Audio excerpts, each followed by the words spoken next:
blessing and living in the temple na sinabi ito. So, in building a more resilient Philippines, I'd like to compare the budget to the construction materials of building the temple we will call the Philippines. No? So, iba't iba ang kwarto, iba't ibang elemento, iba't iba ang gamit nung temple. But it is a sanctuary. So, ang Pilipino po ay naghahanap ng sanctuary. Where is it safe? Where can I find a job? Where will my children be safe? Where can they study? You know? Saan kami pwedeng sumakay papunta sa trabaho? Kailan ba babalik ang mass transportation? So, now more than ever, never in history do I think is the budget so important. Whether sa bahay, budget na binabudget ni Mrs., whether sa kumpanya na meron kang chief financial officer or na small business na kayong mag-asawa gumagawa ng budget, or ngayon po na nasa balikat ng economic team, lalo na po kay Sec. Wendell Avisado, ang pagpapasa ng budget, katuwang ang Senado at Kongreso, it is much more important now because it is very difficult to see the future. We do not know whether the vaccine will be ready next month or in January or middle of next year. Even if the vaccine is ready, we do not know when 80, 90, 100% of Filipinos will be vaccinated. We do not know, for example, in tourism, when international tourism will reboot. So, ang daming unknown ngayon. So, people like Secretary Carl Chua ng NEDA, people like Secretary Avisado, Secretary BSP Governor Jokno, who's joining us, and one of our most brilliant economists, and of course, Secretary Sani Dominguez, works on variables. And there are foreseeable things. But with COVID-19, much of that has been thrown out the window. And there's a lot of guesstimates or guesswork. So we can only do our best. That's why we're praying for more wisdom. Having said that, we'd like to lay down some guidelines. First of all, this is not the executive against the legislative. We will work closely with the executive, with the Senate, in passing this budget, but also with the media so that people will be much more informed. Despite stringent measures to fight COVID in the House, we've allowed more members of the media and cameramen to join because it is too important for people not to be included. And later on, our chairman, Eric Yap, will announce also a new innovation wherein people can participate directly. And in that regard, I'd like to thank the minority leader. I'd like to thank Bishop Benny Abante, Deputy Speaker for Finance, El Rey Villafuerte, of course, Chairman Eric Yap, Majority Leader Martin Romualdez, and Vice Chairman Jonathan Alvarado, and of course, our Senior Vice Chairman who led the prayer, Eileen Ermita, and all the vice chairpersons for this innovation of allowing academe, people from the knowledge community, and even every Juan and Juana de la Cruz who has a social media account can now somehow ask questions, make suggestions, react, wag lang violent reaction. No? So the second guidelines that I'd like to put in is that there is a perception of growing graft and corruption during the pandemic. So we will continue our hearings despite budget hearing, but we will put the focus on the budget hearing. And we will allow and encourage members to ask questions, whether it's findings ng COA or whether it is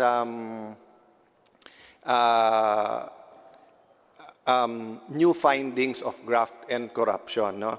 Let me just emphasize the difference between graft and corruption. For me, in the very simplest way, corruption is merong kang kinita or pinatong na walang justification. So, ibig sabihin, boss, ghost project na lang, kunin ko yan. Or boss, patungan natin ng 30% yan para meron ako dyan. Klarong corruption yan. But sometimes people forget about graft. Graft is when you put too many bureaucratic requirements that nakatipid ka nga, hindi naman nagawa yung project. Or by the time nagawa yung project, double na yung cost. No?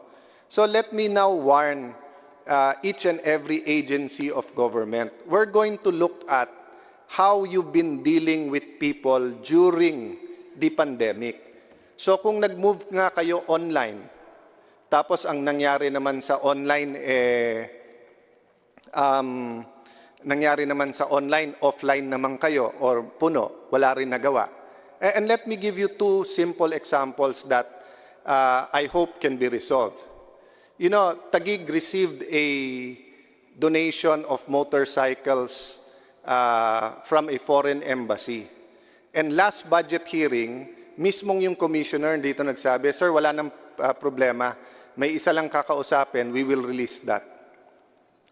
Magba-budget hearing na ulit. Kung hindi pa ako tumawag sa DOF, hindi pa maaayos at madideliver. Donation yun sa ating gobyerno. Sa publiko yon. I wonder how many local governments around the country ay may naipit na donation sa customs. Yes, may dahilan kung bakit naipit.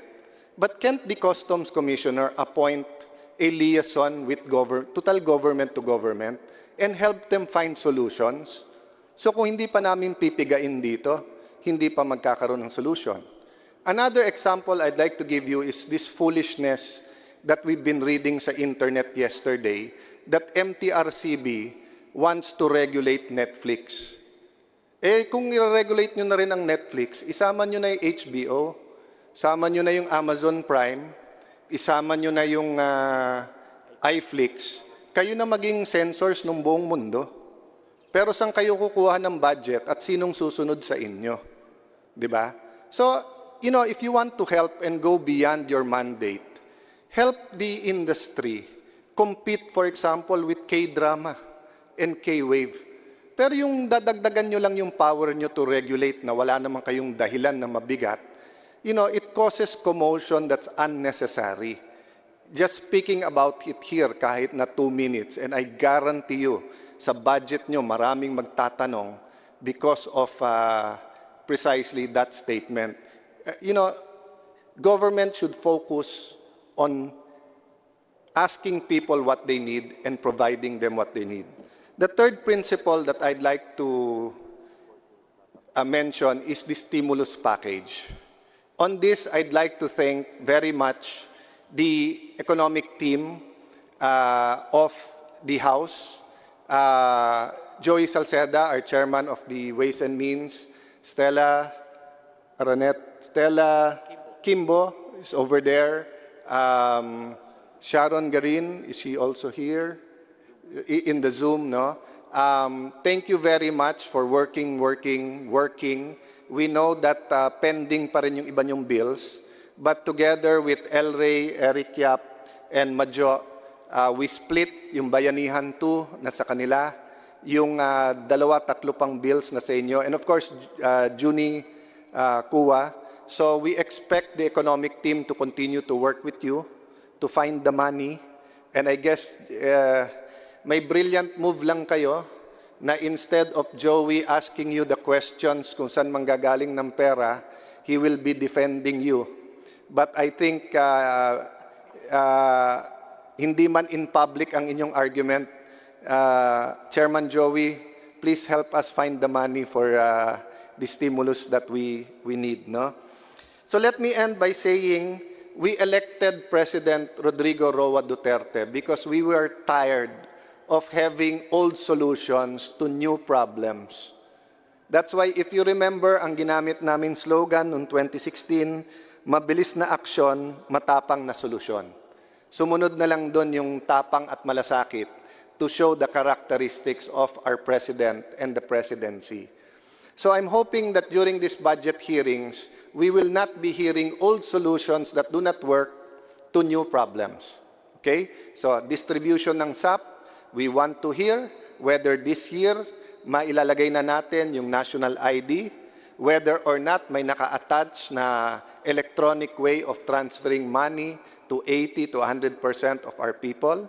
We'd like to hear sa health sector, will we finally be focusing on primary health and what will be the innovations?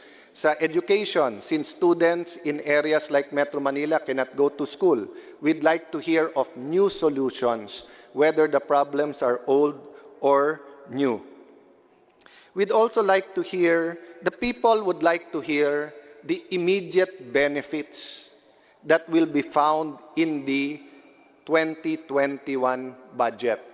But we also have to lay the groundwork. So I'm asking my colleagues and asking the economic team to deeply consider infrastructure in the following areas: health, education, mass transportation, agriculture, information technology, and tourism. Tourism, IT, agri, health, education, mass transportation, related infra will not only give us immediate results, will provide jobs, but we will wake up in a year or 2 years from now that we were getting ahead. Let's not say, hindi naman tayo number 1 sa education, whether sa atin region or in the world. Hindi naman tayo number 1, number 2 man lang sa tourism. So let's not fool ourselves that when we wake up 2 years from now after COVID, bigla tayong number 1. But if we work hard and lay that foundation, no? And good Secretary Avisado has been putting together convergence projects to address varied programs or varied problems around the country. The good Secretary has also agreed to take on not only the rehabilitation of Marawi. Our Majority Leader a while ago was asking if we can help tapusin yung mga hindi natapos sa Yolanda-affected areas. And dun po ako believe kay Sec Wea when he can easily tell us no, his answer is we will immediately look into it. So sir, thank you very much for that. We deeply appreciate it. So without further ado, we will go back to the chairman, start this briefing. Next week, we'll have the first reading and then go into the debates. May I make an appeal to our counterparts in the Senate and appeal to the media, to the public, and to the executive. Let's make this a groundbreaking moment wherein we will have a highest quality budget but pass it at the fastest possible time. If we can finish this December, transmit it to the Senate October, and if the Senate can finish it November, and we can sign the budget before December, then the agencies can work on the procurement in December. January, we will hit the ground running. No? Sa COVID po, hindi naghihintay. Ang tao po, naghihintay. So we will adjust. If the Senate needs it a week earlier, we will try our best. And I'd like to thank the Senate. I heard they're also going to start their budget briefing. Sasabayan na rin po kami. And I'd like to thank the Senate President. But I really asking everyone, including myself, to take the extra step, no? To do the extra mile, so that we can finish this. And the President and Congress can face our people to say, this is our best. And we did it as fast as we can because we know that it will benefit you and you will see the light at the end of the tunnel and you will see that despite COVID, we can continue to grow, to rise up. Maraming salamat po sa atin mga colleagues, Mr. Chairman, Mr. Majority Leader, mga kasama natin sa minority, and of course sa economic team, Sec Sani and BSP Governor Ben Jokno, who is with us sa Zoom. Magandang hapon at salamat po sa inyo. Thank you, Mr. Speaker. Committee Secretary is hereby directed to acknowledge the members on the floor and on the Zoom. Thank you, Mr. Chairman. The committee would like to recognize the members present: Speaker Alan Peter Cayetano, Majority Leader Martin Romualdez, Deputy Speaker L. Ray Villaperte, Deputy Speaker Henry Waminal, Vice Chairman Jonathan C. Alvarado, Vice Chairman Joey Sarte Salceda, Vice Chairman Muhammad Khalid Dimaporo, Vice Chairman Juan Miguel Arroyo, Vice Chairman Horacio Swansing, Vice Chairman Ted Haresco, Representative Wilter Sharkey Palma, Rep. Johnny Pimentel, our Minority Leader Bienvenido Abante, Rep. Stella Kimbo, Representative Carlos Arate, Representative Janet Garin, Representative Anthony Tony Pet Albano, Representative Joseph Lara, Representative Maria Laarni Cayetano, Representative Samantha Luis Alfonso Vargas, and Representative Aurelio Gonzalez. We'd like also to recognize all the members in the Zoom right now. 130, Mr. Chairman. And also we would like to recognize the BSP Governor Benjamin Diokno also in Zoom. Thank you, Mr. Chairman.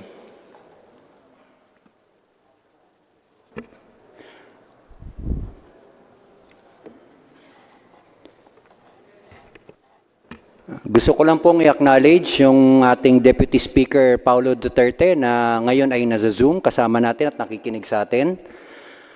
Kanina po, maaga po kong nagising, alas 5 pa lang. Siguro dahil ito po yung first time ko bilang APRO Chair na magkakandak netong budget briefing at napakarami po ng expectation sa akin. Dahil kauna-unahang party list, naging Chairman ng Appropriations. At syempre po, marami po, dahil ngayon po ay may COVID, kaya po ako alas 7 pumasok dito dahil ginawa po namin tong speech na to. Pero ngayon po, mas mamabutihin ko po na hindi na lang po basahin to at sabihin kung ano ang linalaman talaga ng puso ko. Magandang araw muna sa inyong lahat, sa mga kasamahan ko dito sa Kongreso at sa mga nasa Zoom at lalong-lalo na sa mga secretaries ng agencies. Itong budget na po ito ay para sa akin yung pinakamahirap na budget na pinagdadaanan, na pagdadaanan pa ng Kongreso. Dahil dito sa COVID-19, talagang naging kakaiba po. Kung dati talagang lahat kami puno dito, nagsisiksikan, ngayon ay nasa-Zoom na lang ang iba. Pero ano po ba ang ating role dito? Ang role po namin dito sa Kongreso ay busisiin ang budget.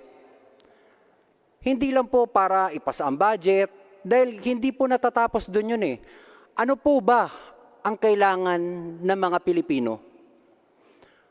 Noong January 23 po, naging caretaker po ako ng Benguet. At ako po ay napalapit at napamahal sa Benguet. Doon ko po nakita gaano kaimportante ang budget. Bakit dapat nating tutukan at hindi baliwalain ang budget? Dahil napakarami pong kailangan magawang kalsada, tourism destination, yung mga iba po mga barangay hall, na mga iba hong classroom. Nung ako po ay pumunta sa isang barangay na kung saan hindi nararating ng kotse, halos isang araw po kung lakarin nila. At ang mga estudyante po ay nakapayong lang po habang nag-aaral.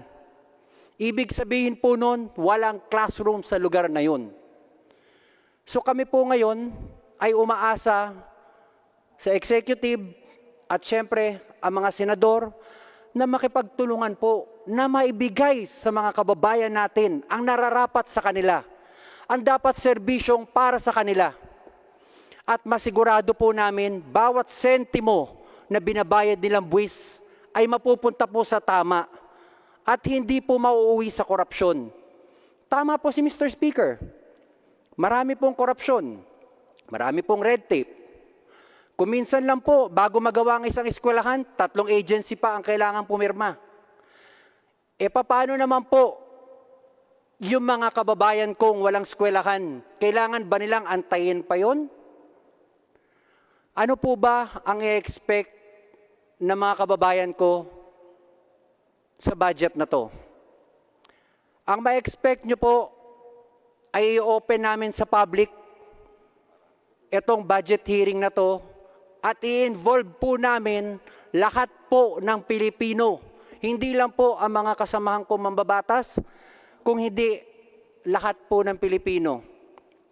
Ngayon po, sa kauna-unahang pagkakataon, lagi nga pong puro una.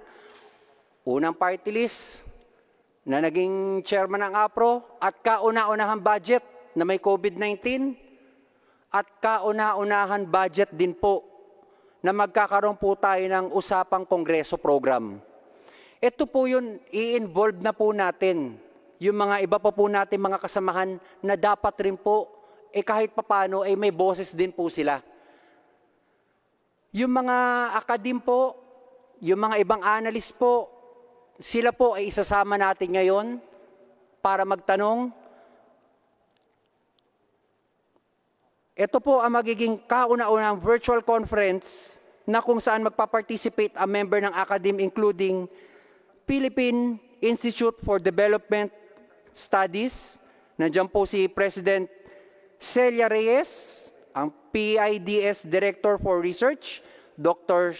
Sheila Siar, De La Salle University, Jesse Robredo Institute of Governance, Program Manager Ian Hesita, at ang University of the Philippines Political Science Assistant Professor and Fellow OCTA Research, Dr. Ranjit Rai, at syempre po ang Assistant Professor and Executive Director of Team Energy Center for Bridging Leadership and Asian Institute of Management, Mr. Manuel De Vera. Ngayon po, mga kababayan, pag natapos po ang budget na to ay hindi po kami doon magtatapos. Bilang chairman po ng appropriations, ikakaririn ko rin po yung akin oversight function, oversight committee, para siguraduhin po, malaman po ng taong bayan kung saan napupunta ang budget na ilinaan natin. Magandang umaga po, magandang hapon na po kasi hindi pa po ako kumain. Sa amin po sa Benguet, pag hindi ka pa kumain, good morning pa rin po. Bago po tayo mag-start ng presentation, let me remind everyone on the conduct of interpellation. Please allow all the agencies to present first before we ask questions.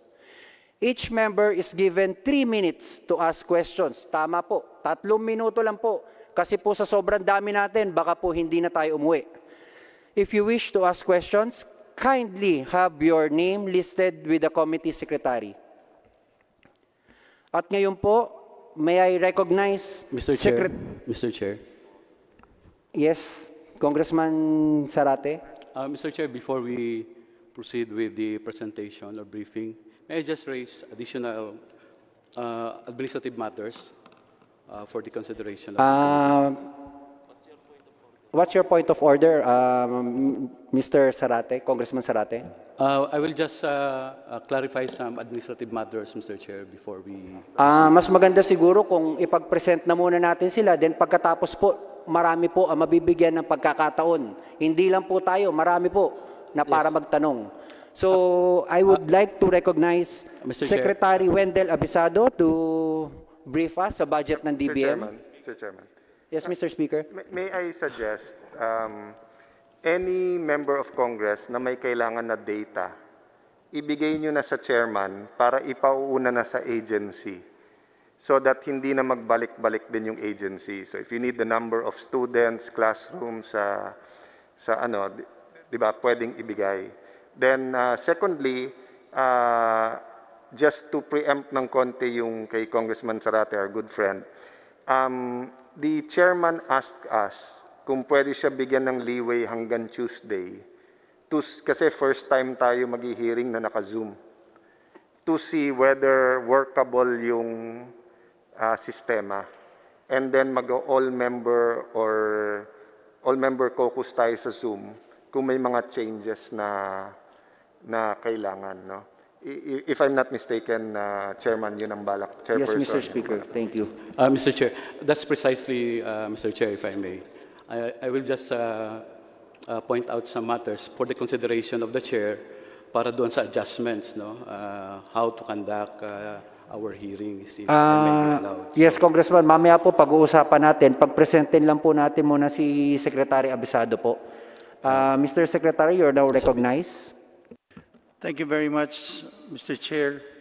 With your permission, the Honorable Speaker, Alan Peter Cayetano, Deputy Speaker, El Rey Villapuerte, Majority Leader Martin Romualdez, Minority Leader Benny Abante, the other Vice Chairpersons present, members of this very important committee. Magandang hapon po sa inyong lahat.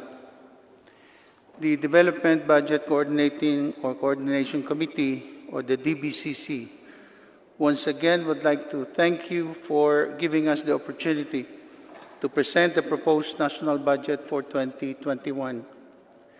Mr. Chair and members of this committee, just like in the past briefing, the DBCC members wish to make our presentation in this order.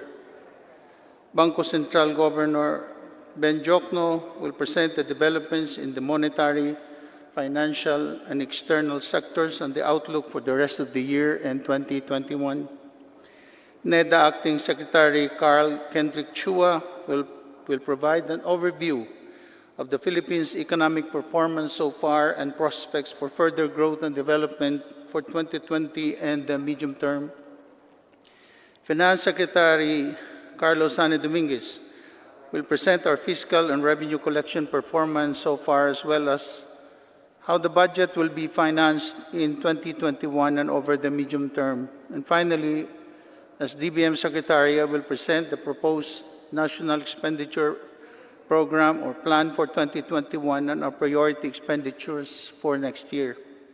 Mr. Chair, we propose the theme Reset, Rebound, and Recover, investing in resiliency and sustainability for the 2021 National Expenditure Program, consistent with the administration's goal of saving lives and protecting communities while making the various sectors of the economy stronger and more agile.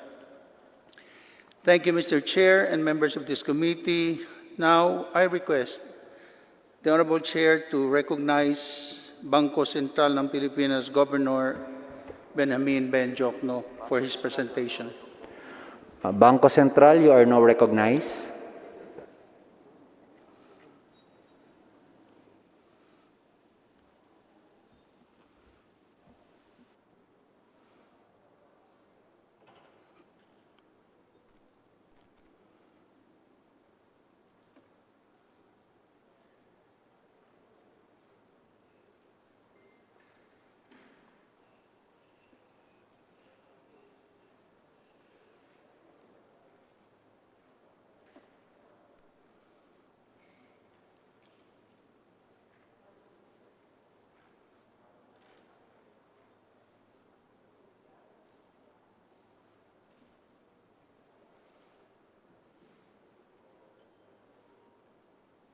Take this opportunity to apprise this honorable body of the measures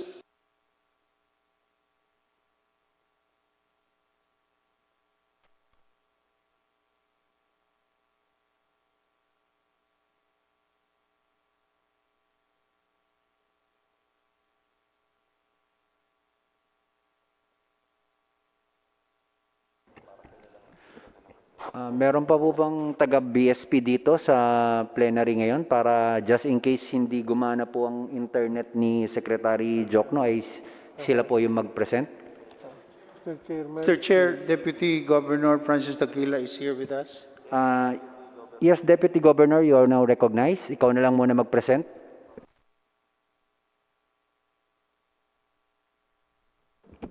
Thank you. Thank you, Mr. Chair. I will be starting with the presentation of the Governor Benjamin Jokno. Mr. Chair, Yes, Congressman Alvarado. pwede po ba nating i-request kay Deputy And healthy Governor na public finances. makitanggal na lang yung At the same time, Philippine banks continue to be sound, stable, and well-functioning, based on all metrics. It is the same robust fundamentals that help us to navigate the early months of this crisis.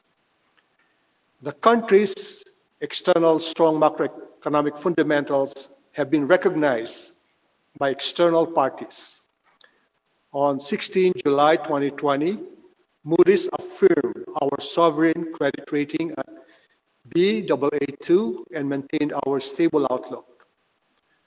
Moreover, The Economist cites the Philippines' relatively strong financial strength based on 4 metrics, namely public debt, foreign debt, cost of borrowing, and reserve cover, making it the 6th best among 66 emerging economies and number 1 among its Southeast Asian peers.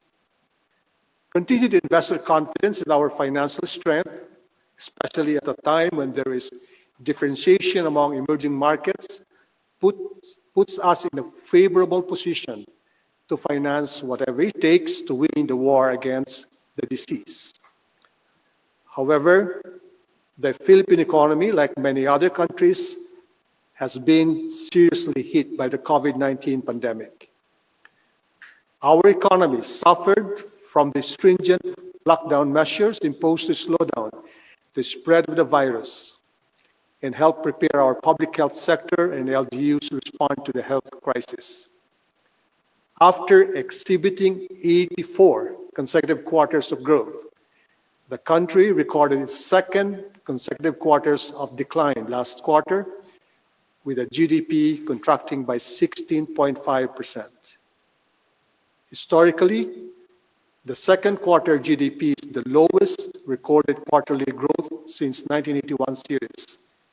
In the first 2 quarters, the economy contracted by 9%. The COVID-19 pandemic has constrained economic activity across the globe. This slide provides a comparison of the GDP growth rates of a selected sample economies. In Asia, the Philippines performed better than India, which declined by 23.9, and Malaysia's 17.1 decline, but fell behind Vietnam, Indonesia, Thailand, and Singapore. Price pressures remain manageable in 2020. Average headline inflation in the first 7 months of the year stood at 2.5%. But this is within the government's inflation target of 3%, plus or minus 1 percentage point. Meanwhile, core inflation, which excluded selected volatile food and energy items to measure underlying price pressures, increased slightly at 3.3% in July 2020 from 3% in June 2020.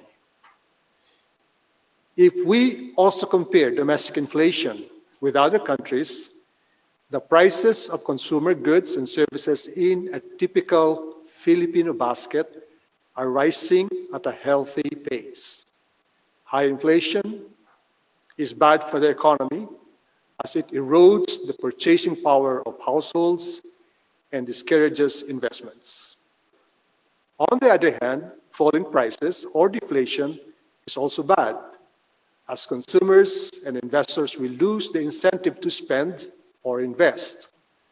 Such behavior dampens economic activity, which results to higher unemployment. We expect the favorable price dynamics to continue over the policy horizon. Our latest forecast suggests within target inflation for 2020 to 2022. We project average inflation to settle at 2.6% for 2020, 3% for 2021, and 3.1% for 2022. Similarly, market expectations remain generally anchored to the government's inflation target for 2020 to 2022. There is ample liquidity in the market, supported by liquidity-enhancing measures of the Bangko Sentral ng Pilipinas. Domestic liquidity, or M3, continues to grow at double-digit pace, rising by 14.9% to around 13.6 trillion pesos in June 2020. Money supply increased due mainly to sustained demand for credit with net domestic claims rising by 13.3% in June. Meanwhile, net borrowings by the central government increased by 53%, reflecting a higher funding requirement to address the pandemic. Meanwhile, outstanding loans of universal and commercial banks expanded by 9.6% in June, slower than the 13.3% growth in May. This is due in part to weak domestic economic prospects and constrained economic activity following the imposition of lockdown measures to contain the COVID-19 outbreak. Looking ahead, credit activity is seen to stabilize and pick up in the coming months as economic activity resumes with a gradual reopening of the economy. On the banking sector, the Philippine banking system has continued to remain strong and resilient to withstand the ongoing pandemic. Banks remain sufficiently capitalized, with capital adequacy ratio as of end 2019 at 16%, way above the regulatory requirements of the BSP at 10% and of the banks for international settlement at 8%. At the same time, the ratio of gross non-performing loans and assets have remained low at 2.1% and 1.7% respectively as of end June 2020.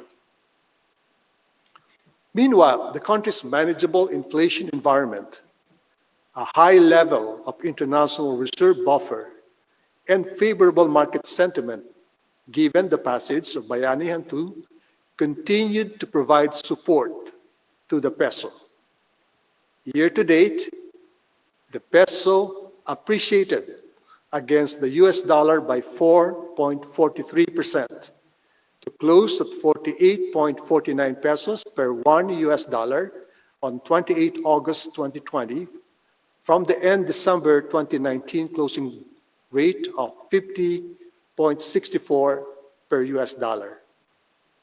Thus far, the peso has outperformed other regional currencies, and among the monitored Asian currencies, the Philippines appreciated the most, followed by the Japanese yen, Taiwan dollar, and Chinese yuan. The stability of the peso-dollar market has been supported by ample gross international reserves and favorable external debt position. As of end July 2020, the country's foreign exchange reserves stood at 98 billion US dollars, the highest ever to date. This level of international reserves is equivalent to 8.9 months worth of imports cover and 7.5 times the Philippines' short-term external debt. Meanwhile, the country's external debt to GDP ratio has progressively declined. In Q1 2020, the external debt is recorded at 81.4 billion or 21.4% of GDP. This external debt level has provided the government sufficient space for higher budget deficit needed as it responds to the ongoing crisis through aggressive fiscal stimulus. Now that we've gone through the emerging trends and developments in key sectors of the economy, let me now present to the Honorable Chair and the members of the House Committee on Appropriations the proposed macroeconomic assumptions for the fiscal year 2021 national government budget. Inflation is projected to remain manageable for the rest of the year and to settle within the inflation target range over the policy horizon. Next, the projected path in global crude oil futures prices and expectations on the balance of oil supply and demand suggests that the average Dubai crude oil prices could settle within 35 to 45 US dollars per barrel in 2020 and 35 to 50 US dollars per barrel in 2021. The peso-dollar exchange rate is projected to remain broadly stable, supported by sufficient foreign exchange buffer and expected recovery of the Philippine economy.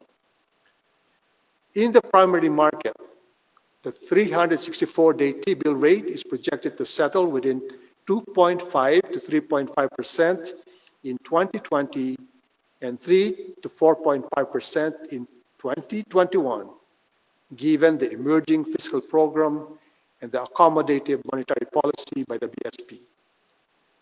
Similarly, the 180-day LIBOR is expected to remain low amid the monetary policy loosening of major central banks, particularly the US Fed, to support liquidity and stimulate economic growth.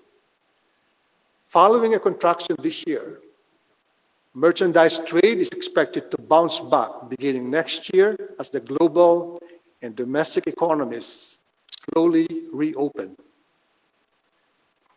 Allow me now to discuss the various measures that we have undertaken to reassure financial markets, infuse liquidity, and support economic growth. This year, the BSP has taken decisive policy measures to support domestic liquidity in the midst of the pandemic. The cumulative 175 basis points reduction in policy rate was complemented by decisive liquidity-enhancing measures to stem the emerging tightening in financial condition and regulatory relief to banks' borrowers experiencing financial difficulty amid the implementation of quarantine protocols in response to the COVID-19 pandemic. Moreover, the BSP recognizes the micro, small, and medium enterprises as a vital component of the Philippine economy, owing to its capacity to generate employment and contribute to economic activity. Thus, the BSP has approved a number of measures to assist the MSMEs during this crisis, as well as to hasten the recovery and ensure sustainability of operations in the post-crisis period. These measures include allowing banks to report their MSME loans as part of the bank's compliance with the BSP's reserve requirements. The BSP also implemented amendments to the regulatory capital treatment of exposures to MSMEs, which would free up capital and enable BSP supervised financial institutions to extend more credit to the MSME sector. In particular, the BSP approved a temporary reduction in the credit risk weights of loans granted to MSMEs that are current in status and assignment of lower risk weight for MSME exposures that are covered by government guarantees. Overall, these measures are expected to channel liquidity to the MSME sector while ensuring the health and safety of the financial system.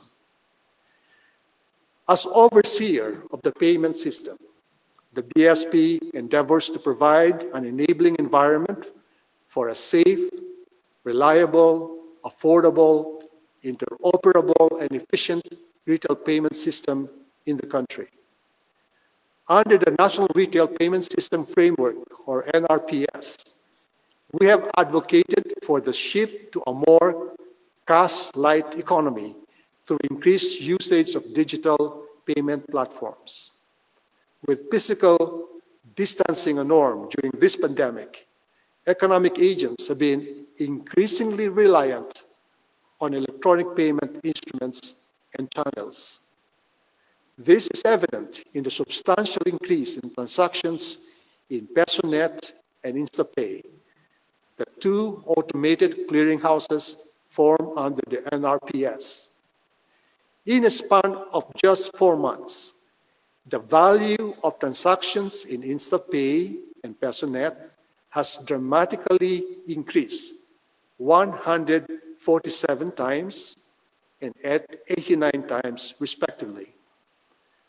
Moreover, The BSP's issuance of the National QR Code Standard, or QRPH, helps remedy the fragmented QR-driven payment system.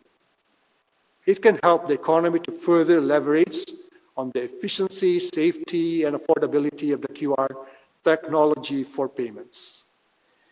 We have also supported the digitalization of payments to the government through the eGovPay, a payment channel that allows individuals and businesses to pay taxes, permits, fees, and other obligations to the government through an electronic portal.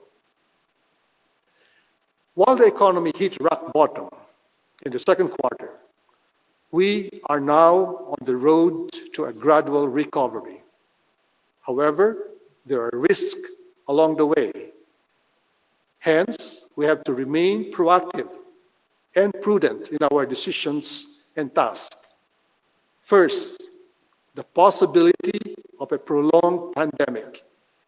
The end of the global health crisis remains uncertain, and a prolonged pandemic would continue to hurt the health and economic sectors of the economy. Nonetheless, improved strategies to strengthen the health sector, the passage of the Bayanihan Act II, and other legislative measures to support the economy, and targeted social reforms and sustained implementation of infrastructure program will help smoothen and balance the road to recovery. Second, tepid global economic recovery. No two countries are alike. Each country is at different points of the epidemiological curve. Some countries have started to gradually reopen from stringent lockdown measures. Others are facing the second wave of infections, while others are just experiencing the outbreak. Protracted global economic recovery could continue to adversely affect external trade and tourism. Third, natural disasters. The threat of natural disasters, such as typhoons, floods, and earthquakes, remains imminent even as we face the global pandemic. To end, allow me to briefly summarize the key points from my presentation. The Philippines entered the global pandemic with firm macroeconomic fundamentals. The country's strength is founded on purposeful structural reforms. The macroeconomic prospects are likely to improve in the near term, but there could be headwinds on our path to recovery. The BSP has implemented policy measures to support domestic liquidity amid the lockdown and will remain evidence-based in crafting appropriate monetary policy responses. The BSP is prepared to use the full range of its monetary instruments and to deploy monetary policy and regulatory relief measures as needed to support the economy during the crisis while adhering to its price and financial stability goals.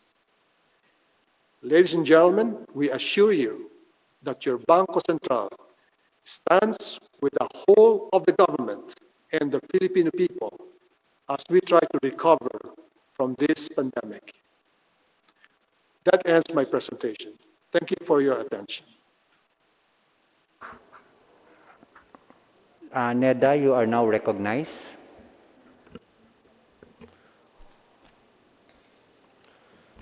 Good afternoon, Chairman Yap, Deputy Speaker Elray, Deputy Minority Leader Abante, Vice Chair C. Alvarado. Mr. Chair, the Philippines entered 2020 with a very strong position. Prior to COVID, our strong economic performance averaged 6.6% from 2016 to 2019, a very good performance amid a growing trade war and growing uncertainties in the global economy. Prior to COVID, we were likely to become an upper middle income country in 2020. We also experienced low and stable inflation, averaging 3% from 2016 to 2019, largely also supported by the rice tariffication law. We had one of the strongest fiscal position. We had the highest revenue to GDP effort of 16.1% and the lowest debt to GDP in 2019 at 39.6%, largely enabled by the comprehensive tax reform program. Our Build infrastructure program doubled as a share of GDP compared to the past 5 decades at 4.5% of GDP, or at least 882 billion pesos in 2019. We also achieved one of the highest credit ratings in the range of BBB+ to A-. We also achieved one of the lowest unemployment rate of 5.3% and underemployment rate of 14.8% in January of 2020, and also the lowest poverty incidence of 16.7% as of 2018. This very good performance reflects the progress achieved in the 10-point socio-economic agenda, wherein we achieve the commitment under macroeconomic policies. Number 2, tax reform. Number 3, ease of doing business. Number 4, infrastructure.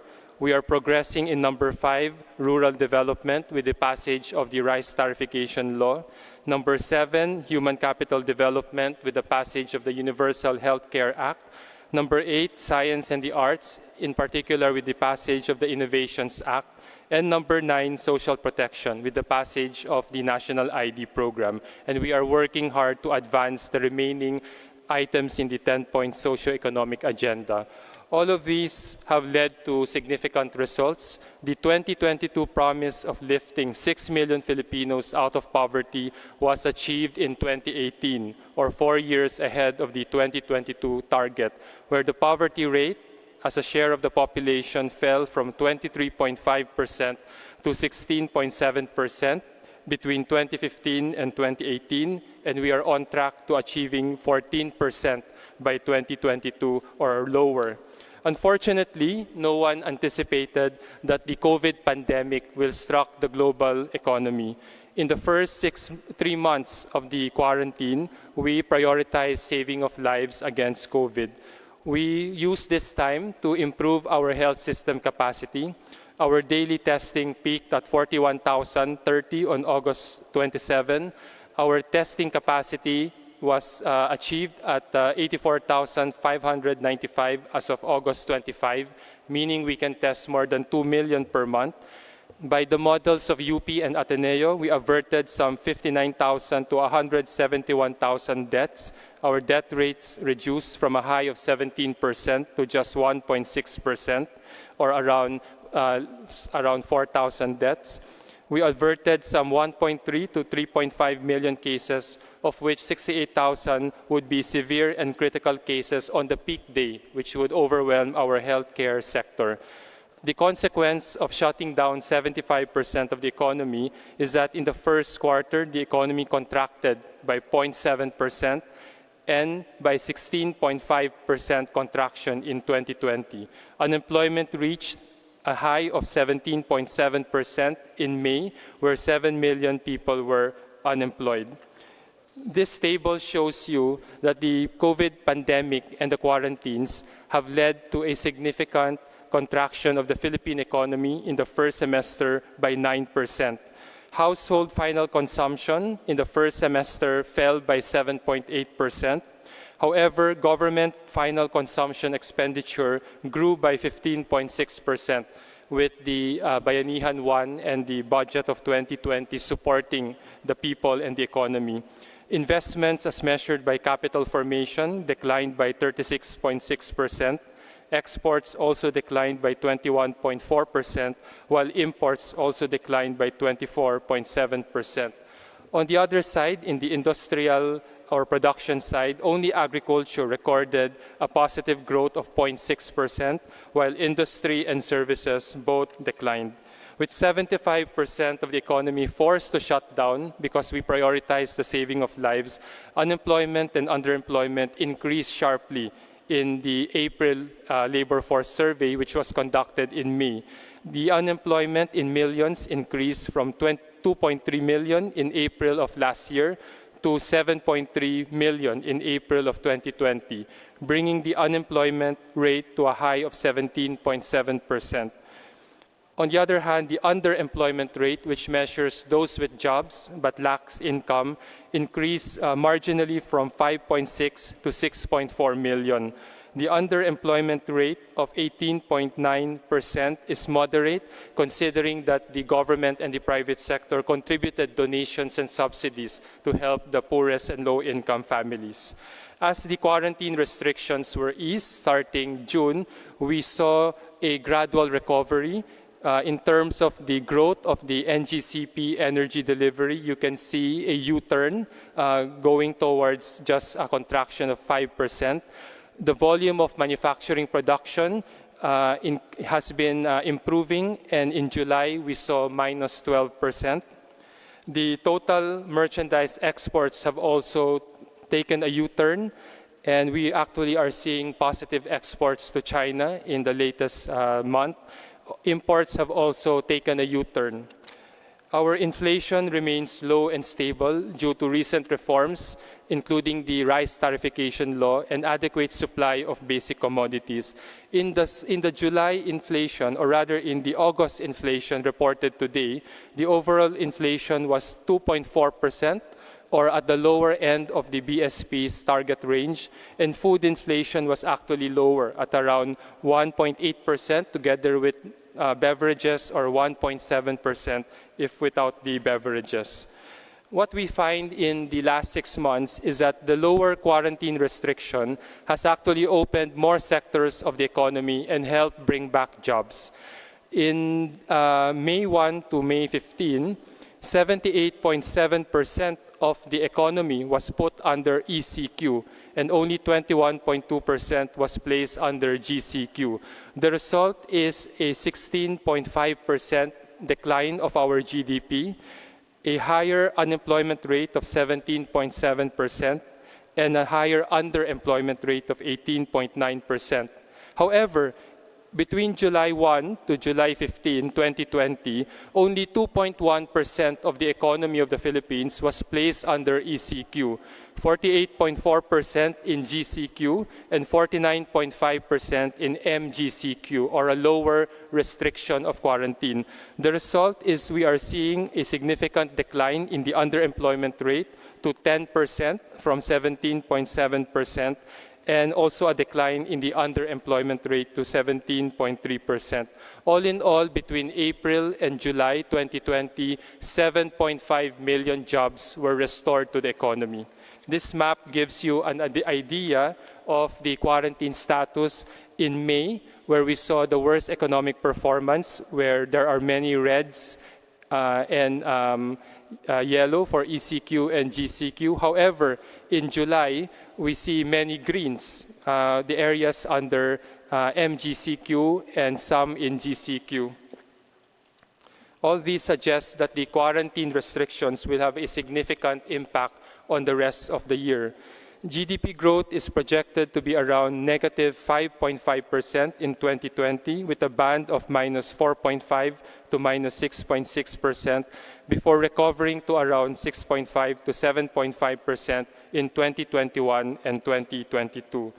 The table here shows you the macroeconomic assumptions, which was explained by the BSP, which I will skip.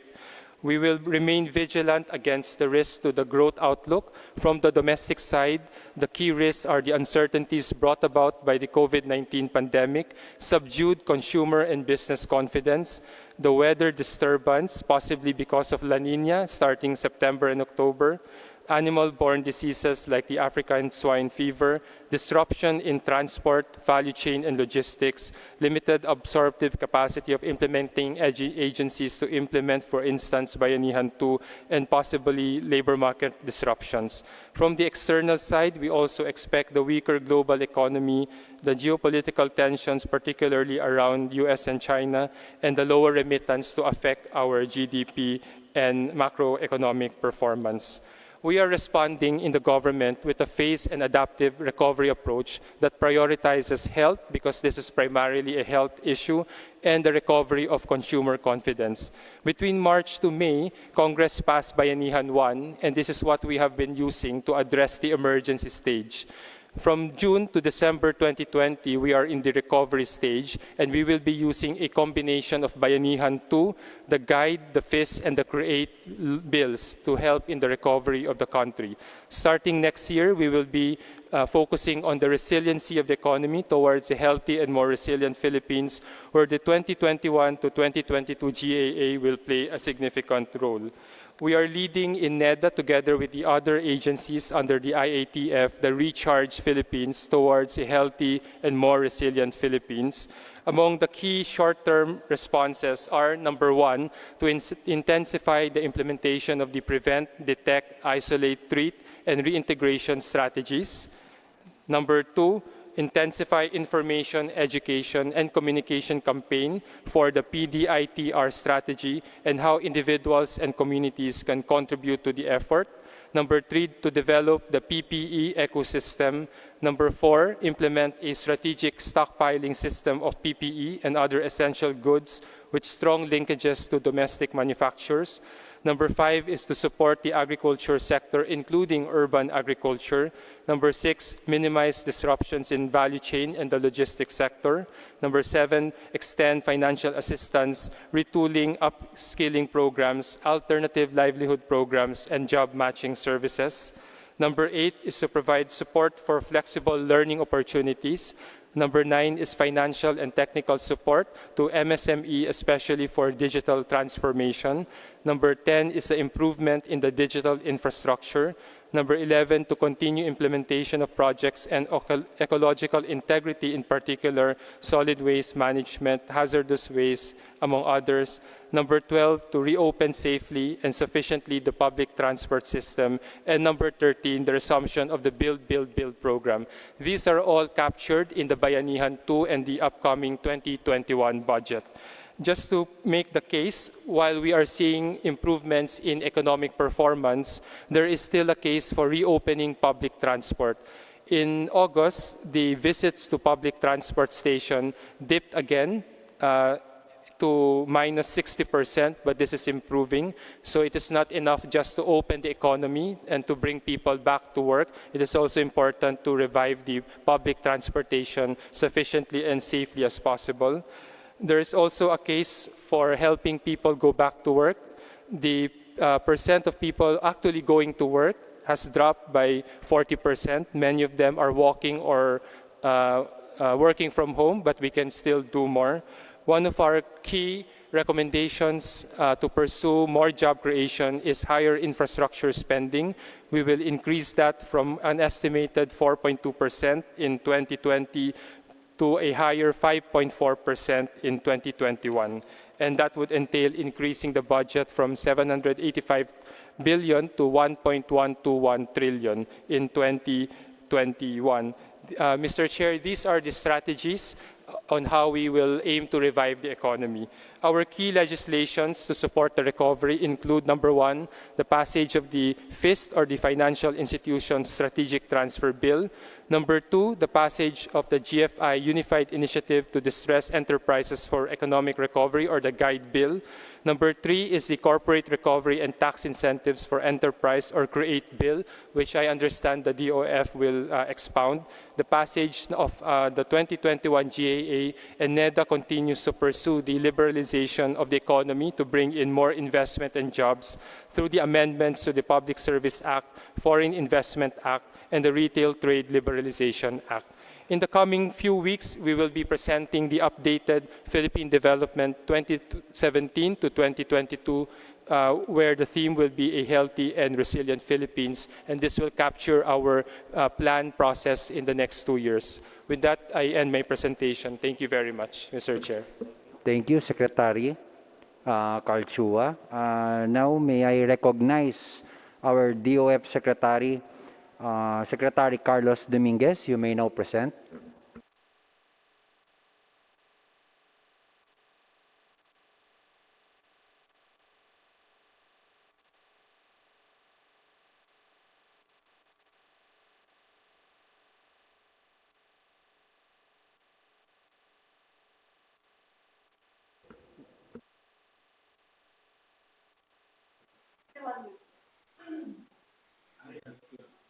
Chairperson Eric Yap, members of the House Committee on Appropriations, fellow workers in government, good afternoon. Thank you for this opportunity to brief the House of Representatives about the national government's fiscal position, the impact of policy reforms undertaken, and the financial aspect of our comprehensive response to the COVID-19 pandemic. Before proceeding, allow me to thank our legislators for the passage of the Bayanihan 2 Act. This is a fiscally responsible piece of legislation that allows the country to meet the challenges of economic recovery without imposing a heavy burden on future generations. The strong fiscal position with which we entered 2020 has made us better prepared than at any point in recent history for difficult times, such as the COVID-19 pandemic that has put lives and livelihoods at serious risk. The bold tax reform measures passed by Congress, combined with improved tax administration, enabled us to raise revenues totaling 3.14 trillion pesos last year. This is 10% higher than the 2018 level and represents a revenue effort of 16.1% of GDP, the highest in more than 2 decades. Tax collections, which account for 90% of total revenues, reached 2.8 trillion pesos in 2019. This is 10% higher than the preceding year. The double-digit growth propelled our tax effort to 14.5% of GDP in 2019, the best performance in 22 years. Revenue collections attributable to the trade law amounted to 130.7 billion pesos last year, exceeding the 2018 level by 91% and the 2019 full-year estimate by 21%. Notwithstanding the delay in the passage of the 2019 national budget, our catch-up spending plan in the latter half of that year resulted in total expenditures of 3.8 trillion pesos, 11% higher than in 2018. This robust spending produced a deficit to GDP ratio of 3.4%. Last year, we brought down our debt to GDP ratio to a historic low of 39.6%. The improvement was a result of prudent cash and debt management backed by steady economic growth. You will recall, Mr. Chairman, how we were aiming for a 7% growth rate for 2020.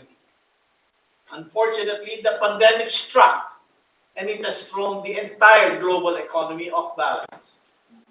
We had to impose necessary lockdowns to save lives and protect our communities. We were fully aware that protecting the lives of our people would come at a heavy price. The effects of this pandemic would have been much worse had it caught us in a weak fiscal position. Fortunately, when it hit us, we had sufficient means to fight the battle and ramp up public spending. We thank Congress for swiftly passing the first Bayanihan Act within a week after the imposition of the enhanced community quarantine in March. This cushioned the public from the worst of the initial shock of the lockdowns through emergency cash grants and wage subsidies. The restriction on movement, however, curtailed economic activities and muted the government's revenue generation capacity. Given all that has happened in the past months, we expect to collect significantly less than the projected at the start of the year, even as we spend more for our people. In the first 7 months of 2020, total revenue collection reached 1.7 trillion pesos. This is 7% lower than the same period last year. 85% of the revenue came from tax collections, which registered a negative growth of 12%. On the upside, non-tax revenues from January to July of this year posted double-digit growth. This was driven mainly by the Bureau of Treasury's cumulative revenue for the 7-month period, which grew at 87% year-on-year to 190.9 billion pesos. The growth was largely due to higher dividends and other remittances from our government-owned and controlled corporations, as well as other government service income. Our additional income and savings from prudent debt management will enable us to fund Bayanihan 2. Lower revenue collection and increased government spending to meet the challenges posed by the pandemic pushed the fiscal deficit to 700.6 billion pesos in the first 7 months of the year. This is 6 times higher compared to the same period in 2019. We project our revenue collection in 2020 to reach 2.5 trillion pesos or 13.4% of GDP. We expect our revenue collection to slightly recover and reach 2.7 trillion pesos in 2021 to 3 trillion pesos in 2022. Meanwhile, our deficit to GDP ratio is projected to reach 9.6% at the end of 2020 as the government spends more to beef up our health system and provide relief to individuals and sectors hardest hit by the pandemic. The deficit to GDP ratio will decline to 8.5% in 2021 and 7.2% in 2022. We aim to keep our deficit below or at the median of our ASEAN neighbors and credit rating peers so that we can continue to access financing at highly concessional terms on behalf of the Filipino people.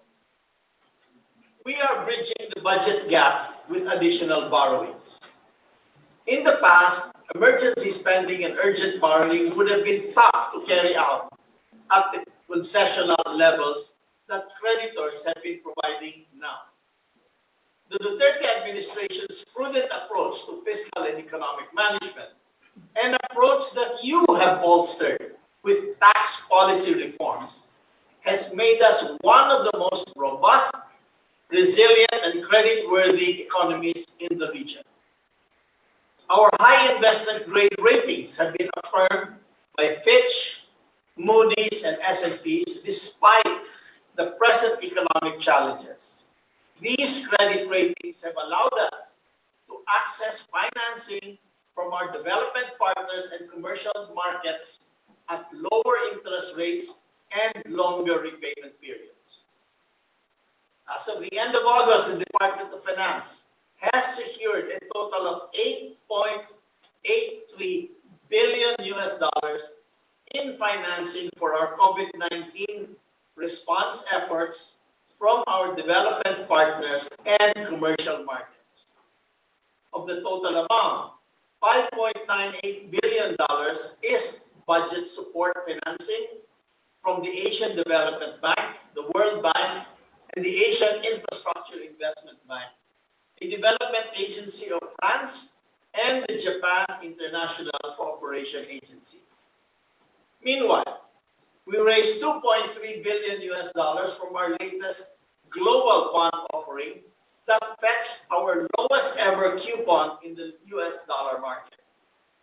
The remaining $496.36 million is composed of grant and loan financing from our development partners for various COVID-19 specific projects.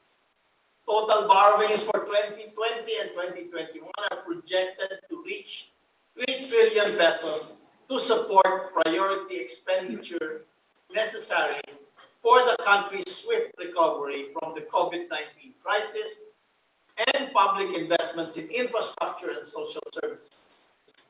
Borrowings are expected to settle at 2.3 trillion in 2022. Funding will still be predominantly sourced domestically. The debt to GDP ratio is projected to settle at 54% this year and reach 58% in 2021 and 60% in 2022. The projections are still lower when compared to the country's all-time high debt level of 71.6% of GDP in 2004. Crises in the past could often be remedied with legislation and spending that restores confidence in the economic sector where the crisis started. This is not the case for the COVID-19 pandemic and the economic crisis it has caused. There is no knockout punch for the situation until a safe and effective vaccine is ready for mass distribution. This will be a test of fiscal stamina, how a country's economy performs during COVID-19, and how quickly it can bounce back once the crisis is over will depend on its economic resilience. This is why we have been consistent with our approach. We will do what is necessary, but we will not be wasteful. The executive branch is doing its utmost to help the economy recover at the earliest possible time. We will continue to work with Congress on our economic priority bills to help us bounce back quickly in a sustainable and resilient manner. These measures will make more support available to businesses, workers, and families, and will come online as soon as Congress is able to pass them. We are pushing for the swift passage of the CREATE Bill, or Corporate Recovery and Tax Incentives for Enterprises Act. This will provide an outright 5 percentage point reduction in corporate income tax rate from 30 to 25% as soon as it is made effective. This will help businesses continue operations and retain jobs.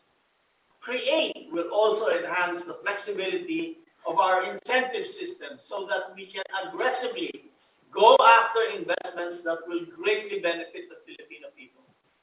The availability of financing for businesses and the continued strength of our banks will also be critical in our economic recovery. We are seeking congressional approval for banks to dispose of non-performing loans and assets through asset management companies. This will be done through the FIST Act, or Financial Institutions Strategic Transfer. FIST proposes improved version of the specific multi-purpose vehicles created in the early 2000s in response to the Asian financial crisis. We hope to enable banks to offload souring loans and assets, clean up their balance sheets, and extend more credit to more sectors in need. We thank the House for passing this bill on final reading last June 2. We also support Guide Bill, or the Government Financial Institutions Unified Initiative to Distressed Enterprises for Economic Recovery. This will enable government banks to form a special holding company that will infuse equity with strict conditions into strategically important companies facing insolvency rather than illiquidity. The 2021 budget will provide us with the tools necessary to rebuild our economy and decisively defeat COVID-19. Likewise, we will continue to be engaged with the legislatures in passing the remaining tax reform packages that will allow a simpler, fairer, and more efficient tax system while providing additional revenue streams for the government. Our strategy for recovery rests on sustaining the Build program. Investing in sound infrastructure has the largest multiplier effect to the economy. It creates jobs, fires up consumption, and spurs productive activities. We will fully recover from this crisis once the safe and effective vaccine becomes available on the strength of our enduring macroeconomic fundamentals. The swift enactment of CREATE, FIST, GUIDE, and the 2021 budget will serve to accelerate our economic recovery. We should not delay providing urgent and necessary relief to our people. We are committed to working closely with you on the recovery measures so that these can be enacted in a timely, decisive, and responsible manner. Be assured the Duterte administration will not rest until we have prevailed over this extraordinary challenge. Thank you.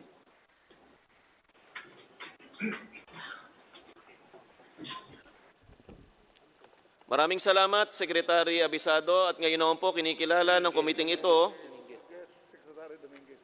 Maraming salamat, Secretary Dominguez. At ngayon ay kinikilala ng komiting ito ang presentation ng ating minamahal, masipag na Secretary Wendell Abisado. Maraming salamat po, kagalang-galang na Chair. Mr. Chair and distinguished members of this committee, allow me to start my presentation by stating that recent developments in the Philippine economy and the international markets are showing less favorable outturns than what was previously expected. In response to the current economic environment, the government will have to carry the ball and continue pump-priming the economy by focusing spending on the improvement of health systems, increasing investments on infrastructure, including digitization, ensuring food security, and adapting to the new and current environment. The fiscal year 2021 budget, therefore, is the major instrument of the national government to respond to the ongoing COVID-19 pandemic. Thus, we at the Department of Budget and Management have spent the past few months carefully and painstakingly evaluating the fiscal year 2021 budget proposals of the various departments and agencies.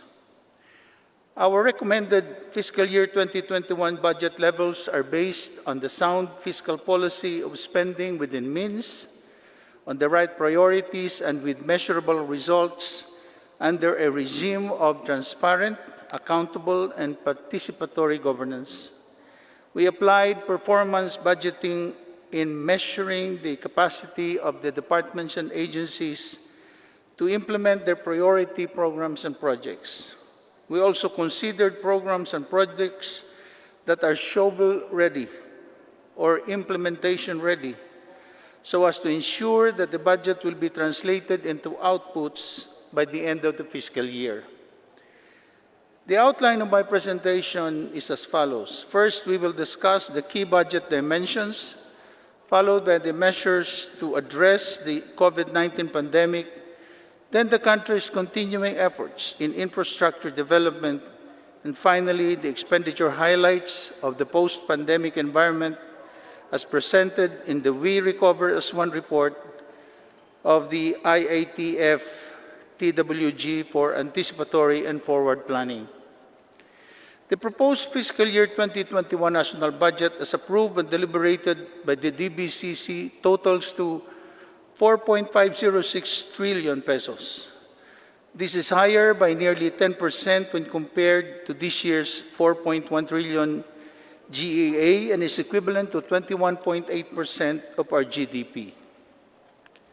On key budget dimensions, in terms of expense class, personal services will reach 1.316 trillion and will corner the bulk of the proposed budget at 29.2%. This level considers the huge additional hiring of healthcare workers under the Human Resource for Health program of the Department of Health, the second tranche implementation of the Salary Standardization Law, or SSL of 2019, and the increased pension requirements of the military and uniformed personnel. Capital outlays will come in second with 920.5 billion, accounting for 20.4% of the proposed budget.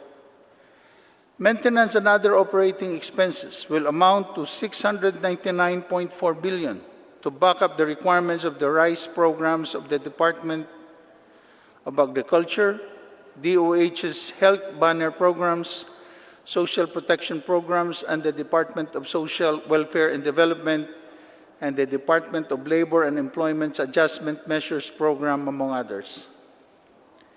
With respect to budget breakdown by sector, the biggest allocation will be provided to the social services sector, amounting to 1.664 trillion, equivalent to 36.9% of the proposed budget. This includes priority programs for health systems improvement in order to strengthen the country's capacity to address the pandemic. The economic services sector, which includes the administration's flagship infrastructure program, the Build, Build, Build program, will receive the second highest allocation with 1.347 trillion or 29.9% of the proposed budget. On the other hand, the public services sector will be allocated with 724.2 billion, debt burden with 560.2 billion, and defense with 210.6 billion. Of the total 4.506 trillion proposed national budget, 70.6% or 3.183 trillion will be directly allocated to the regions.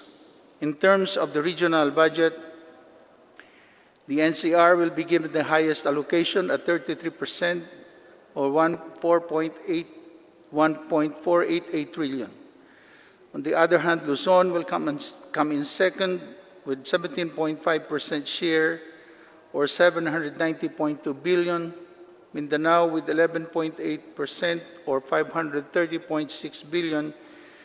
And Visayas with 8.3% or 374.1 billion.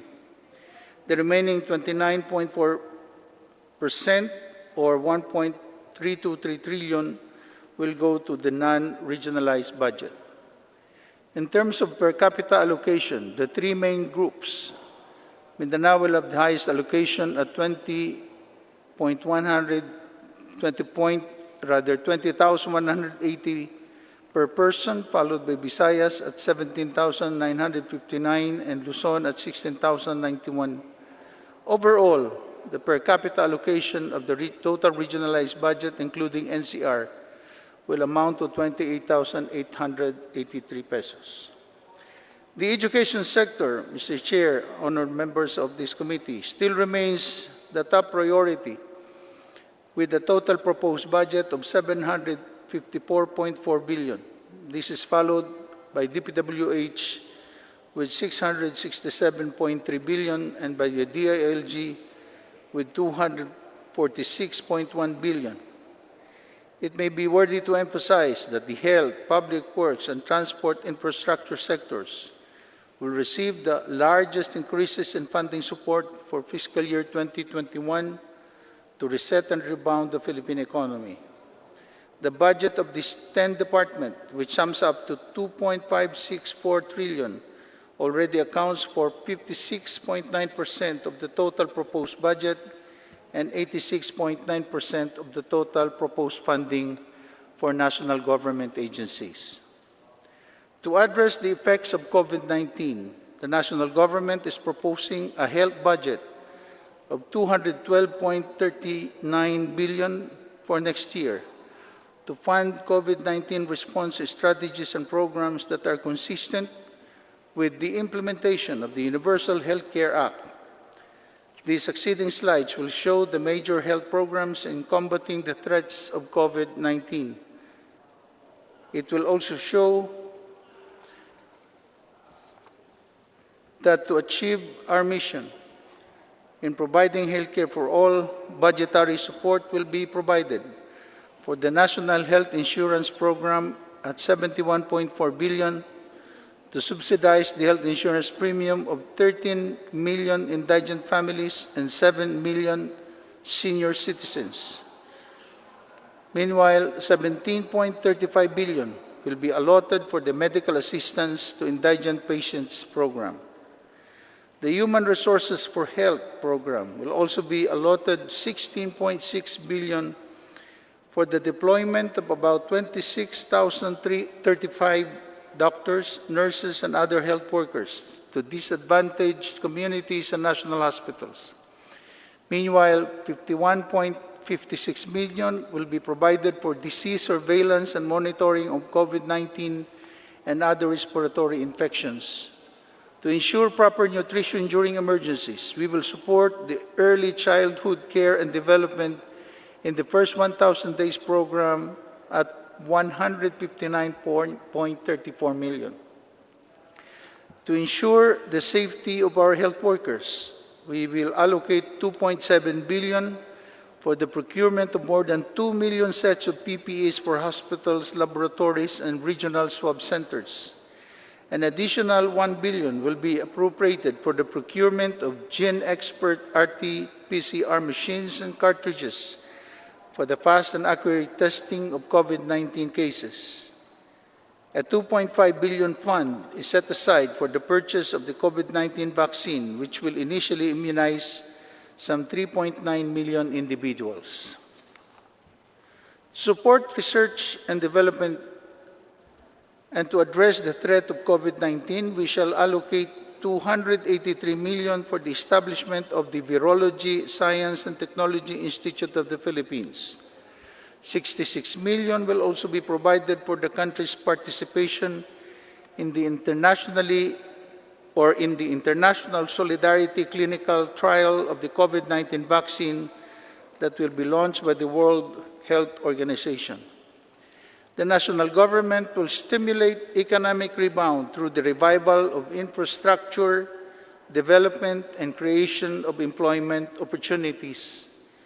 Hence, we will restart and accelerate Build, Build, Build program, which is expected to generate 140,000 to 220,000 jobs for next year and catalyze business activities all over the country. The Build, Build, Build program will be in full swing in 2021. Hence, we are proposing an infrastructure budget of 1.11 trillion, equivalent to 5.4% of GDP. The DPWH and DTR remain as the agencies that will receive the lion's share of the proposed infrastructure budget, increasing by 55.3% and 85.1% respectively over their corresponding adjustment budget for this year. For DPWH, some 386.7 billion will be allotted to its core programs such as the Asset Preservation Program, Network Development Program, Bridge Program, and Flood Management Program, with 176.2 billion for its local program, which includes provision for various infrastructure, including local projects and local infrastructure program. Further, the Convergence and Special Support Program shall receive 50.2 billion. The Pasig Marikina River Channel Improvement Project from 1.1 billion to 11.9 billion, and Ambal Simoy River and Rio Grande de Mindanao River Flood Control Projects from 1.8 billion to 16.9 billion. On the Asset Preservation Program, this comprises the preventive maintenance and rehabilitation, reconstruction, upgrading of damaged paved national road, and aims to provide quality road infrastructure and ensure the prolonged life of pavements. Preventive maintenance refers to the action done on roads in fair to poor condition. On Network Development Program, this will include road upgrading of unpaved roads, road widening, and off-carriageway improvement. Road upgrading refers to paving of unpaved sections of the national roads, particularly with concrete. On Bridge Program, this will involve construction and maintenance of bridges along national roads, which comprises replacement of bridges, retrofitting, strengthening of bridges, and construction of new bridges. On Flood Management Program, this will intensify maintenance and rehabilitation of existing flood control facilities in the principal rivers to maximize their capacities. Local program, on the other hand, involves various infrastructure support to local programs such as local roads and bridges, multipurpose buildings, school buildings, water supply, septage and sewerage, access to people with disability, rain collector, for uplifting the lives of the people within the community and development of other rural areas.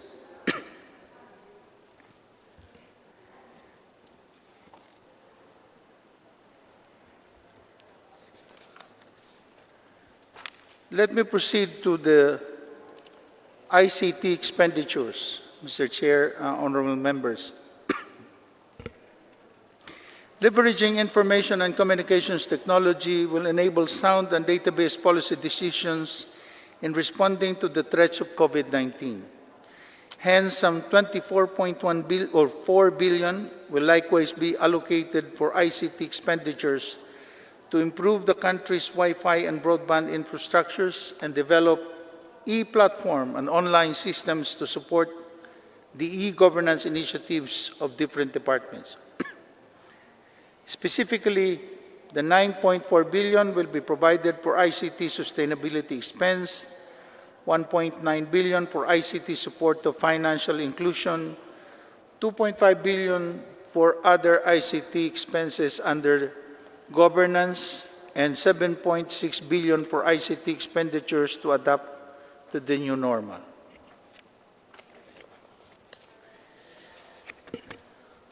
Dami naman.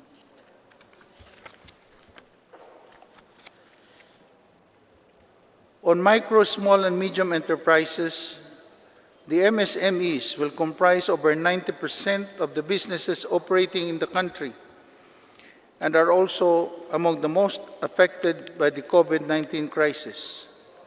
To help them recover, the MSME Development Program of the DTI is allotted 2.28 billion. To address these cash flow contents,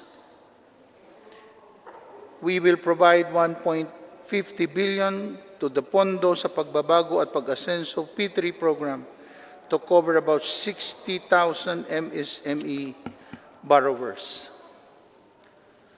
To boost recovery and help communities adapt to the post-pandemic life, the fiscal year 2021 NEP or National Expenditure Program will also support programs under the We Recover as One report. On agriculture and fisheries sector, to improve the productivity of the agriculture and fisheries sector, support services will be provided through the National Irrigation Administration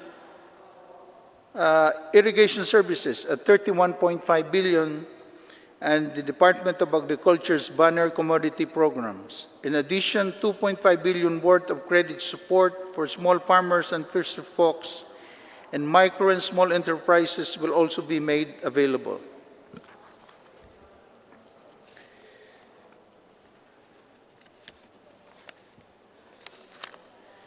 On industry and services sector, to develop and promote competitiveness of local industries, the Industry Development Program of DTI is allotted 511 million to support the Go Local Project, Regional Competitiveness Program, and Digital Philippines.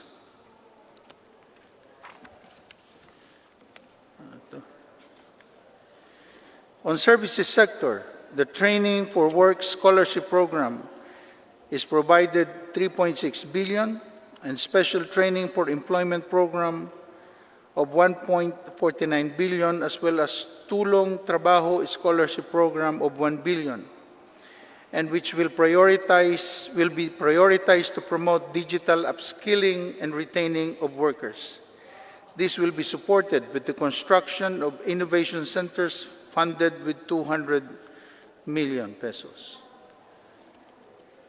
On social services sector, the COVID-19 crisis has also brought greater challenges to the most vulnerable groups, including poor, women and children, persons with disabilities, elderly persons, indigenous peoples, among others. It will thus be the priority of the government to cater to these sectors' needs and ensure that no one will be left behind as we recover as one. In line with this, Mr. Chair, the honorable members of the committee, the DSWD will implement the following programs in fiscal year 2021. The Pantawid Pamilyang Pilipino Program, or 4Ps, which will be provided with 113.8 billion for the educational and health grants as well as rice subsidy to 4.4 million household beneficiaries. The amount of 23.19 billion will be allocated for social pension for indigent senior citizens to provide monthly pension of 500 pesos to 3.8 million indigent senior citizens. Financial assistance in the total amount of 12.3 billion will be provided for individuals and families in difficult circumstances through the Alternative Family Care Program, Protective Services Program, and Comprehensive Program for Street Children, Street Families, including the Badjaus. The Sustainable Livelihood Program, which will serve household beneficiaries either through micro-enterprise development or employment facilitation, will also be allocated 4.27 billion. And another 3.7 billion will form part of DSWD's budget for the provision of hot meals for children enrolled under this supplementary feeding program. Likewise, the Balik Provincia Bagong Pag-asa program, which will provide transportation, relocation assistance, transitory family support package, and livelihood settlement grants of 10,000 pesos returning families and receiving, or 10,000 returning families and receiving community members will be supported with 2.2 billion pesos.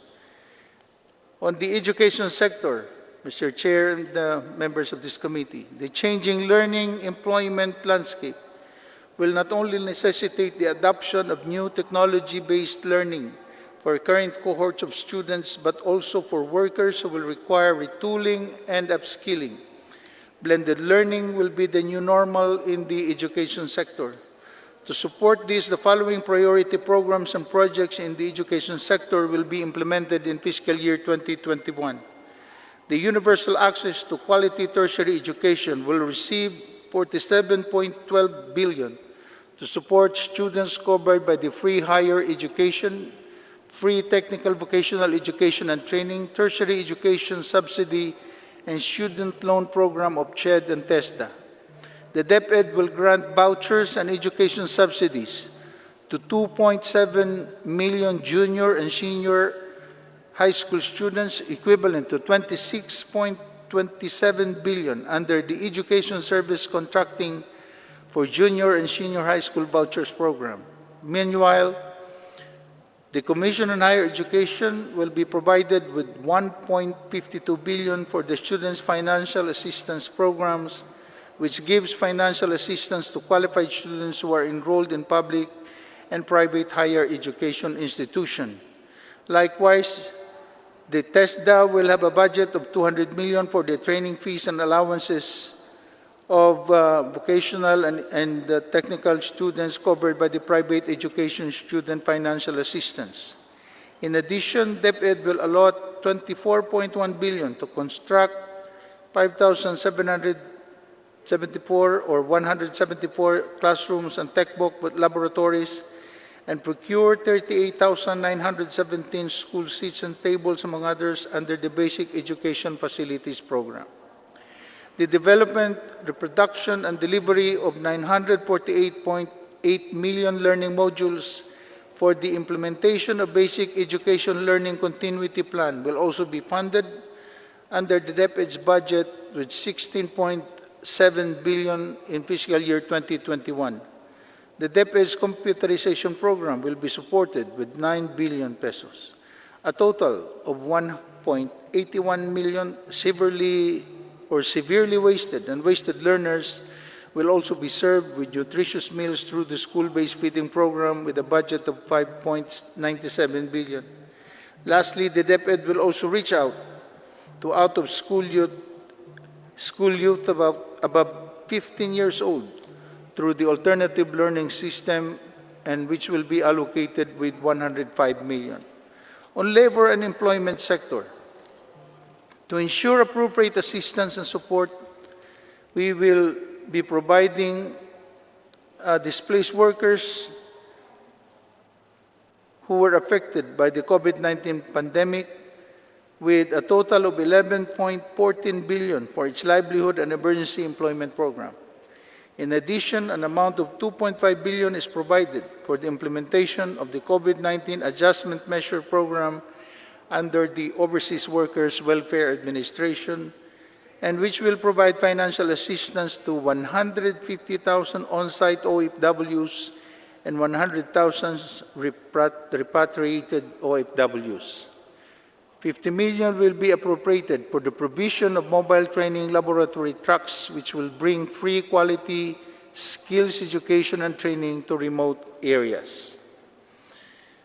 On migration, through DOLE's OWA's Emergency Repatriation Program, it will be provided with 6.15 billion, an estimated 338,000 repatriated OFWs, who will be provided with airport assistance, including temporary shelter, psychosocial counseling, stress debriefing, and transport services and allowances to the respective provinces. Also, another 53 million will be provided for the Reintegration Services Program. On governance and cross-cutting concerns, we will provide 4.1 billion for the implementation and registration to the Philippine Identification System, or PhilSys. Some 85 million will also be provided for the community-based monitoring system to assist the local government units in improving their local residence registries, which will complement the PhilSys at the local level. To promote regional socio-economic development, we will infuse a total of 3.21 billion for our Balik Probinsya Bagong Pag-asa program, which will help decongest Greater Metro Manila area and adjacent urban cities.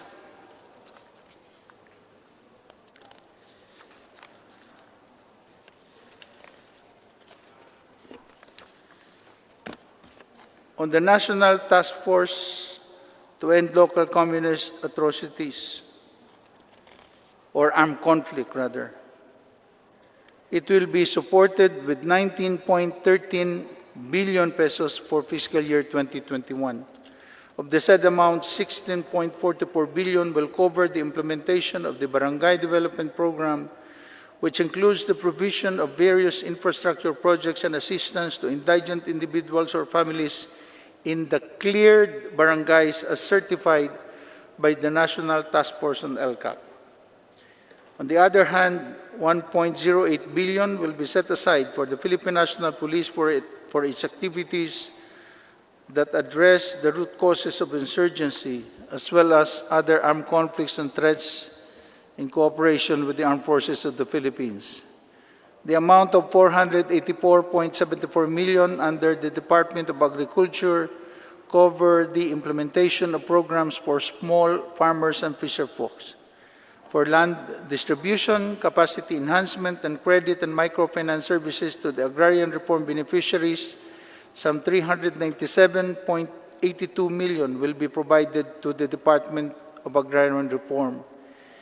And for social protection, an amount of 340 million will be provided to the DSWD for the livelihood assistance grants under the Sustainable Livelihood Program to benefit former rebels, households in conflict, vulnerable, and affected areas.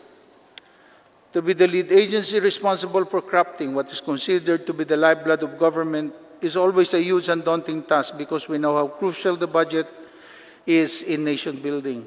Given our limited resources for the next fiscal year, we will be straightforward in saying that finding the right balance of allocation to equitably address the needs of the Filipino people has indeed been a very continuing and big challenge to all of us. Our way towards a new and better normal must be all about using evidence-based and phased approach in our responses to deliver more concrete, felt, and transformative results through citizens' participation.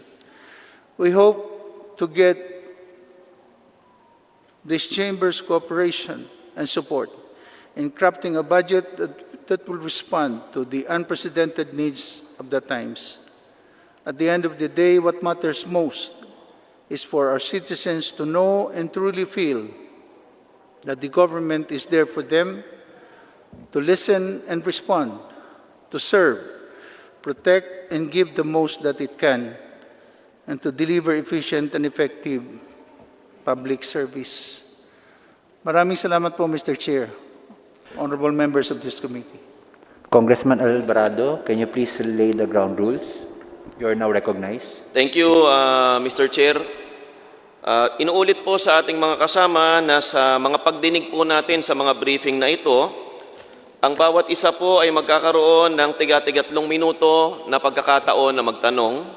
Gaya po ng ating nakaugalian, mag-uumpisa po sa minority ang pagtatanong, pagkatapos naman po ay susundan ng majority at magsasalitan hanggang po matapos lahat ng mga representante na nagpalista sa unang palistahan.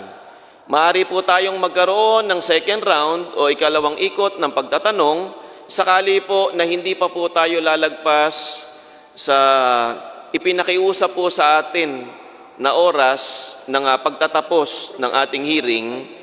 At sa araw pong ito ay sana wag tayo lumagpas sa curfew ng ating lugar sapagkat kailangan rin po nating isalang-alang ang ating mga committee secretariat at engineering personnel na kasama po natin dito sa araw na ito. Tayo rin po ay magkakaroon ng mga bisita mula po sa civic society at bibigyan po sila ng hindi hihigit sa 15 minutes na pagtatanong. Kasama na po ang ating mga nagpalista na CSOs at sa lahat po ng nagko-comment sa Facebook, sana po hindi po tayo mag-away-away lahat sapagkat binabasa po namin yung comment ninyo at maitatanong rin po natin ang mga comment ninyo sa hearing na ito. Kaya ang hearing po ito ay nilalayon po ng ating Speaker, Alan Peter Cayetano, na maging transparent sa lahat, ang bawat isa, ang bawat mamamayan. Kung kaya nyo mag-comment sa Facebook, kung kaya nyo sumulat sa ating mga kinatawan, ay magkakaroon ng pagkakataon na magpukol ng tanong sa paggawa ng budget. Ang bawat isa po ay inaasahan natin na tutulong sa paggawa ng budget sapagkat aahon lamang ang bansang Pilipinas kung magsasama-sama po tayo at magtutulong-tulong sa mas magandang budget para sa taong 2021. Mr. Chair, Salamat, Kuya Jonathan. Ngayon po, tawagin natin si Professor Ranjit Rai para po magbigay ng kanyang katanungan.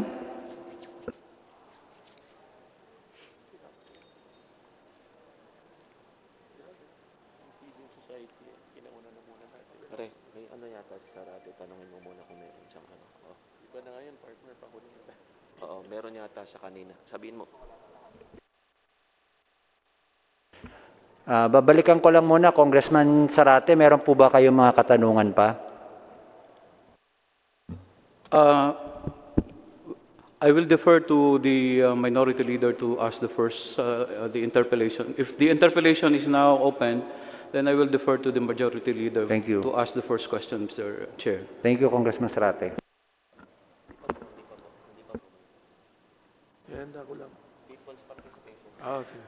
Nandiyan na po ba si Professor Ranjit Rai para magtanong po?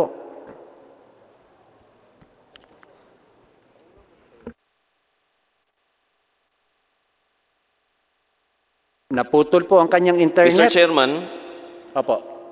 opo, habang po hinihintay po natin yung ating panauhin mula sa University of the Philippines, ay si Professor Ranjit, ay kung maaari po ibasahin po muna natin yung ilan sa ating mga nag-comment dito sa Facebook na official page po ng House of Representatives. Gayon din po ng inyong abang lingkod, Kuya Jonathan C. Alvarado, kung inyong mamarapatin, Mr. Chairman.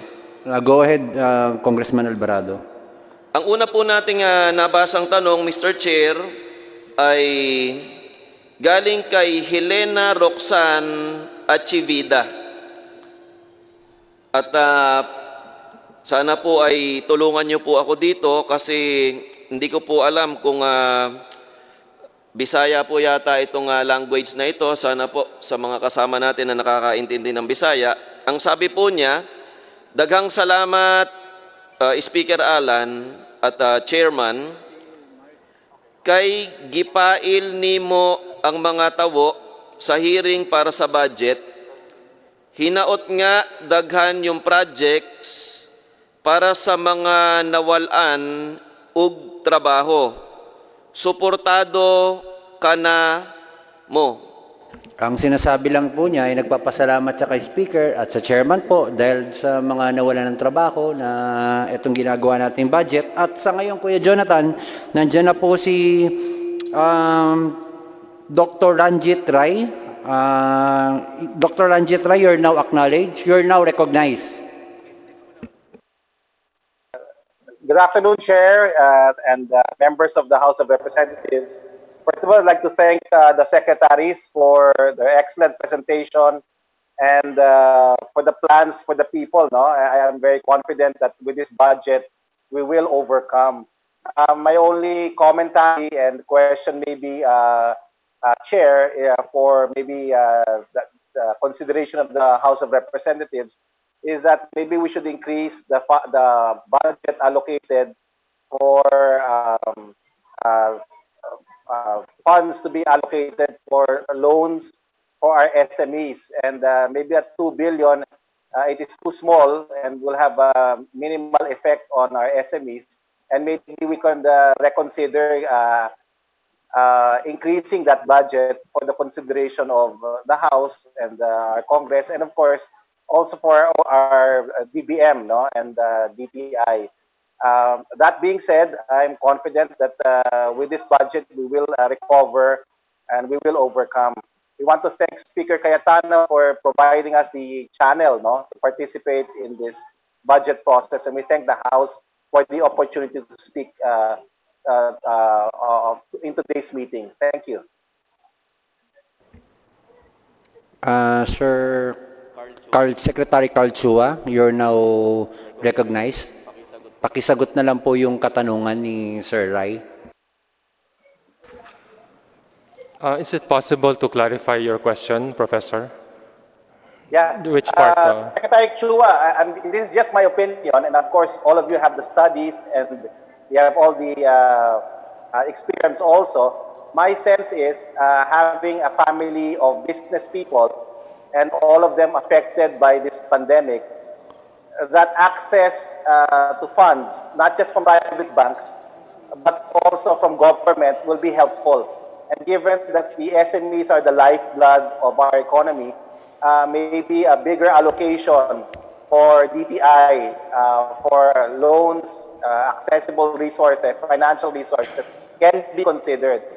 We feel that the 2 billion might be too small, and it can be increased to even more to attract many of the SMEs who are badly hurt by this economic downturn and because of the pandemic. Okay. Thank you, Secretary.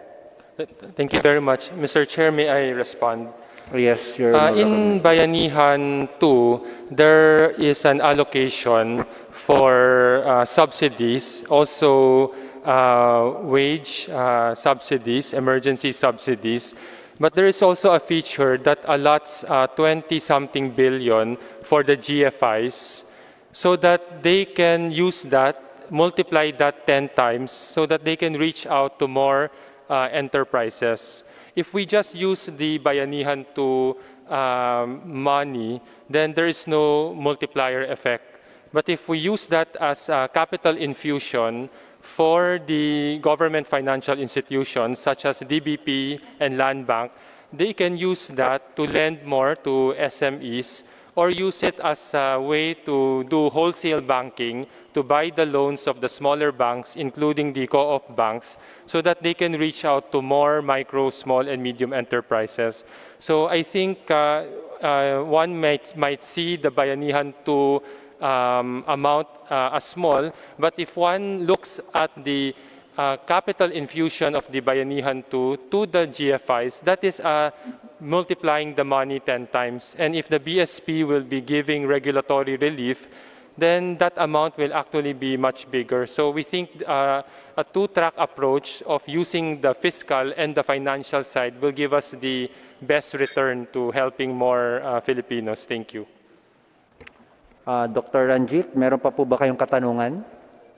Yeah, last question is how much money are we spending now or allocating to our farmers who are still reeling from adjusting from the well-intended liberalization of the rice industry, no? And how much more are we spending now for CCT?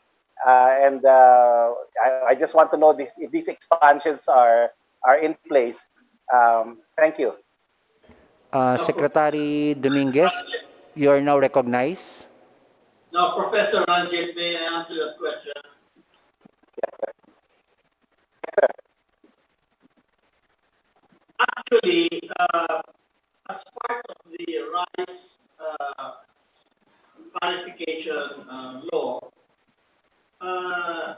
the Congress has allocated 10 billion pesos minimum to the rice farmers who are affected by the rice tarification law. So that's your first cut, is 10 billion pesos for the rice. Now that money comes from the taxes and duties that are imposed upon the importation of rice.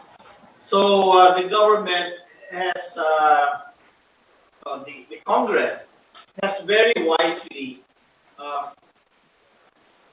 protected the farmers in two ways. Number one, they put a 35% tariff on rice for rice imported from the ASEAN area. And they have allocated at least 10 billion from that to the rice farmers.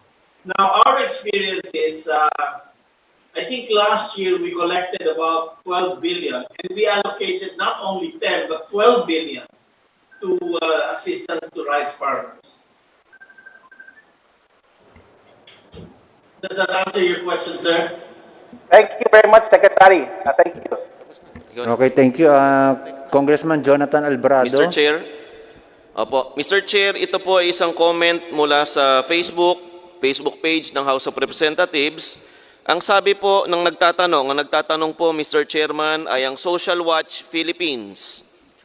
Ang sabi po nila, the peso strength might do more harm than good.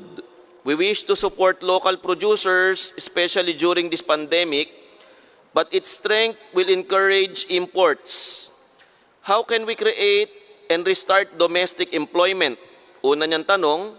At pangalawa niyang tanong, the peso value of OFW remittances has also gone down.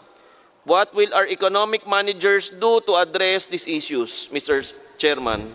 Anybody from the BSP? Well, as a matter of policy, we do not target a specific rate for the peso, but we adopt a policy that what's the greatest good for the greatest number, right?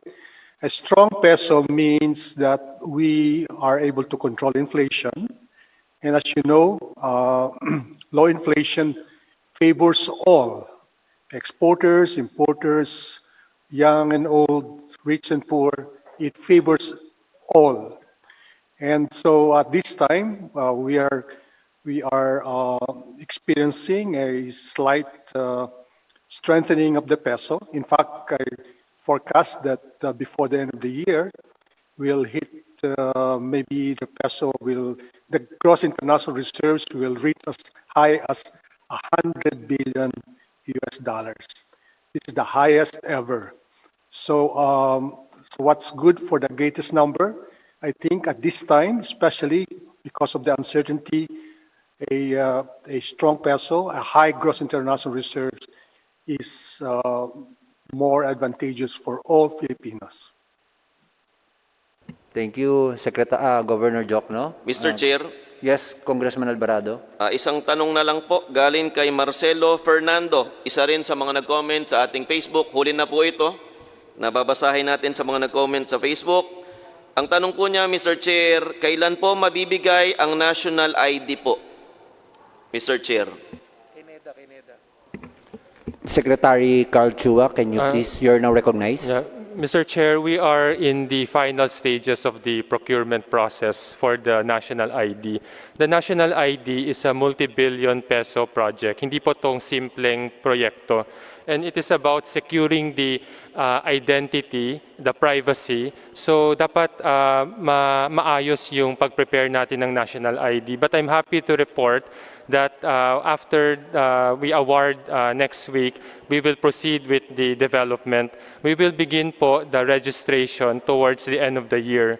Our target is 5 million household heads, and we will ramp up next year po with the next 40 million so that we can get as many registered as possible. Our only concern po is we have to do this in a very safe manner kasi when you register for a national ID, you will go to the registration centers. You will use the biometrics and the iris scan. That can cause the spread of the virus. Kaya maingat din po kami. We will begin in the areas that have less risk. Thank you. Thank you. Ngayon, pwede bang makahingi naman tayo ng statement from our beloved minority floor leader? Salamat po, Mr. Chair.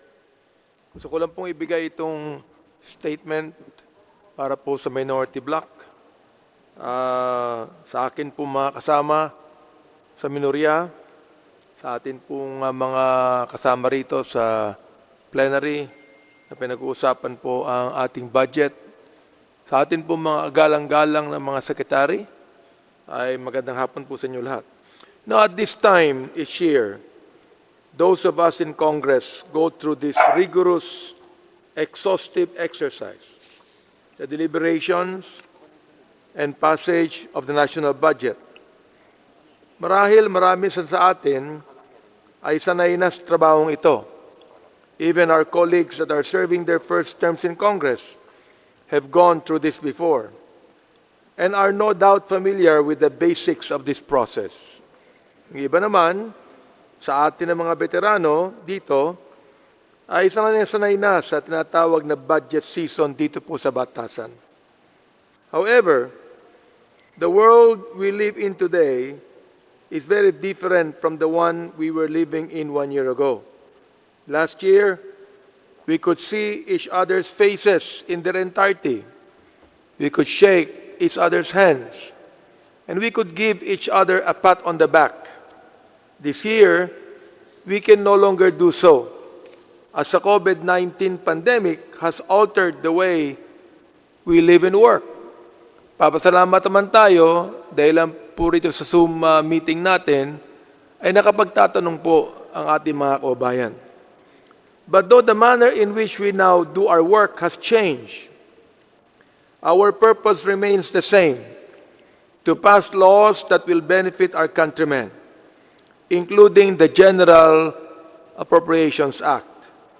For next year, Mr. Speaker, the Executive is proposing a national budget totaling a record high 4.506 trillion pesos. And I will stress that the aim or theme of the 2021 budget is reset, rebound, and recover, investing for resiliency and sustainability. Yan po ang kanilang theme. On its face, we cannot argue with what the government hopes to achieve with this budget. I believe we can all agree, Mr. Chairman, that given the continuing threat posed by COVID-19 and the state of our economy, government must use its resources to reset our priorities in order for our economy to rebound and to allow our country to fully recover from the negative impact of the pandemic. Sangayon din kami, Mr. Chairman, sa pahayag mo kanina sa ating speaker na kailangan natin sa Kamara magbayanihan at magkaisa upang maipasa ang GAA sa madaling panahon. Because of the magnitude of the challenges before us and the work that needs to be done to get our nation back on its feet, government cannot waste a single day, a single hour, or a single minute in the passage of the budget. The sooner the GAA is signed, the sooner government can plan and program for the year ahead. That will be critical in our efforts to recoup the gains we made before the pandemic struck. Ako po'y nagpapasalamat sa binanggit ng ating butihing Secretary Sonny Dominguez. Ang sabi po niya, we will do what is necessary, but we will not be wasteful. Yan po sana ang mangyari dito. This is why, kaming nasa minority, wish to stress that we will do our share to participate productively in the budget deliberations and to speed things along. However, please allow me to emphasize that I said earlier this week, kami po sa minorya, may tema din po sa budget deliberations na ito. Review, reassess, and reallocate.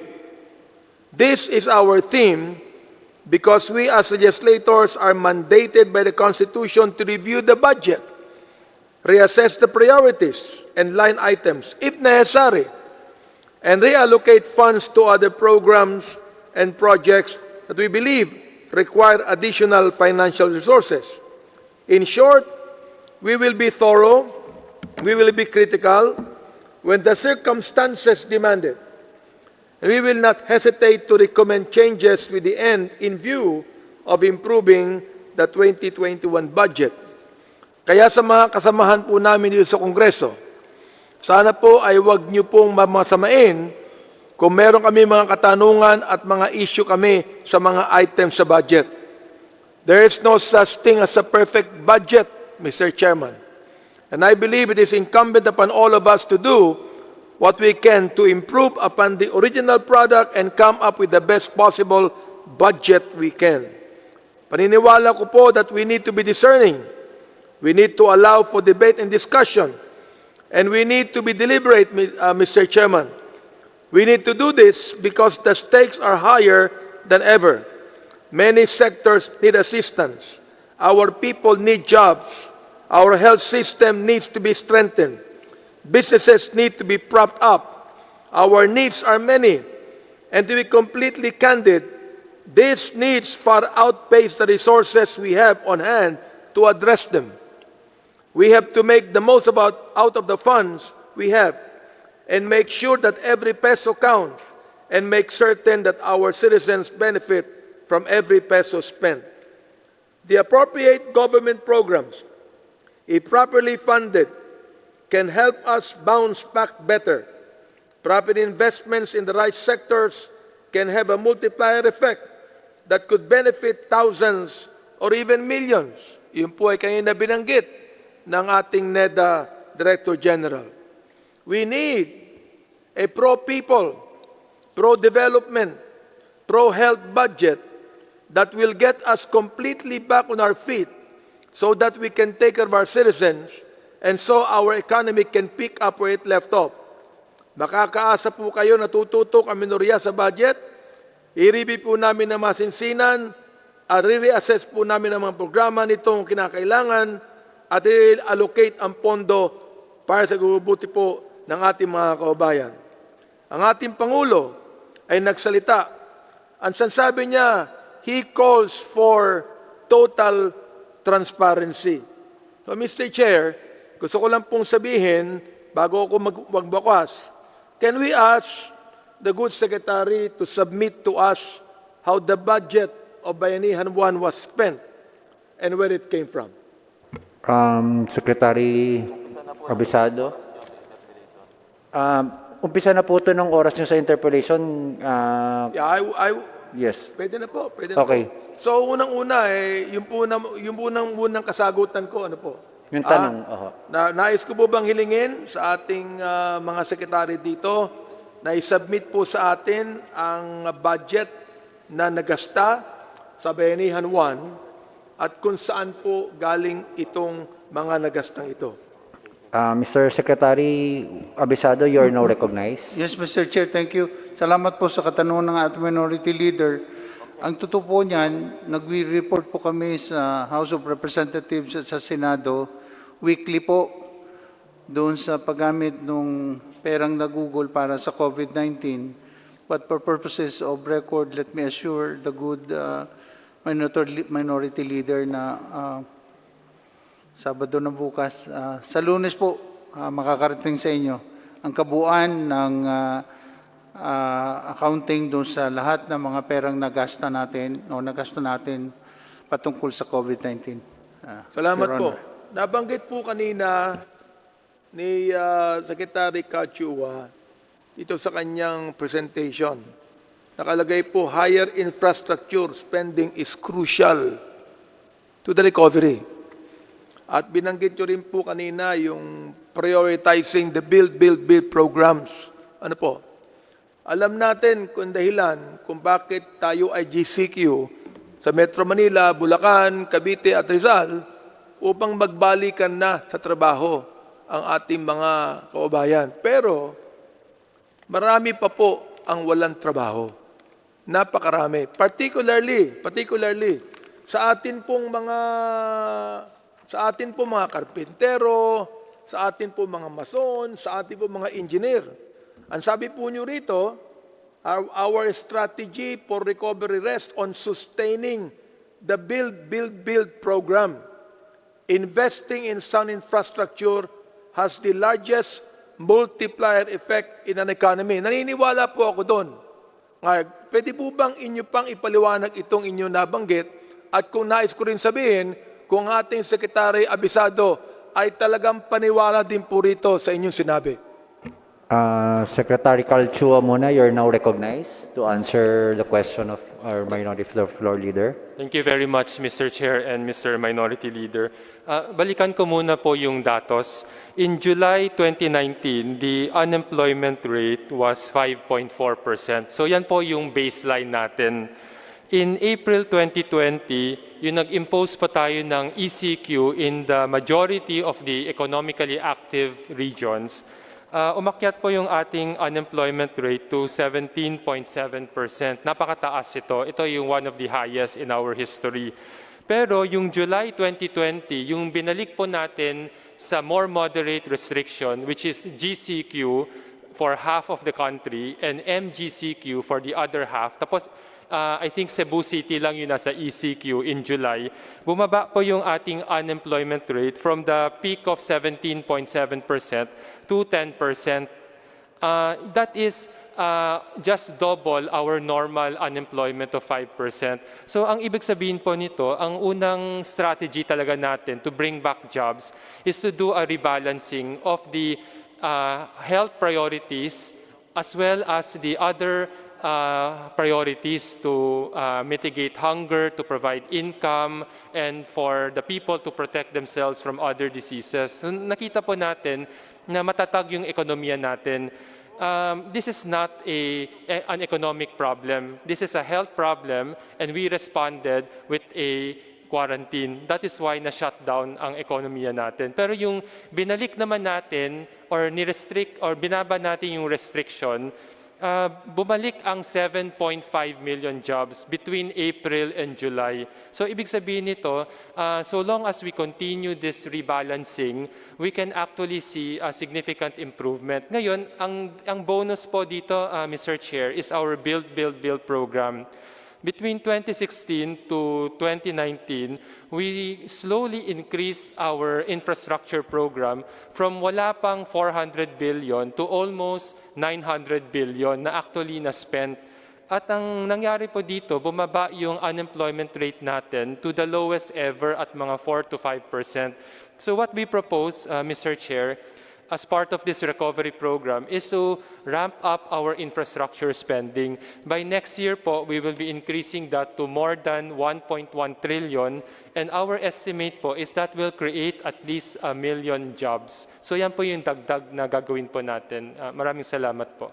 Mr. Chair, can you submit to us the basis on your pronouncement that our unemployment rate went down to about 10%? Yes po.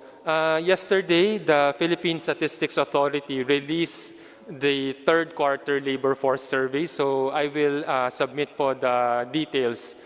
This labor force survey is done every quarter. January, April, July, and the next one is October. Yung January po, Mr. Chair, mga 5% ang unemployment. Yan po yung average na nakita natin, mababa po siya. In April, it went up to 17.7% because of ECQ. Yung binaba po natin yung quarantine level to GCQ and MGCQ sa July, it improved to 10%. So ang nakikita po namin, Mr. Chair, is so long as we continue the gradual relaxation of the ECQ as we build our health system capacity, tiyak po na mag-i-improve yung ating ekonomiya at babalik yung trabaho. So we will provide, Mr. Chair, Mr. Minority Leader, a report on the labor force survey. Thank you. The committee secretary is directed to get the documents kay Secretary Carl Chua. Mr. Chair, of course, you are the policy makers, no? Especially in the economy.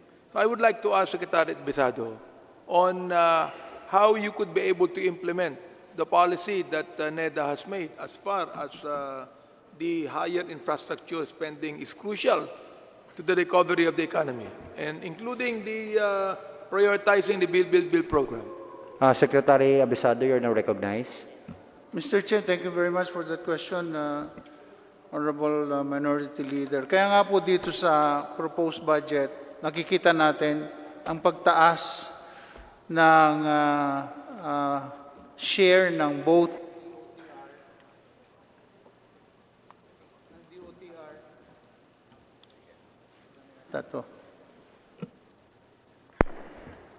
ng DOTR at DPWH, no?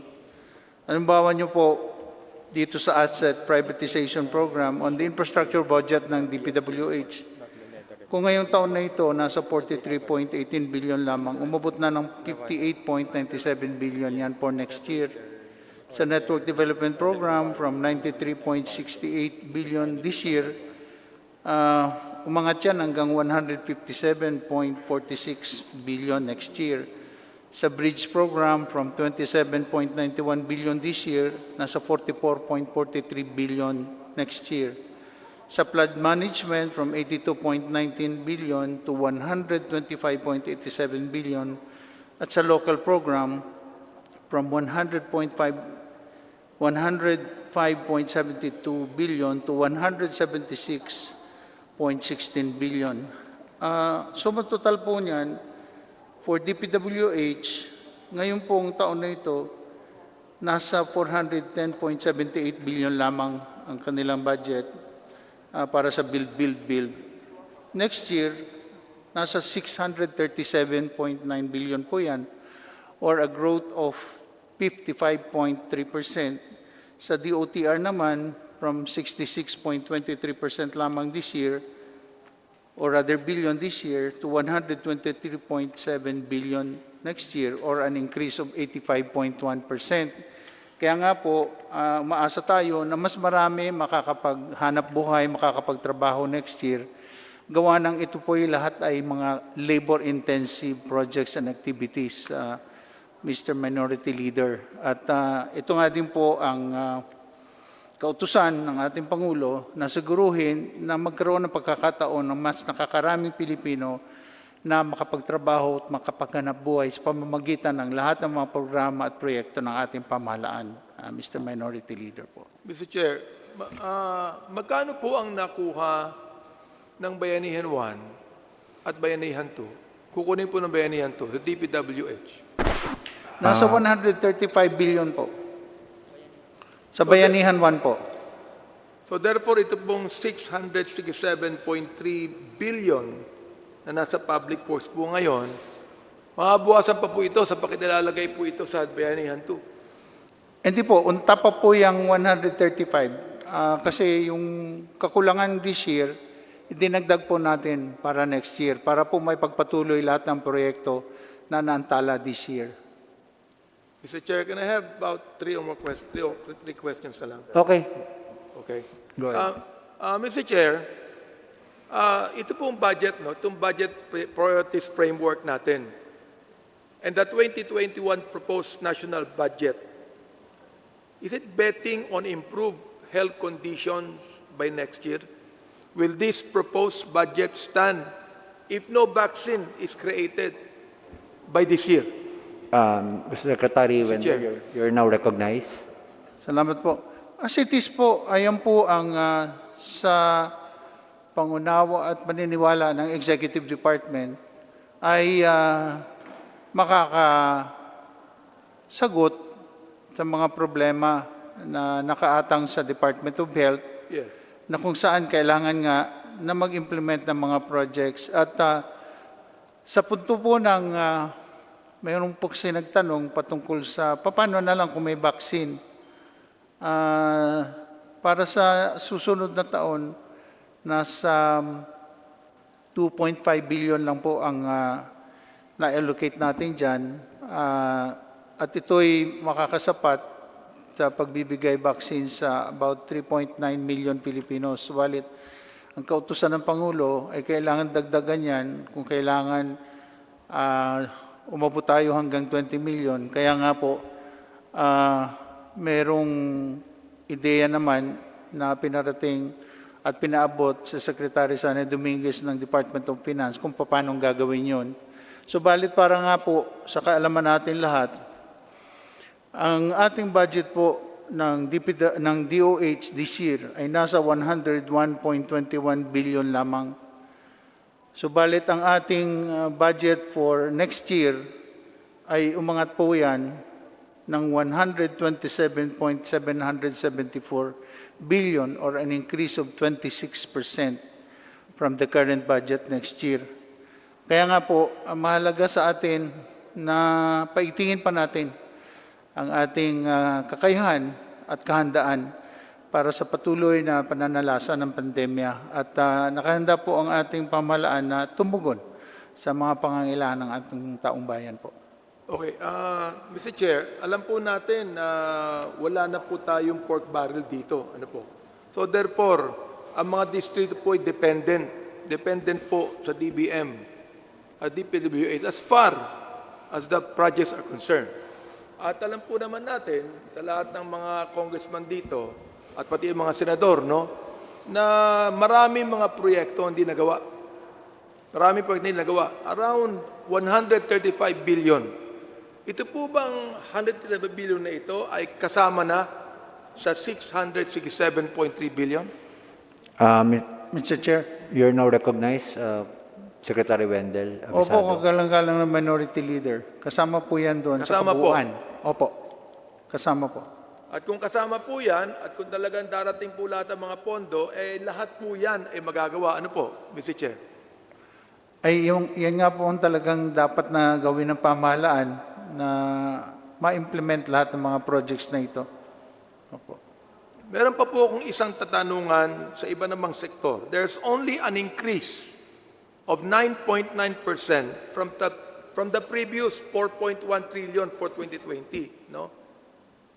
On a by-sector comparison of 2020 and 2021 budget, all sectors increased except the general public services, which went down by 1.4% or 10.3 billion pesos.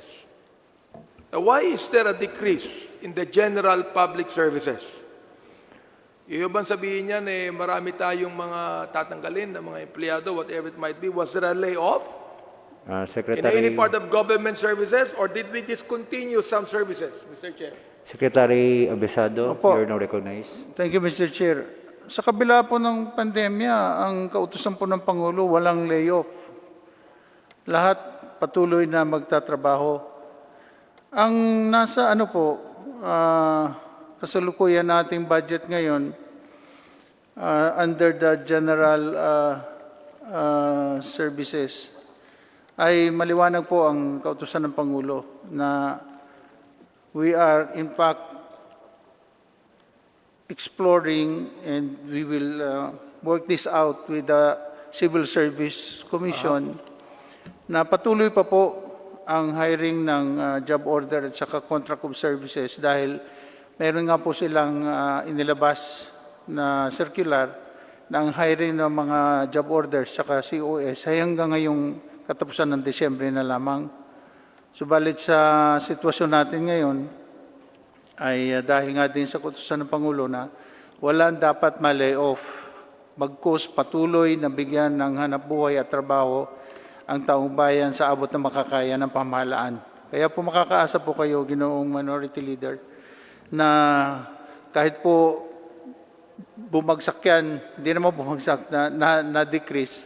Dahil nga po, sa totoo lang, meron din po kasi mga ahensya na hindi na rin po nag-hire dahil nga sa dami ng mga na-hire na nila ay sila mismo ang nagsabi na hanggang dito kami at hanggat maaari kung meron pang po pwedeng gawin na makapag-hire sila, meron naman po silang MOOE na pwedeng gamitin.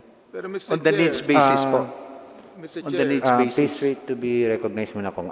Kong Benny, last question na ba yan? Kasi dalawa na lang, tapos na. dalawa na. Meron lang response sa kanya sagot kanina. Okay, ano po yung katanungan nyo? Okay, Mr. Chair.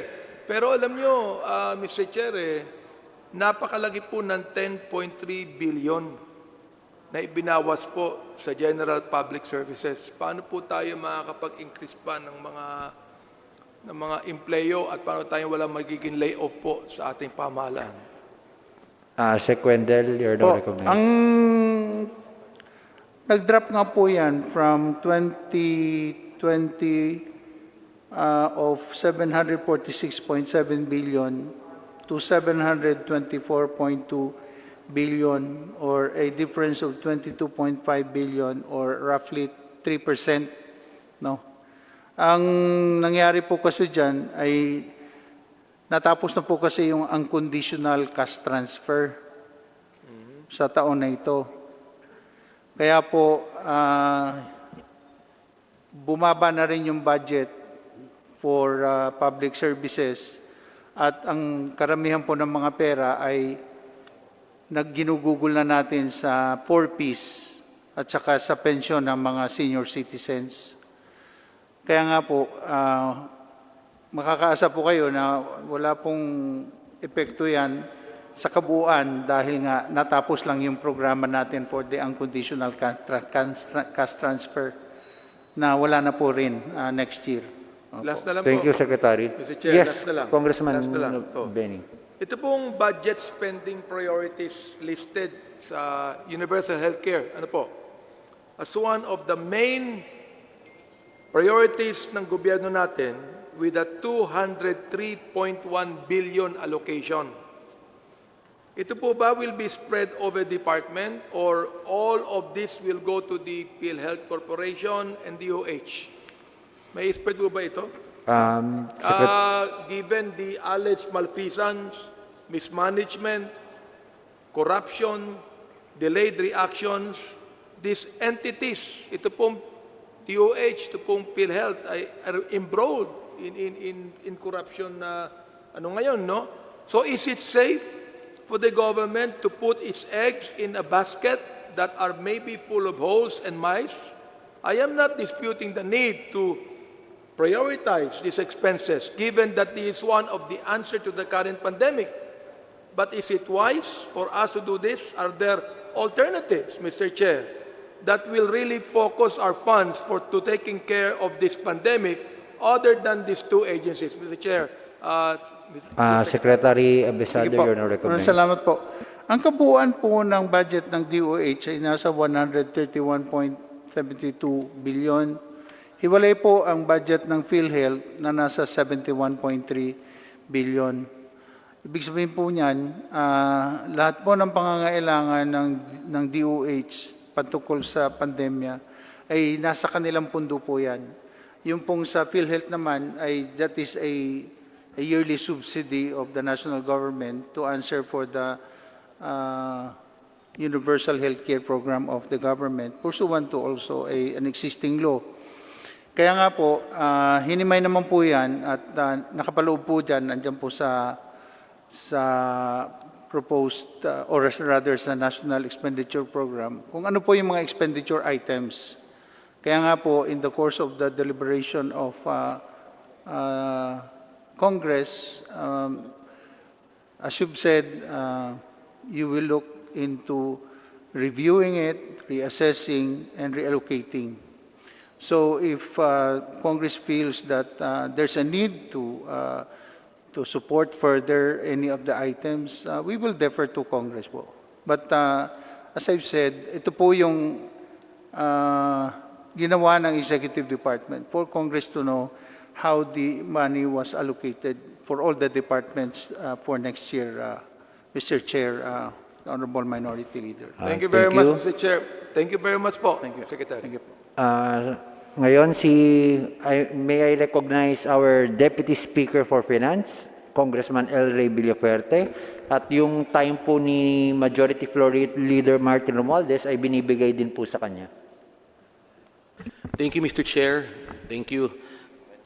Just before I ask questions, gusto ko lang pong would like to put on record and note that based on the presentation of the economic team represented by the NEDA, DOF, and DBM, they mentioned that the key legislation to support the recovery of our country are the following: the Financial Institutions Strategic Transfer Bill, the GFI's Unified Initiatives to Distress Enterprises for Economic Recovery Bill, the CREATE Bill or the CITIRA, which was passed in Congress, amendments to the Public Service Act, amendments to the Foreign Investment Act, amendments to the Retail Trade Liberalization Act. Mr. Chair, just to put on record and for the public to know, napasa na po lahat yan sa Kongreso.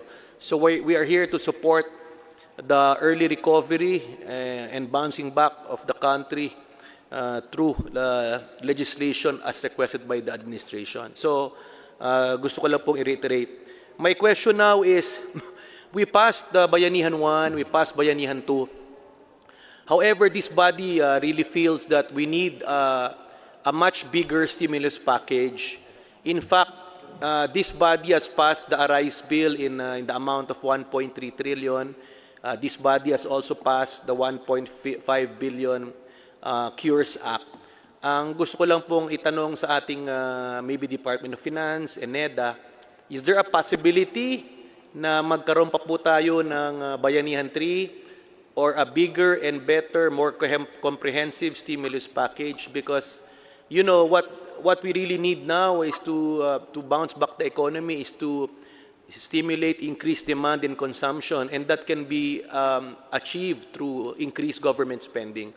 So Mr. Chair, that's my question. Kung meron ba tayong Bayanihan 3, is there a chance that the Cures Act, the Arise Bill, stimulus bill as passed by this Congress can be considered and funded by the economic team and by this administration, Mr. Chair?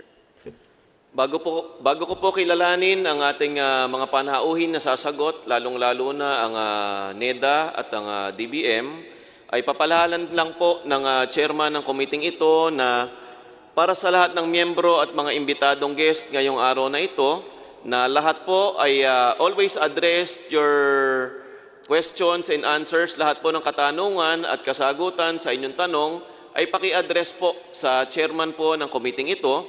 Ito po ay para maiwasan natin yung minsanan na pag-iinitan ng ulo o kaya direktahang pag-aaway sakali po na kayo ay diretsang mag-uusap. At bago po tayo sasagot, palati po nating tatandaan, maghintay po muna na ma-recognize po tayo ng chairman ng committee ito. Maraming salamat po. Neda, you may answer. Mr. Chair, may I respectfully refer first to the DOF Secretary? Ang ating minamahal na sekretary ng DOF, you may answer. Mr. Chairman, may I be permitted to respond? Opo, Secretary, you're now recognized. Thank you very much. If there is one thing about this pandemic, it is that it is uncertain on how it's going to develop. We're not sure if we are going to have a cure. We're not sure if we are going to have a vaccine. And we're not sure how long this is going to last. So the most important thing, unlike during a battle, is not to commit all your forces in the beginning, because you are totally uncertain of how this pandemic will develop. I cannot say whether or not we will have an effective vaccine by the end of the year. I have no idea. So, not knowing that, we have to preserve all our assets to make sure that we can run this marathon, that we have enough borrowing capacity, that we have enough stamina to run this marathon. So, given that,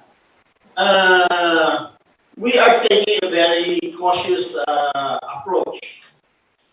On top of all of that, we have looked at how other countries have behaved and what the result was. We saw that Great Britain, for instance, spent 23% of their GDP in stimulus program. Their GDP dropped in the second quarter of this year by 20%. Even spending 23% of their GDP, their GDP still dropped 20%. You look at Malaysia. Malaysia spent 18.2 as a stimulus, 18.2% of their GDP as stimulus. And yet, their GDP growth was minus 17.1%. You look at Sweden. Sweden spent between 10.8 to 16.6% of their GDP in stimulus. And their GDP growth dropped by 8.2%. So there seems to be no relationship between how much you spend and how much your GDP drops. And when your GDP drops, that means to say your unemployment goes up. That means to say you are producing less. In the Philippines, our GDP dropped 16.5%, which is less than what Malaysia dropped. And yet we spend around 6% of our GDP. So, had we spent more of our GDP, would we have drop less? I am not sure. And it's probably not. The answer is probably no, given the experience of Malaysia, Sweden, and the United Kingdom. So number one, you have to preserve your assets and preserve your strength for a long fight. Number two, you have to look at the experience of other countries, and it doesn't seem that spending a lot of money is going to save your productive capacity. What we want to do is we want to support the productive parts of our economy while supporting also the poorest of the poor in our country, and we have done that. So in other words, throwing money at this problem doesn't seem to be the problem. The next point I want to bring out is what is really the problem in the economy? The problem is that we have locked down. Once you lock down, you reduce people's ability to earn, and therefore you reduce their ability to produce. So by spending money, are you going to improve the demand in the economy? I'm not sure at all that that's going to be the result. So I think it's better to be conservative at this point. And as I said, let's prepare ourselves for a long fight that's coming. The longer, the more stamina or fiscal stamina we have, the better our chances of getting out of this recession faster. Thank you. Maraming salamat, Secretary Sani Dominguez. Pwede po ba nating mahingan ng sagot si Secretary Chua?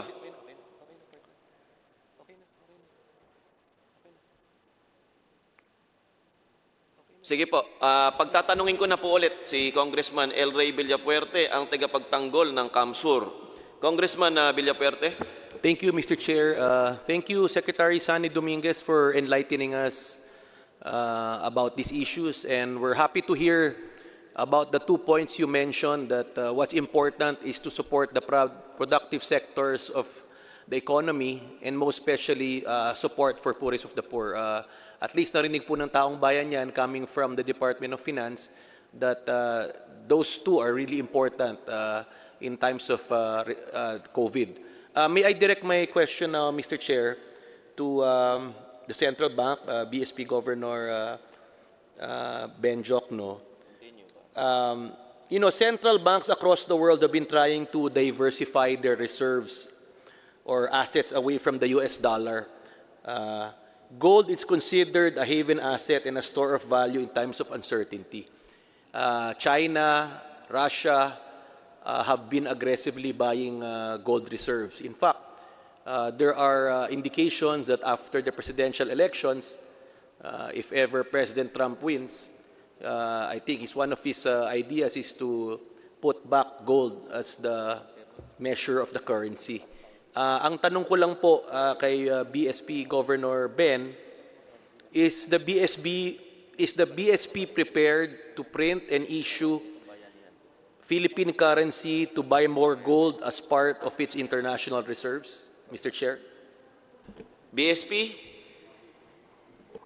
Good afternoon, Mr. Chairman. Right now, we have total gross international reserves of about 98 billion US dollars, of which 12% of that reserves are in gold. And we have decided, just recently, the Monetary Board has decided that we should be actively trading part of the gold, so that maybe we'll just maintain 10% of our gross international reserve in gold form rather than in gold form. So yung tanong, kami ba ay actively mamimili? Right now, we can buy from our small miners, and the market there is very active now, thanks to Congress. But hindi po kami actively mamimili from the external market. In fact, kinukonsider ho namin magbebenta kami, because right now it's the the part of our reserves that is in gold form is about 12%. And we made it a policy na siguro we'll keep it at 10%. So, Mr. Chair, hearing from Governor Ben, so he's not inclined to increase the reserves at over 90 billion and increase the 12%. In fact, he wants to sell, which gusto ko lang I would like to hear from the BSP Governor, because China, Russia, US is aggressively buying gold right now. That's why the price of gold has increased. So our stand really is to in fact lessen. Is that correct, Mr. Chair? Unang-una, Mr. Chairman, napakalaki na po ng reserves natin. We don't have to buy more gold at this time. In fact, in terms of our policy, sobra-sobra po ang gold natin as a part of the gross international reserves. Thank you. My last question lang is, magkano ba yung tinatawag na, the outflow of money or hot money the past few months, Mr. Chair? I read somewhere that umabot raw ng $10 billion yung nag-unload sa stock market. I'd just like to know yung outflow because of the instability or because of the pandemic. Magkano ba ang what you call yung hot money, yung outflow lumabas because of the current situation? Dalawa pong BSP, klase please yan. answer. Yes, Your Honor. Dalawa pong klase yan. Yung tinatawag na foreign direct investment, that's the kind of investment na dapat gusto natin dahil they put money in the economy, they create a lot of jobs and so forth. There's another part which is what is called the portfolio investment, yung Yes. tinatawag na hot money, yun yung nire-refer ho ninyo. As a matter of policy, I think economists don't like hot money because they actually exacerbate or the picture. Kasi they can quickly exit, they enter, but they can quickly exit if they sense some trouble in the economy. So hindi po yun ang gusto natin na klaseng investment sa Pilipinas, no? So right now we're happy with the inflow of money, foreign direct investments, money coming from our overseas Filipino workers, money coming from BPOs, etc. At saka yung mga investment po dito ng mga iba-ibang bansa. Permanent investment, foreign direct investment is what we prefer. We are indifferent with respect to the flow of portfolio investment. Mr. Chair, yung as a follow-up, yung other countries are exercising or practicing what they call quantitative easing or, selling securities or printing money. Ano bang, I know in Bayanihan too, we've authorized the central bank to another 10%, which will redound to around 270 to 80 billion, no, to be able to, sorry? Your Honor, we don't have to resort to what other developed countries are doing because they're nearing their interest rates are close to zero or in fact in some cases negative. Wala po pa tayo sa ganung situation. But let me tell you that the central bank has been helping the government in this crisis. We have released actually into the system something like 1.3 trillion pesos. Ganun na po kalaki ang na-release natin and we've been helping the national government by giving the treasuries 300 billion. In fact, I think we probably increase that.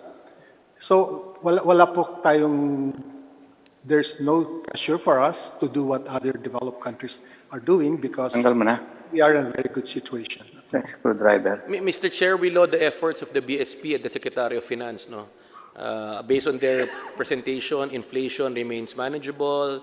We have ample liquidity in the market. Banks are strong and resilient. The peso is steady. Foreign reserves at an all-time high. External debt remains manageable. So we commend the economic team headed by Secretary Dominguez. Nandito si Secretary Carl, Secretary Avisado, and kay BSP Governor. Briefly na lang, again, as mentioned by Central Bank Governor Ben, they've already released 1.3 trillion in the market.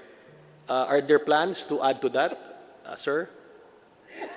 Right BSP. now, Mr. Chairman, right now, as I said, we have we still have a lot of elbow room to help the national government, but we have post because we want the market to absorb what we have released. There's a lot of liquidity into the system, but I can assure you that if there is a need for additional assistance from the central bank, we are going to use whatever is in our toolkit.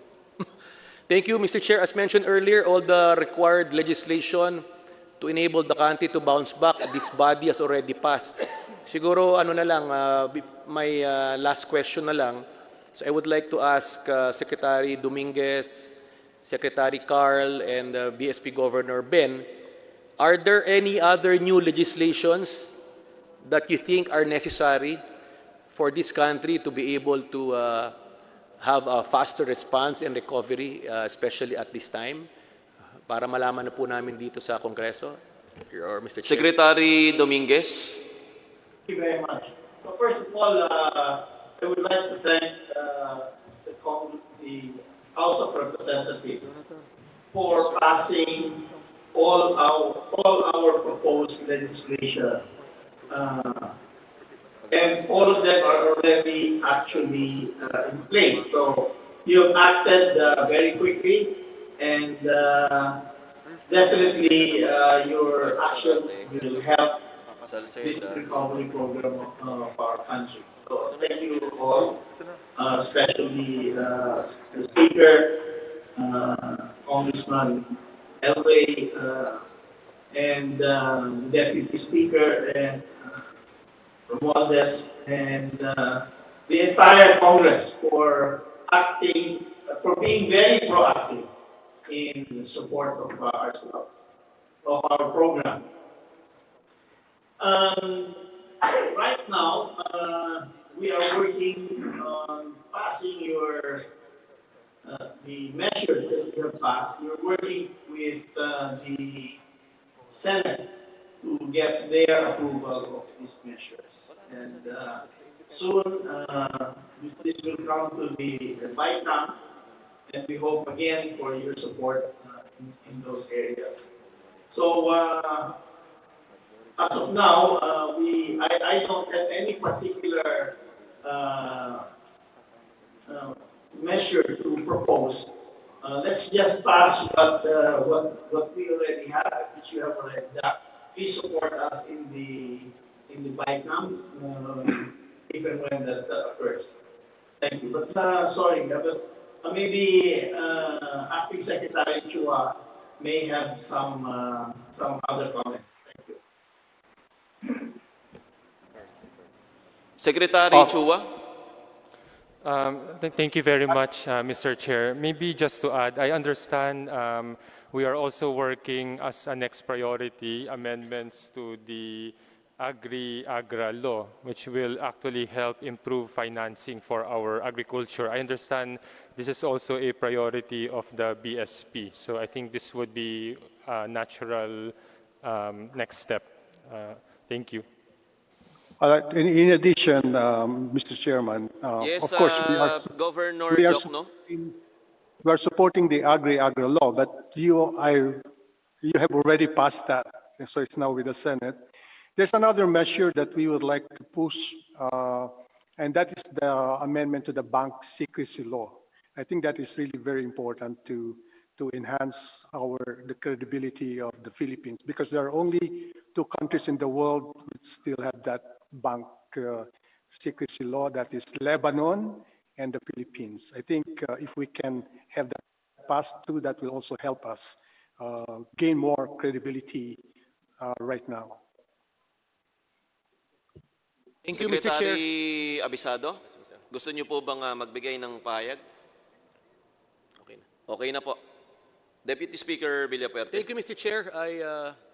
I will ask further questions on the second round, and I yield to the next interpellator. Ang susunod po natin na kasama na magtatanong ay si Representative Carlos Zarate mula sa party list ng Bayan Muna. Congressman Zarate, you're now recognized. Meron ka pong 3 minuto. Maraming salamat, Mr. Chair.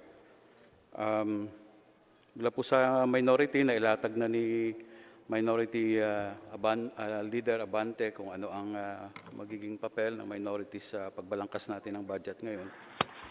Kaya we are one in saying that the number one problem we are facing now is itong ang krisis na pinalala ng pandemya ng COVID. Kaya mainam po na talagang mabusisi natin ang budget na ito. Pinakamalaking budget sa kasaysayan so far, 4.5 trillion, kung saan ba talaga ito patutungo. Una ko pong sigurong puntahan yung usapin ng paggugol ng pondo. Ang website po ng DBM is replete with the concept of transparency and similar phrases like fiscal openness, promoting transparency, citizens' engagement, right to participate in governance. At kanina binanggit na even the Department of Finance, sinasabi nila na we have to spend what is necessary but not wasteful. No? Now, Mr. Chair, the DBM is responsible in the formulation and implementation of the national budget and preparation for the expenditure program of the government. Am I correct, Secretary Abisado? That's the main function of the DBM in the preparation of the budget, Mr. Chair? Mr. Chair, may I- DBM? Yes, Mr. Chair, Honorable Zarate, in consultation with all the members of the cabinet insofar as their respective budget proposals are concerned, yes. Yes, Your Honor. Thank you, Mr. Secretary, Mr. Chair. Now, Mr. Chair, Mr. Secretary, in the government's response to the COVID-19 pandemic, we learned, based on the report submitted by the executive to Congress, that a huge bulk of the fund came from the 2019 savings. We came to know only that there are savings in 2019 when the government was obliged to report the sources of funding for the COVID-19 responses. So my question, Mr. Chair and Mr. Secretary, why did the DBM omit the information on the overall savings in the budget books beginning 2016 up to 2019? Because we have been looking for this, whether or not there are still savings, at hindi ho natin makita ito. But based on the reports submitted by the executive as required by the Bayanihan Act 1, the executive, Mr. Chair, said that a bulk of the funds expended came from the 2019 savings. So may we get a response? Secretary Abisado, ang katanungan po ni Congressman Zarate ay mag-uugat pa simula ng 2016 hanggang nito pong 2019. Maaari pong bang bigyan tayo ng kasagutan, Secretary Abisado? Maraming salamat, Mr. Chair. The Honorable Zarate. Ang totohanan po niyan, lahat naman po ng savings ay every year po na lalaman ng lahat yan. Dahil po nakapaloob yan sa sources of funds for every annual budget na inihahanda at isinusumiti sa Kongreso. Patungkol naman po sa Bayanihan Law, meron pong mga unappropriated allotments na galing sa 2019 na dahil nga sa Bayanihan 1 ay isa sa mga naging sources of funds to implement Bayanihan 1. Aside from the exercise of power by the President pursuant to the congressional authority na mag-realign at mag-discontinue at mag-reprogram ng mga projects na nakapaloob na sa fiscal year 2020 national budget. So ito po ay lantaran na ipinakita naman sa publiko kung magkano ba talaga lahat yun. At on a weekly basis, we are informing Congress kung gaano na ang na-set aside sa mga projects na hindi pa na itutuloy at kung saan po ito napunta. At tulad na sinabi ko kanina, dahil may request ang kagalang-galang na minority leader, bagamat ito ay nakapost din po sa website ng DBM, ay isasumite po namin ang kabuuan at yung pinaka-latest na status of funds insofar as the COVID-19 expenditures are concerned. Congressman Zarate.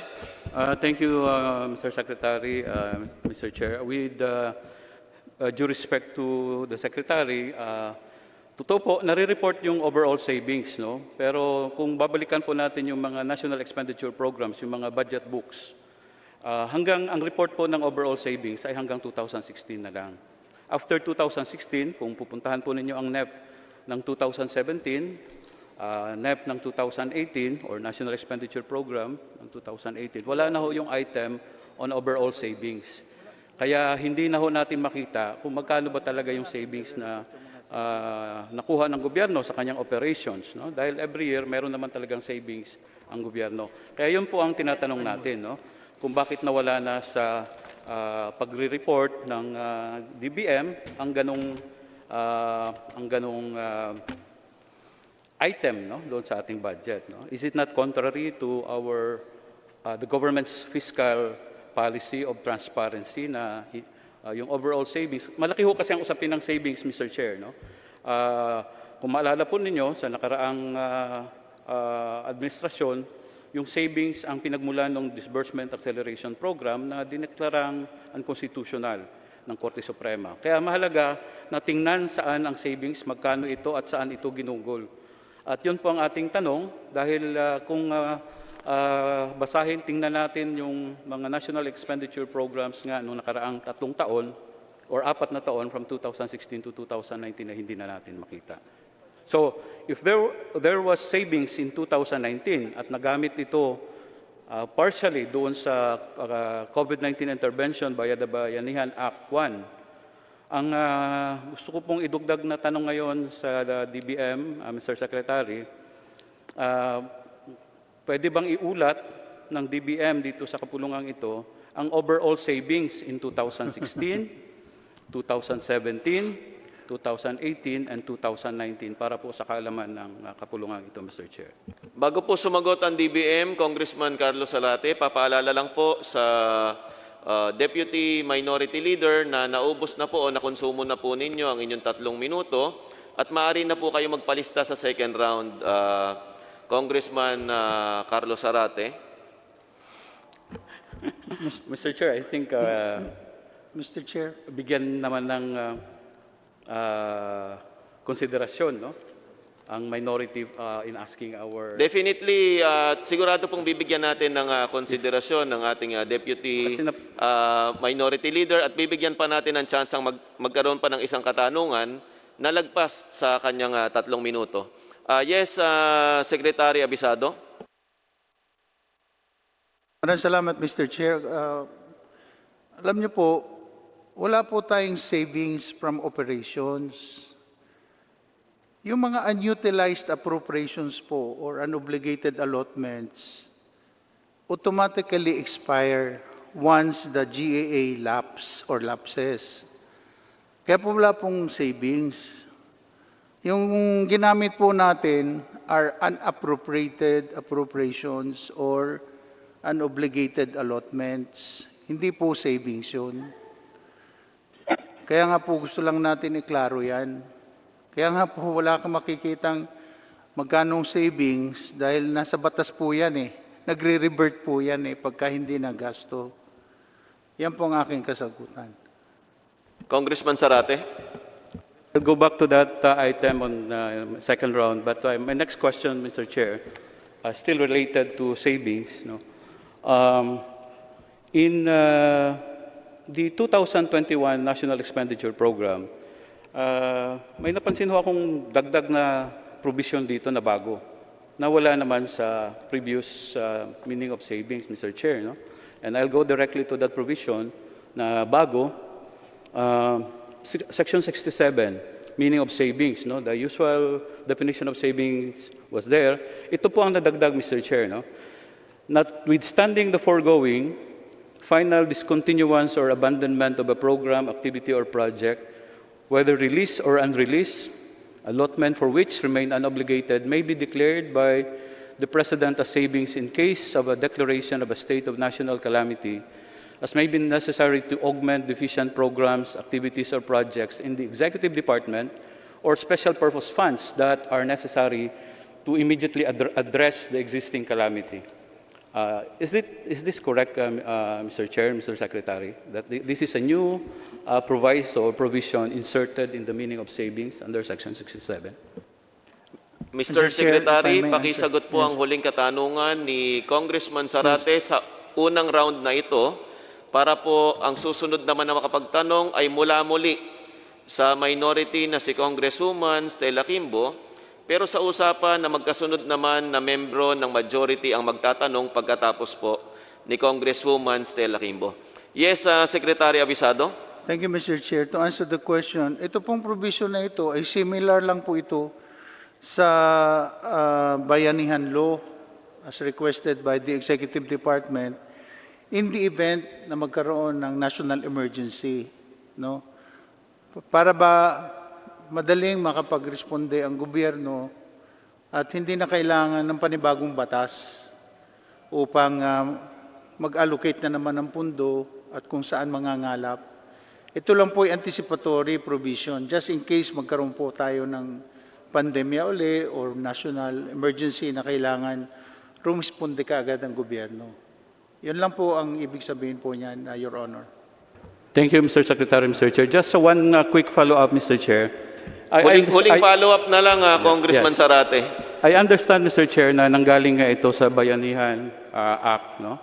But, Mr. Chair, itong provision na ito, pag pinayagan ng Kongreso, ay automatic na bibigyan ng poder at kapangyarihan ang executive na mag-realign ng pondo, no? Na hindi na pinagdidebatihan dito sa Kongreso.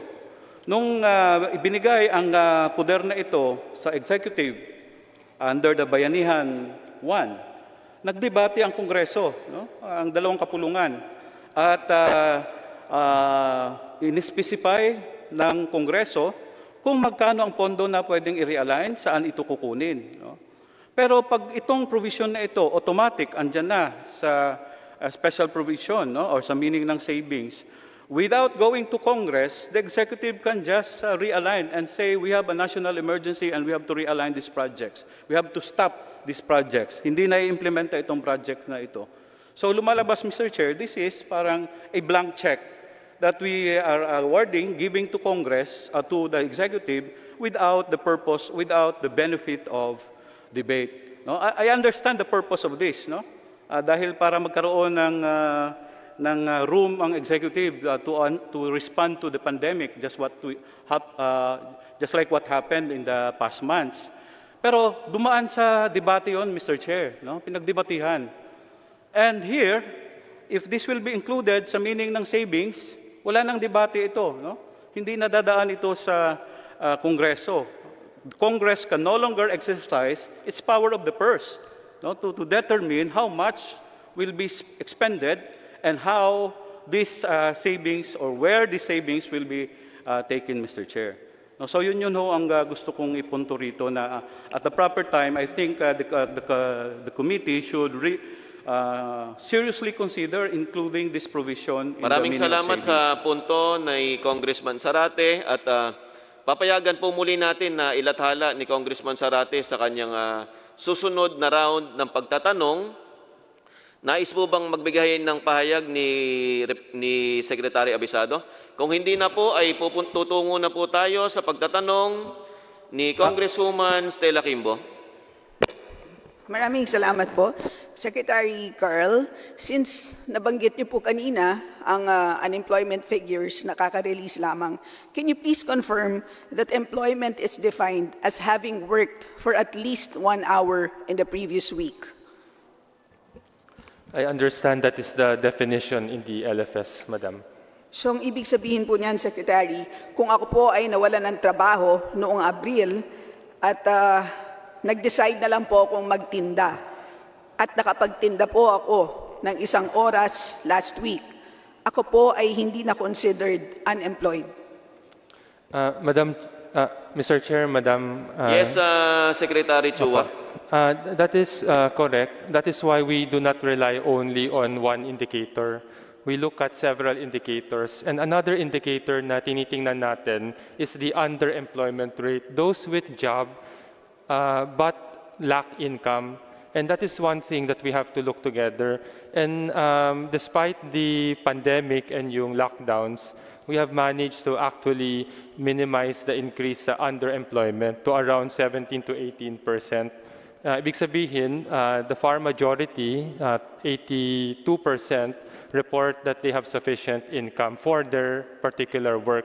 Now, we will have to work hard to ensure na itong 18% who report, 17% who report to be underemployed are provided the assistance. And we are doing that through Bayanihan 1 and Bayanihan 2. Thank you.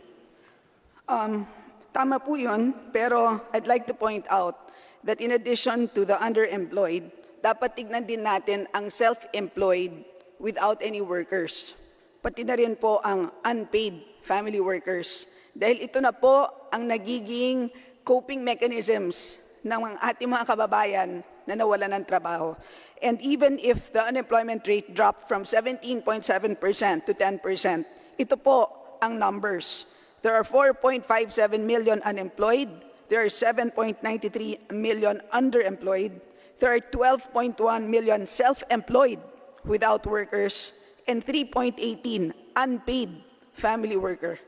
Ang kabuuan po niyan is 27.78 million workers, which is very similar to the joblessness rate of the SWS that was also recently published. So would you agree with me, Secretary, that kulang na kulang po ang budget ng DOLE para sa displaced workers, which allots only funding for 2.1 million displaced workers?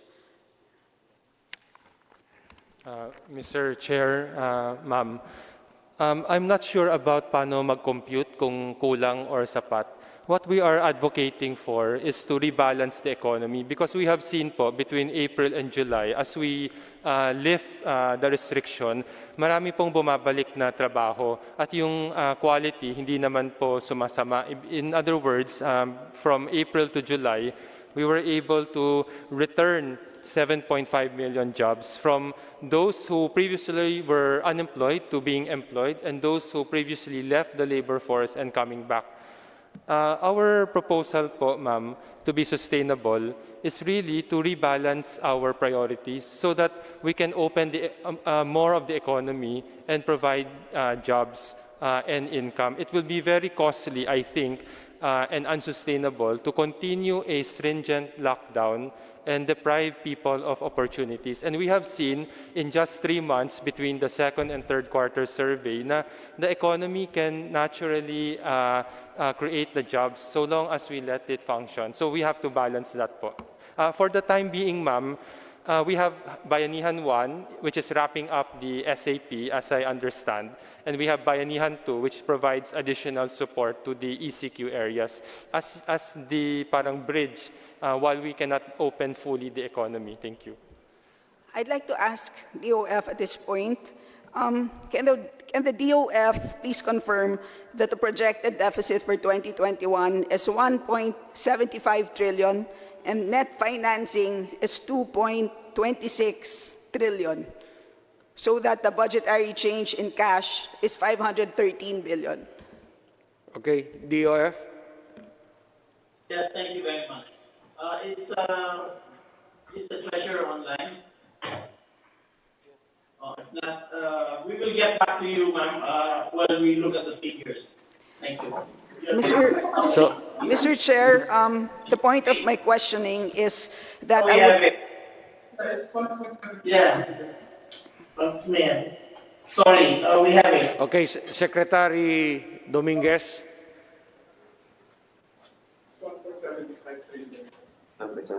Yes, the projected is, as you mentioned, is 1.75 trillion.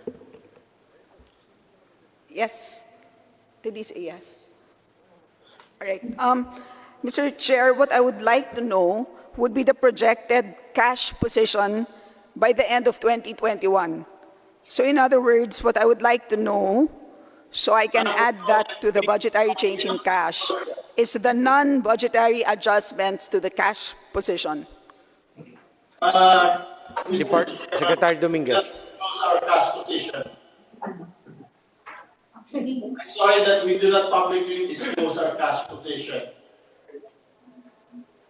The reason is that we are in the debt market, and we do not wish to harm our negotiating position. We can provide this information to the Speaker of the House on a totally confidential basis. But sir, since the budgetary change in cash is 513 billion, and the only difference between that and the ending cash position would be what you would contribute to the bond sinking fund, which is, I believe, the call of the DOF. So, you may calculate it yourself, Ms. Congressman, but we will not disclose it publicly. but would it be correct to say, this is my observation, it would appear to me that economic managers are planning an unusually large cash balance by the end of 2021? Is that something that at least you can confirm or not? Sorry, Secretary Dominguez. I can disclose that directly to the Speaker on a purely confidential basis. As I said, we are in the debt market, and we do not wish to harm our negotiating position at any point in time.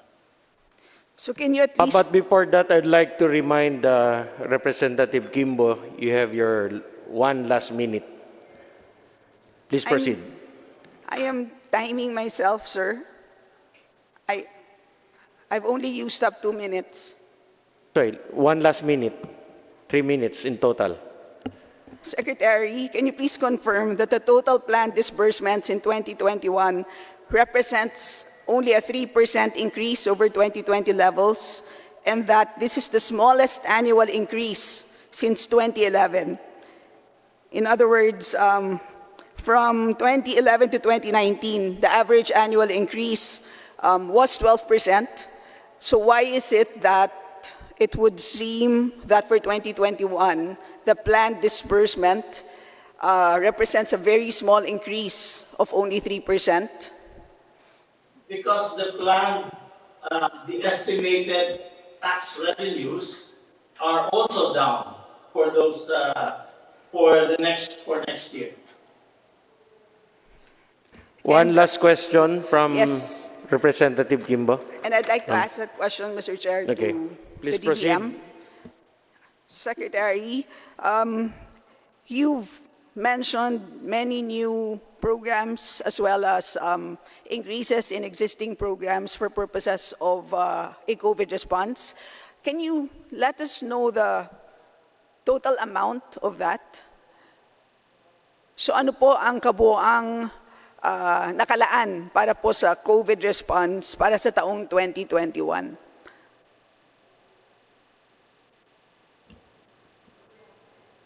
Secretary Dominguez. Thank you, Mr. Chair. Sorry, Secretary Abisado. Yes. Per our record, the total money allotted for COVID response is 90 billion 127,930,000. And this is for the DepEd, DOST, PCHRD. These are all combined, including DPWH, NEDA, TESDA, DOH. Sir, could you kindly Yes, repeat because the figure? this- Is it 90 million? 90 po. 90 billion, 127,930,000. Hindi po ba masyadong maliit po yun? This is on top of the health sector budget, Madam. No, I was just Which is- referring, Okay. Mr. Secretary, to the items within the NEP which you would consider as a COVID response, including, for example, ito Representative Kimbo, Yes. you have used up your 3 pong- let me, minutes. Mr. Chair, Wrap up. yes, Mr. Chair, Okay, please. if I may. Halimbawa po, pag ipagsama-sama po natin ang PPE procurement, PCR machines, purchase of COVID-19 vaccines, etc., can you please confirm, Secretary, that this is about 233 billion? Is that, does that sound like, We're checking our figures, Madam. Wait a minute. Okay, after Representative Kimbo, Madam I will Chair, call on it's, Representative Salceda. Secretary Abisado, Yes, please Mr. proceed. Chair. Madam Chair, you're correct. On top of the regular health sector budget, which is 213 billion, we have an additional 90 billion more from various departments addressing the COVID-19 pandemic. so on top Okay. of 230, there's an additional 90? Spread out in many departments So, as all their right. own response to the COVID-19 So- pandemic, Madam Chair. The Honorable Congresswoman. Salamat po, Okay. Mr. Secretary. Salamat Thank po, you, Mr. Chair. thank you very much for that answer, Secretary Abisado. Next, the chair would like to recognize Representative Joey Salceda.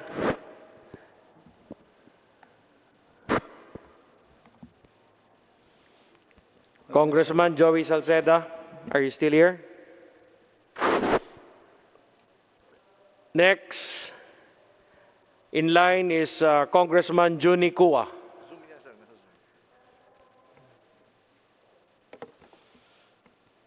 Ayun. Thank you for unmuting me.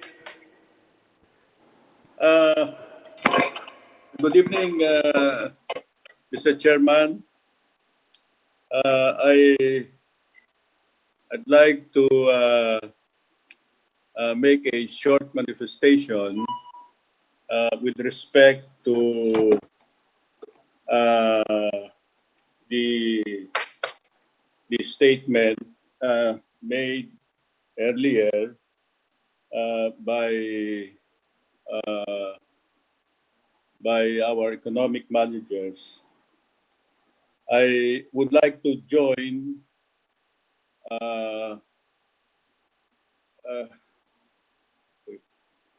I'd like to join the majority leader, my friend Benny Abante, in his support for the position and the statement of the Secretary of Finance, when the Secretary of Finance said that the government is ready to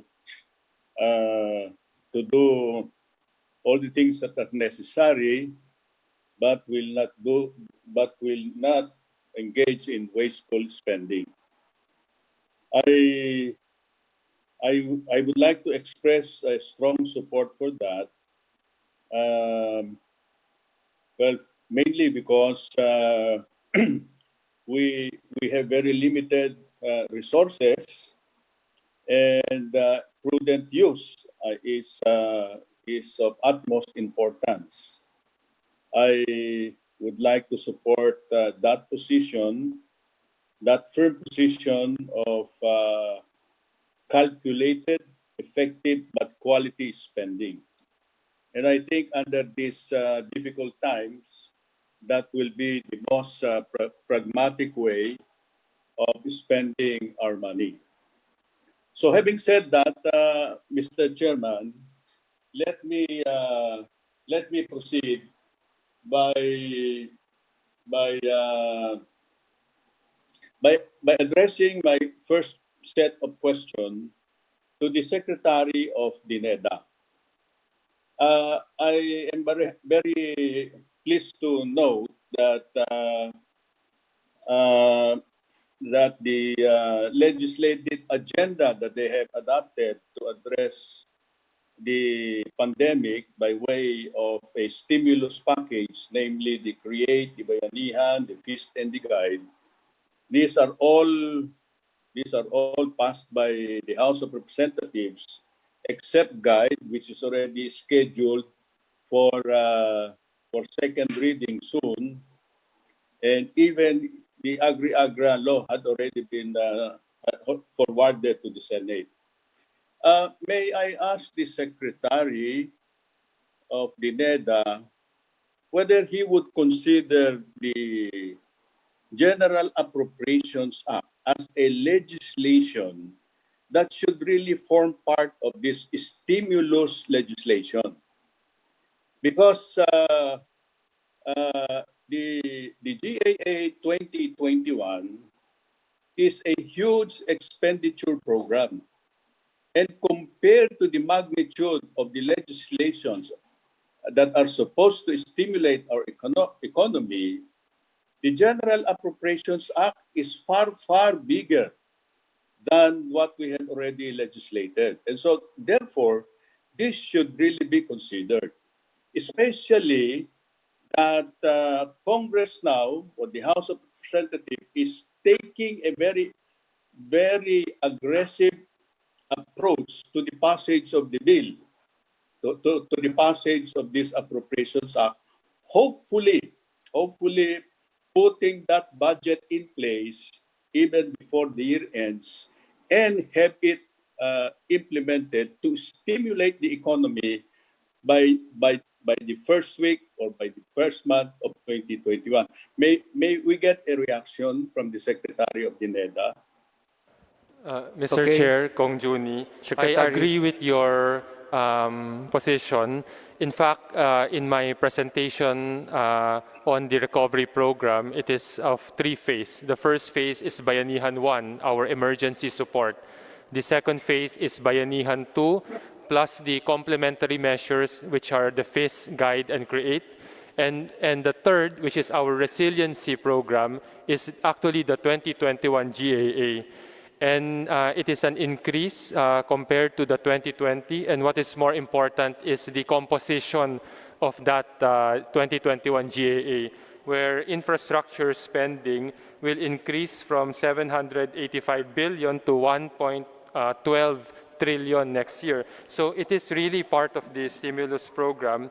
And in fact, NEDA's estimate is that we will be able to create a total of 1.7 million jobs next year, both direct and indirect.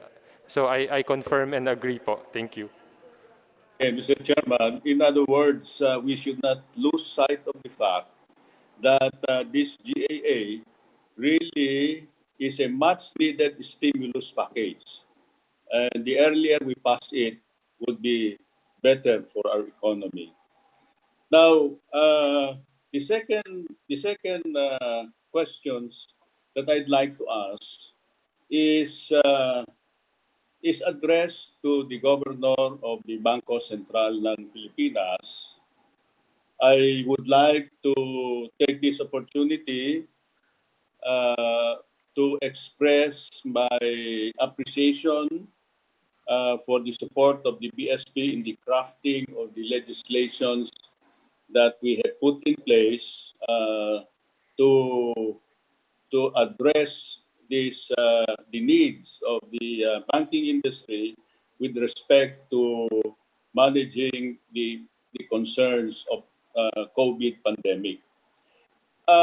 The question I'd like to ask is is that this humble representation would like to be educated by an expert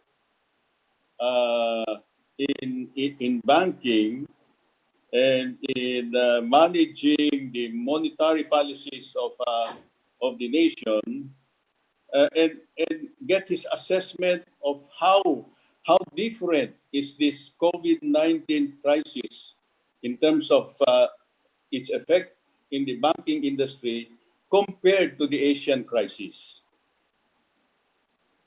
Okay, that will be the last question for Representative Juni Kua, also Vice Chair. So, Mr. Chair. Bangko Mr. Chair. Sentral, BSP. Thank you, Mr. Chairman. Mr. Chair. Mr. Chair. Yes.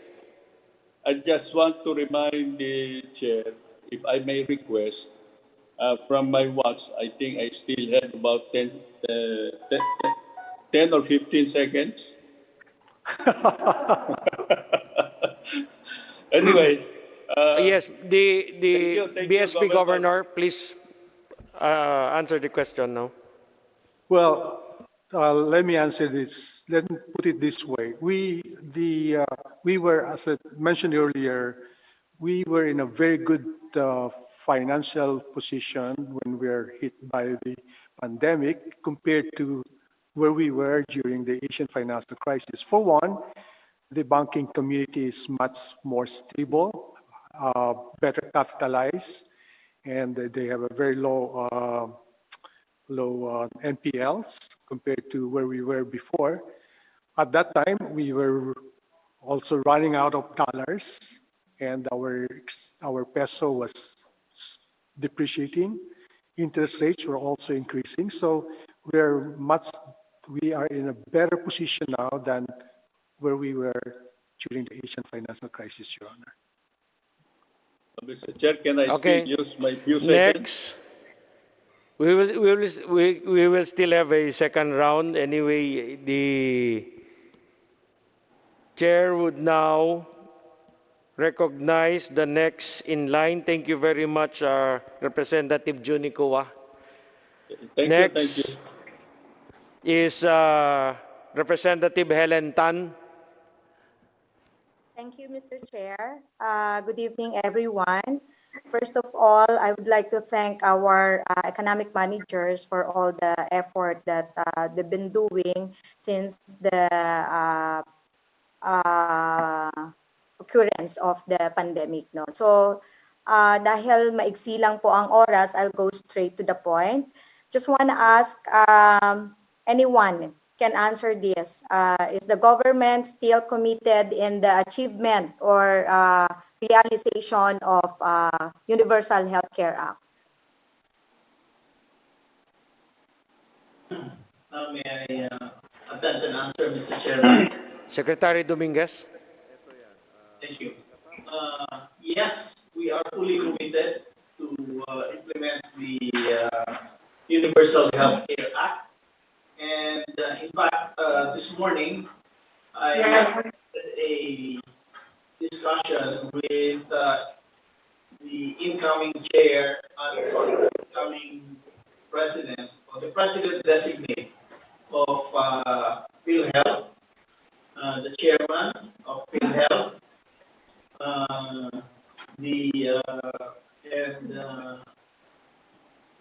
I think he's the executive vice president, Mr. Arnel De Jesus, as well as members of the BOF staff, including Undersecretary Tonet Chonco and Treasurer Leah Leon.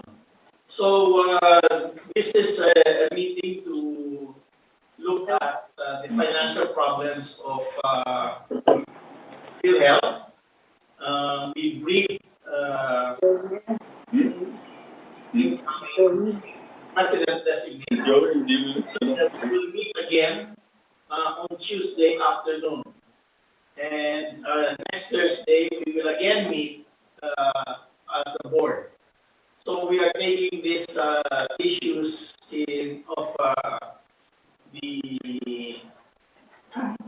PhilHealth very seriously, and this administration is fully intends to put PhilHealth on a solid financial footing, and that will allow us to fully implement the Universal Healthcare Act.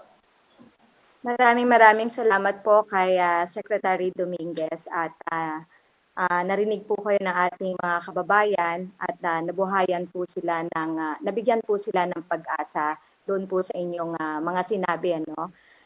Just want to Congresswoman Helen Tan, please proceed. Sorry sir, nawala po ba ako? Yes, please proceed for your last question. Sir, wala pa po akong 1 minutong nagtatanong. Hindi po kasama ang pagsagot ng ating mga resource person. I'm sorry, I'm in the province, so nawawala po siguro yung aking connection. Kay Secretary Abisado, gusto ko lang pong itanong, doon po sa presentation ninyo kanina on the allocation, no? Nilagay niyo po yung sa PhilHealth 71, sa MAP, Medical Assistance 17, and so forth. Pero ang isa pong ikinakabahala ko ay yung pondo po na inyo pong ibinibigay doon sa Health Facilities Enhancement Program, wherein nakakuha po sa akin ng pansin nito na 4 na bilyon lang po. At ang proposal po ng Department of Health ay 45 billion hanggang sa bumaba ang kanilang apela, nabigyan sila ng 10 bilyon, no? As mentioned po kanina ni Secretary Dominguez, very committed ang ating government, and alam natin po na ang facilities dito po sa nangyari na pandemic ay napakalaki ng kakulangan at improvement, no, o pagdagdag. At ang nilagay lang po doon ay medical equipment. Kay Secretary Abisado, how are we going to cope pa po sa mga darating pang mga problema kung eto lang po ang ibibigay natin doon sa Health Facilities Enhancement Program? Mr. Chair. Yes, Secretary Abisado. Yes, to answer the question po, mahalaga po yung katanungan na yun dahil ang nakasentro nga po dito sa usapin na ito pagdating sa pandemya, ang Department of Health. Ang totohanan po niyan, if we talk about the budget of the HPEF, we took into consideration the utilization rate of the prior year's HPEF. Kaya nga po, naliwanag po na to support the expansion of medical infrastructure of our health system, binigyan po natin sila ng 4.7 billion for Health Facilities Enhancement Program. At ito po ay nakasentro in the purchase of medical equipment and motor vehicles including ambulance. Ang iba naman po ay meron pa silang unprogrammed fund at that is 5.5 billion, no? So ang mangyayari po niyan, aabutin po ng mahigit 10 billion for HPEF. Kaya hindi po masasabi na talagang binabaan, kundi base nga po sa utilization rate, subalit higit na pangangailangan din ang nakikita namin. So, aside from 4.7 sa HPEF, meron pa silang unprogrammed na 5.5. Thank you so much, Secretary. Thank you, Secretary Abisado. Yes, Congresswoman Helen Tan, you still have 1 minute. Okay, thank you so much, Mr. Chair. Secretary Abisado, sana po, no, umaapila po ako sa inyo na madagdagan po yung HPEF fund ng Department of Health. Ang lagi ko pong naririnig ay yung utilization rate. Pero ano po ba ang ipinapayo ninyo sa Department of Health para po naman sila gumaling doon sa paggasta o mabilis ang paggasta noong pera na ibinibigay natin. Anong strategies po ba ang naipayo nyo sa kanila na dapat gawin? Kasi ako kung tatanungin po ninyo, paulit-ulit ko pong sinasabi sa kanila, baka po kailangan ang ilang programa ay decentralized. Ang budget po ng DOH ay, ang bulk po ay nakalagak sa central office. So baka po kailangan i-empower and strengthen natin ang regional offices so that mag-improve ang utilization rate, no? At baka po matutulungan ninyo ng DBM and ng iba pang economic managers ang Department of Health on that matter. Mr. Secretary. Mr. Chair, may I respond? Yes, Secretary Abisado. Yes, Madam Congresswoman, ang totohanan po niyan, sobrang napakasimple lang po ng policy ng Pangulo. Pagdating po sa project identification and implementation, ang amin lang po ay merong kasiguruduhan that the identified projects are implementation ready or shovel ready. Once identified and proposed sa NEP o sa National Expenditure Program, para doon po masiguro natin na ma-implement at matapos. At doon nga po nagkaroon ng konting problema at sinabi po natin na for DOH to cleanse their books because there are obligations in the HPIP which were already discontinued and will no longer be pursued but remain to be in their books. So ito yung isa sa mga estratehiya na kailangan tingnan nila at tama po yung suggestion nyo na i-regionalize nila yung operation nila nang sa ganun, mas papadali ang pag-i-implement ng mga projects. Ang HPIP po kasi is a centrally managed item that requires action from the central office. Now, internally, how they were able to fast-track the implementation, nasa kanila po yan. And in fact, Congress may also intervene and precisely provide specific provisions with which to hasten the implementation of these projects. Dahil kayo naman po ang maglalagay ng mga polisiya at mga provision in the GEA. Kaya nga po, noong pang 2019, ay nag-allocate na kami ng 50 million pesos for monitoring only of HPIP projects annually para madagdagan yung absorptive capacity nila, which has been historically low in terms of implementation. Kaya po nagsisikap kami na matulungan sila upang madagdagan pa ang kakayahan nila when it comes to budget utilization. Nang sa ganon, mas mapadali ang pag-i-implement ng mga project at matapos din ito within the period prescribed. Mr. Chair, Madam Congresswoman. Okay, thank you very much, Secretary Abisado. I would like to inform Congresswoman Helen Tan that you have already used up your 3 minutes. And I would like to call on next on the list, Representative Edsel Lagman.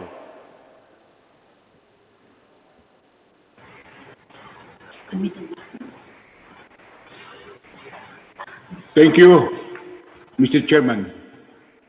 Can I now proceed? Yes, please proceed, Representative Lagman. Mr. Chairman, I would like to direct this question first to Finance Secretary Sani Dominguez.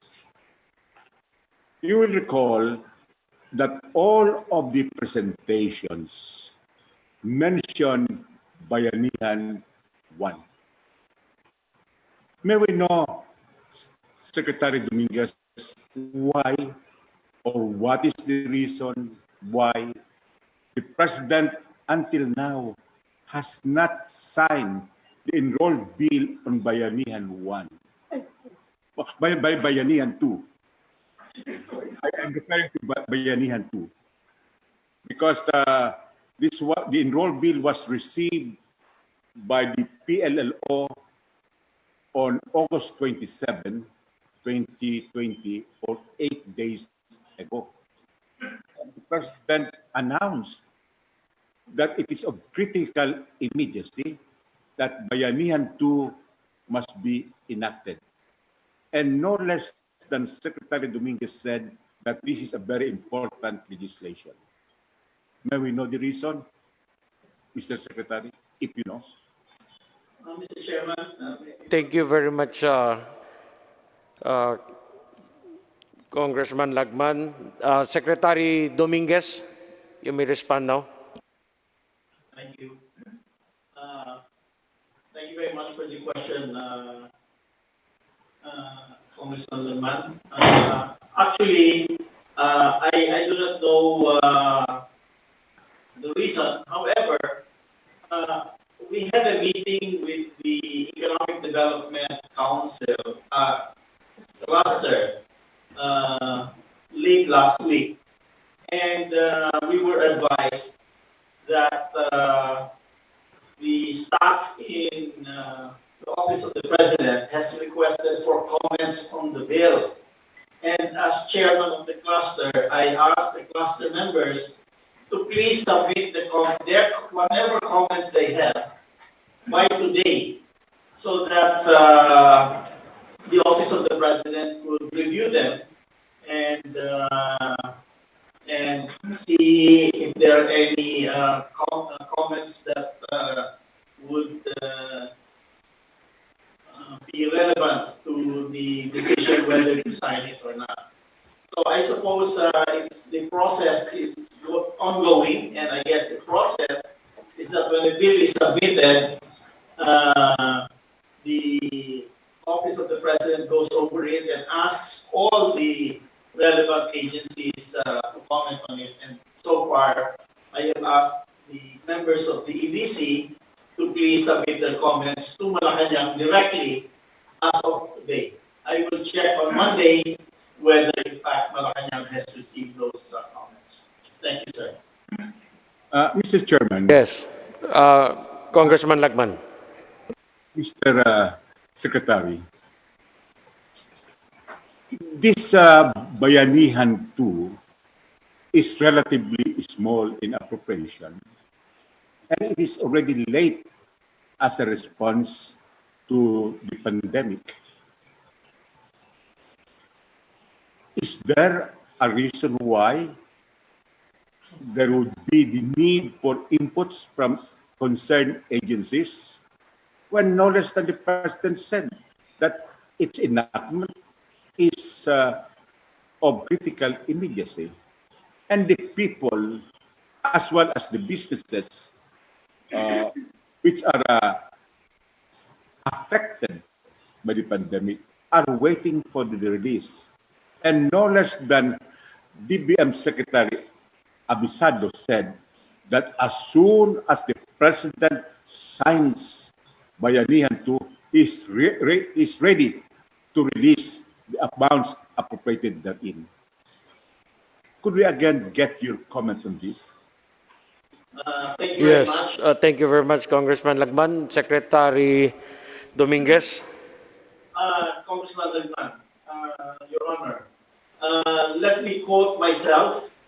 I told the members of the EBC that when the President certifies the bill as urgent, it's not only a certification to the Congress, but it's also a direct order to the Executive Department that the implementation of the measure as approved by Congress is also urgent. So I'm sorry, I'm not a member of the Malacanang staff and I cannot answer for them, but I will certainly pass on your concerns. Yes, Mr. Secretary, thank you for that. But let me Yes, just Congressman Lagman.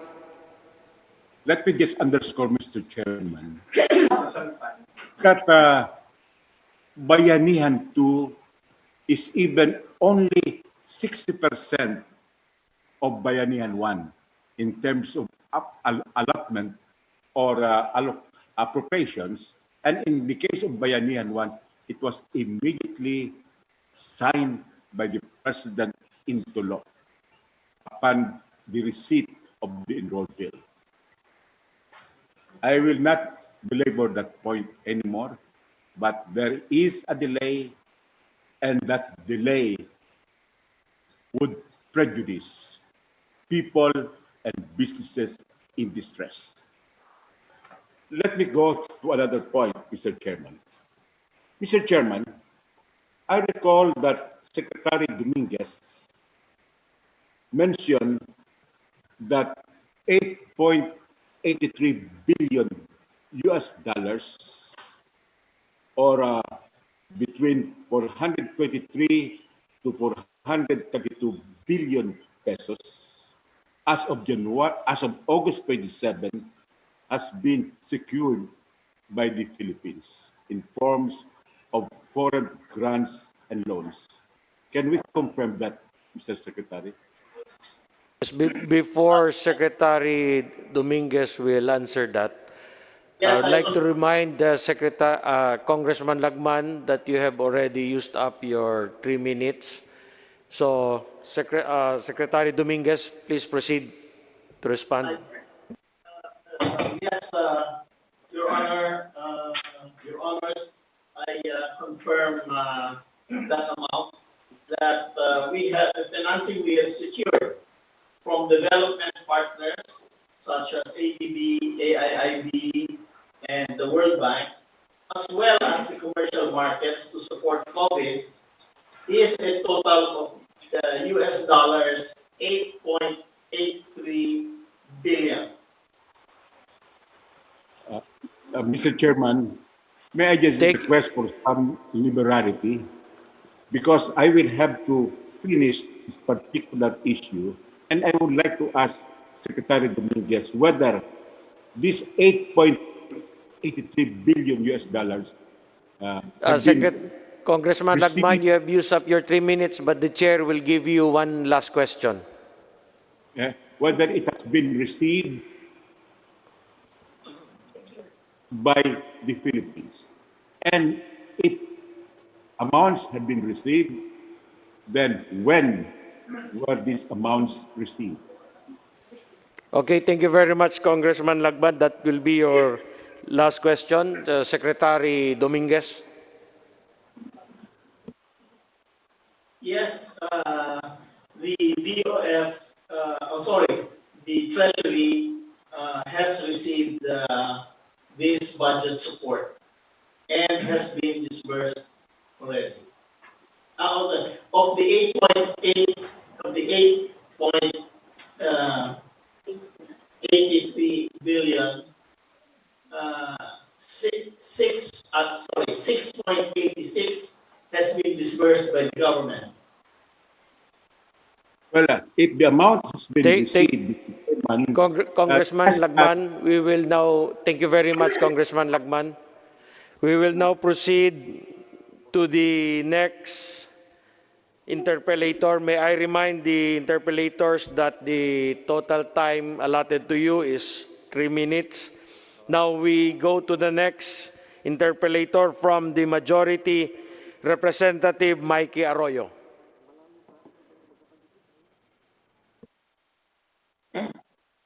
Thank you very much, Mr. Chairman. I'd just like to ask a few questions to our Customs Commissioner, if possible.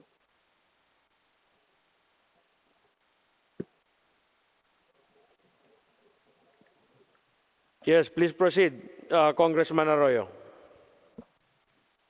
Commissioner Guerrero, good evening, sir.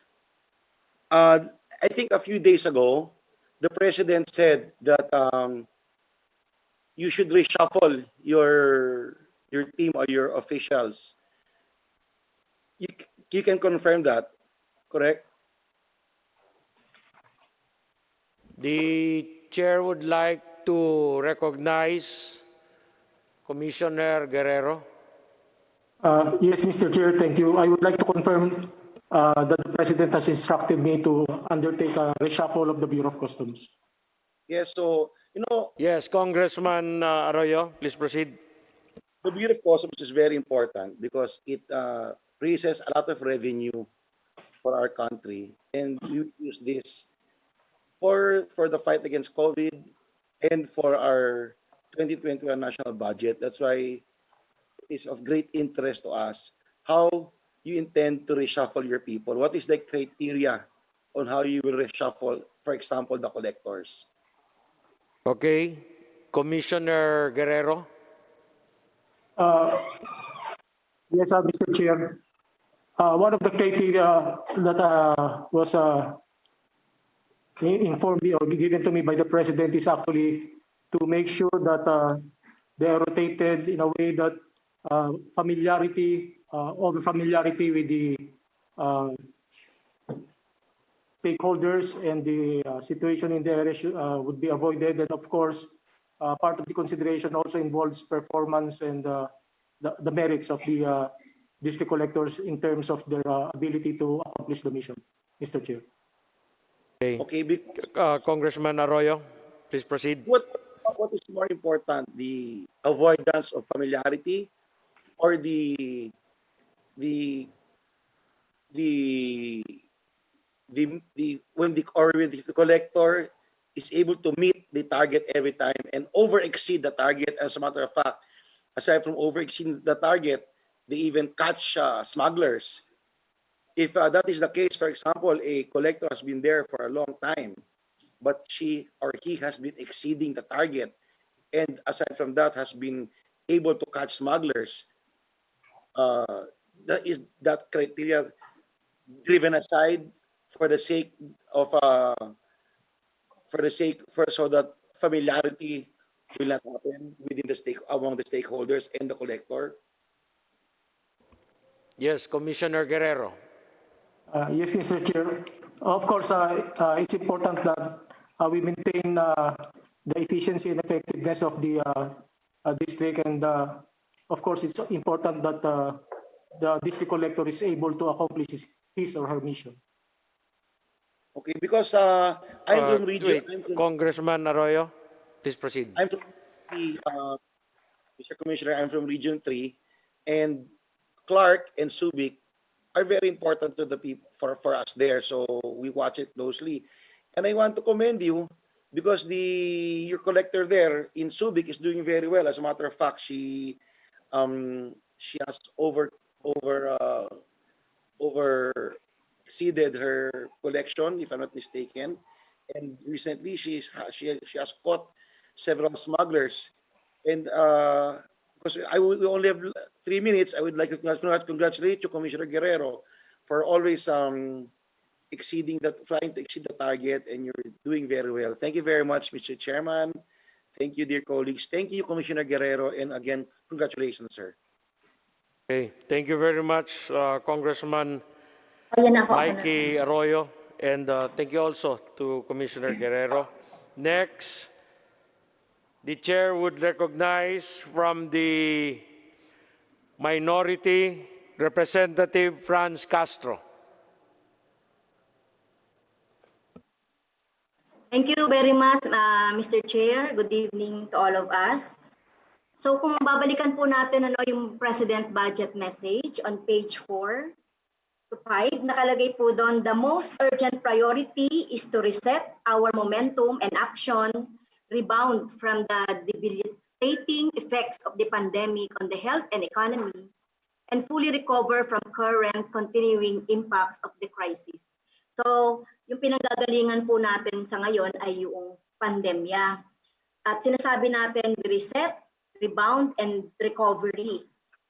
Pero kung titignan po natin yung priority in terms of the agency's budget, in 2020, nanguna pa rin po yung DPWH, then DepEd, DILG, DND, DSWD, DOH na pang-anim. Dito po sa 2021 budget po, DPWH, DepEd, DILG, DND, DSWD, DOTR, DOH, at nasa huli po yung DOLE rin. So, pwede bang maipaliwanag ng ating mga economic managers kung parang meron yatang disconnect doon sa sinasabi nating budget philosophy for this 2021. So, ibig sabihin lang po ba ay repeat yung last 2020 na budget natin? Mr. Chair.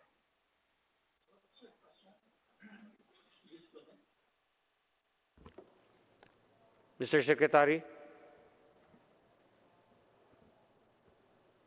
Secretary Abisado? Thank you, Mr. Chair, Madam Congresswoman. Sa 2021 po, if we talk about by sector, ang education sector po ang nangunguna. Kasama na po dyan ang CHED, tsaka TESDA, and DepEd. At pati mga state universities and colleges. And ang katotohanan po niyan, nandun pa rin po ang focus natin sa education despite the pandemic. Kaya nga po lahat ng alternative at saka mga blended learning systems ay ini-implement na ng DepEd. At yan naman ay sinusuportahan ni Pangulong Duterte. Kaya nga po kahit na malalayong lugar at kailangan na makarating pa rin yung pagtuturo sa kanila, ang sabi nga niya, bumili ng transistor radios para lamang makasama sila sa mainstream educational blended learning systems. So makakaasa po kayo na kung titingnan natin by sector, pumapangalawa lang po ang DPWH at nangunguna po ang education sector natin composed of DepEd, SUCs, CHED at saka TESDA po. Kasi nandyan ang bulto ng pagtuturo sa mga kabataan. Opo. Okay, pero sumunod po Thank sa... you, Mr. Secretary. Representative Castro, please proceed. Yeah, thank you, Mr. Chair. So sumunod po ay yung DILG, DND. At ang panghuli po ay nakita ko dun sa priority, according to the philosophy, dapat ang priority natin ngayon, di ba, yung DOH or yung health. Pero napansin natin parang the same pa rin siya kung ikukumpara po natin doon sa ranking ng pagbabudget. So bakit po nahuli ang DOH? Yun po yung ating pinakamalaking problema sa ngayon. Sa 2021 nga, ito pa yung parang magre-recover pa lang tayo. So bakit po nahuli yung DOH? Pagdating naman po sa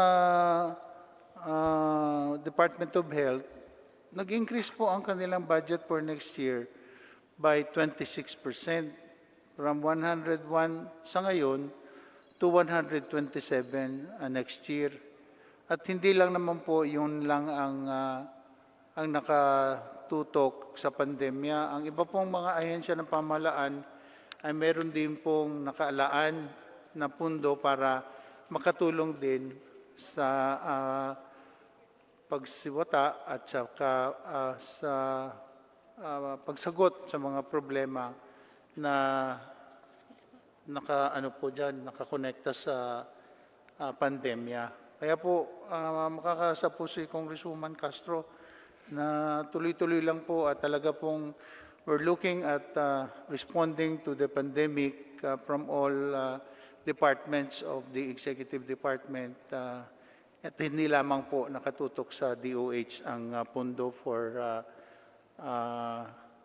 the pandemic. As a matter of fact, ang ginagawa po talaga natin, mahirap gawin, kundi kailangan talagang gawin is to maintain a balance between health and economy.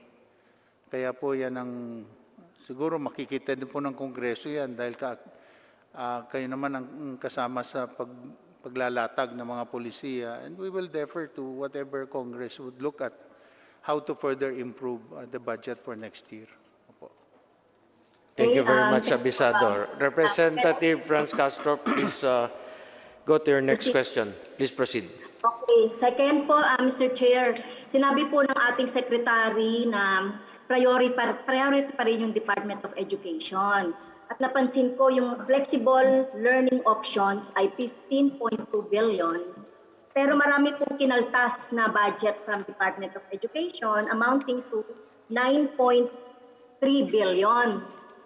Samantalang po, napansin ko, yung NTF-LCAC budget, 3,000% ang itinaas niya. At nakalagay dito, no, 16.44 billion yung Barangay Development Program. So ano po ba ito? Pwede ba niyo maipaliwanag sa ating mga mamayan? Ano ba itong Barangay Development Program mula dun sa NTF-LCAC? Kasi ang budget po ng NTF-LCAC ay 19.13 billion. Mas mataas pa po ito sa budget ng UP at PGH. Ang totohanan po niyan, sorry, Mr. Chair. Secretary Abisado. Sorry, Mr. Chair. Secretary Abisado. Thank you, Mr. Chair.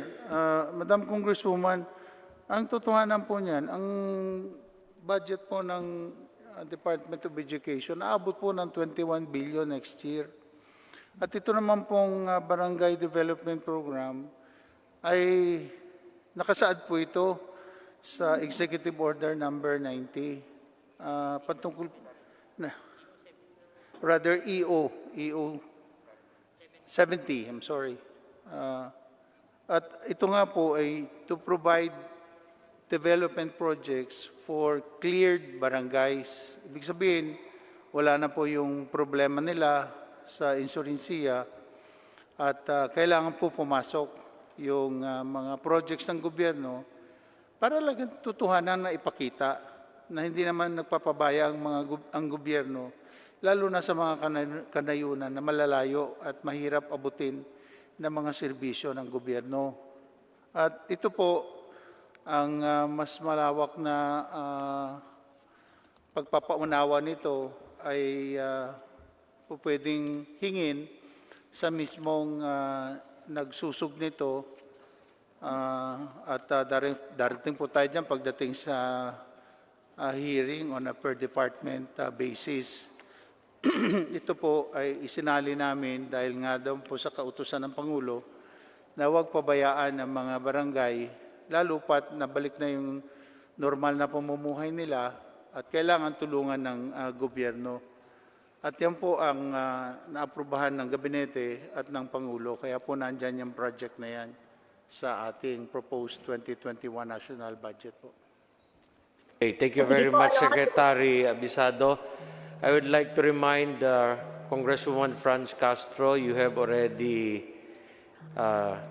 used your 3 minutes. Next. Mr. Chair, can I wind up? Pwede po ba akong mag-wind up lang? Okay. The chair will be generous. Please wind up. Please proceed. Representative Franz Castro, please wind up. Thank you, Mr. Chair. Doon po sa NTF-LCAC, ito, very questionable po itong barangay development program. Parang tingin ko malaking pork barrel ito, no? Na mapupunta doon sa DILG. At hindi natin alam, redundant din ito doon sa mga gagawing project ng ating mga like DSWD, DOH at iba pa. So barangay ang magi-implement nito. So sige po, doon ko na lang po tatanungin ito sa DILG sa mga susunod na pagkakataon dahil tingin ko ito ay malaking pork barrel.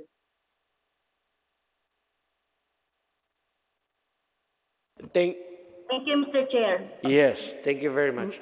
Mr. Chair, if I may lamang, no? Yes, Secretary Abisado. Ang implementation po nito wala po sa DILG, nasa mga local government units po. Sila po mag-implement, hindi po ang DILG po. Okay, very much, Secretary Abisado. Next, the chair would like to call for the majority, Congressman Edgardo Chato. Ed Chato. Congressman Chato.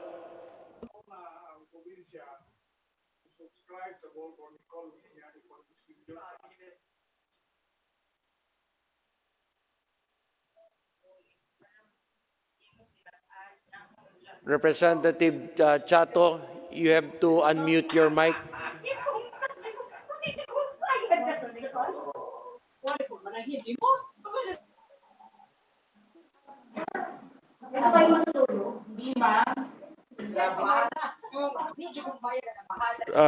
The chair would like to recognize Representative Ed Chato. You have to unmute your mic.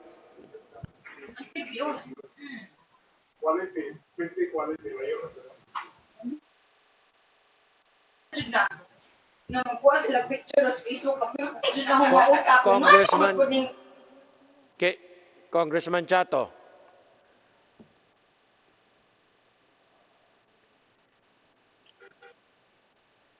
Congressman Chato, are you still there?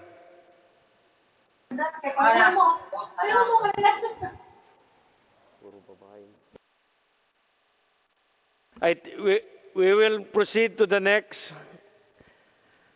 We will just go back to Congressman Chato next. Next, for the minority, the chair would like to recognize Congresswoman Arlene Brosas. Thank you, Mr. Chair. Yes, Representative Brosas, please proceed. Thank you, Mr. Chair. Mr. Chair, first of all, please list me for the second round. Dahil I don't think so yung mga substantial na tanong ko ay matatalakay. Mr. Chair, now to my first question po. Tungkol po ito sa pag-imbudo ng pondo ng bayan sa infrastruktura. Mr. Chair, kapansin-pansin na 60% ang inilaki ng infra budget sa central offices mula 461 billion patungong 739 billion. Ngayon, sinasabi na within the central offices ay may regional breakdown. Sa kaso ng DPWH, inaral namin yung mga detalye ng DPWH projects at lumalabas, Mr. Chair, na hindi lahat ng pondong nasa central office ay may breakdown. Ano po ang paliwanag dito ng ating mga economic managers?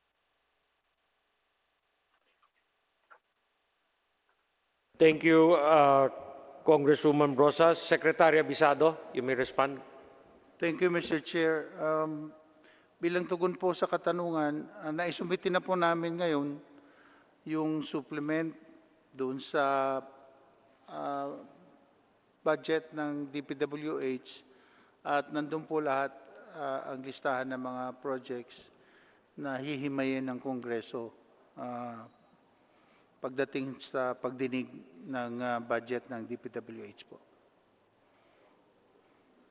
Thank you, Secretary Abisado. Mr. Congresswoman Chair. Brosas.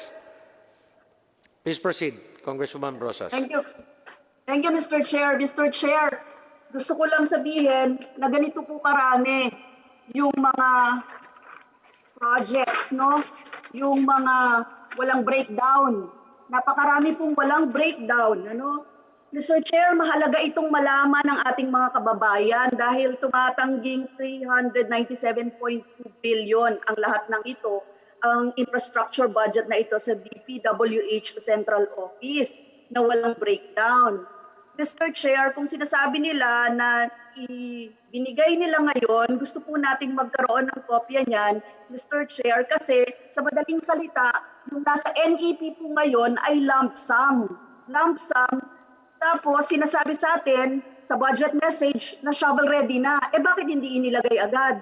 Bakit hindi po nakalagay dyan? In the first place, Mr. Chair, line item budgeting pa rin ba ang ginagawa ng ating mga at ng mga naghanda ng NEP na ito? Dapat po makita talaga natin sa budget na ito o maging klaro o nakalagay sa budget na ito kung ano yung mga projects, particular projects na iyon. Unprecedented po ito. Sa mga nakaraan na mga budget books, hindi po ganito yung isinasubmit sa atin. Mr. Chair, 3 times that of the DOH budget, itong 397.2 billion. Lump sum ito, taob nito ang 3 ulit na budget sa DOH. Kaya po, dapat po talagang sagutin tayo dito. Lalo na, kanina nga naririnig ko sa ano natin, ang mga tanong ng the people are asking if there is pork barrel in the budget. So dapat po malinawan tayo dito. First, sabi, shovel ready na. Ibig sabihin, Nandiyan na po yung mga projects. Bakit hindi inilagay as line item? Second, 397.2 billion po ito. Hindi po nakalagay yung ating item.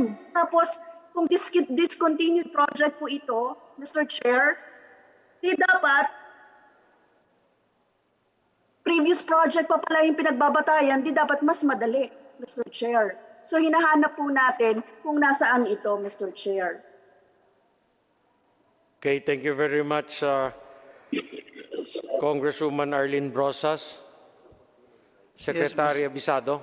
Mr. Chair, Congresswoman Brosas, ang totohanan po niyan, meron po kaming deadline sa mga department within which to submit their list of projects, among others.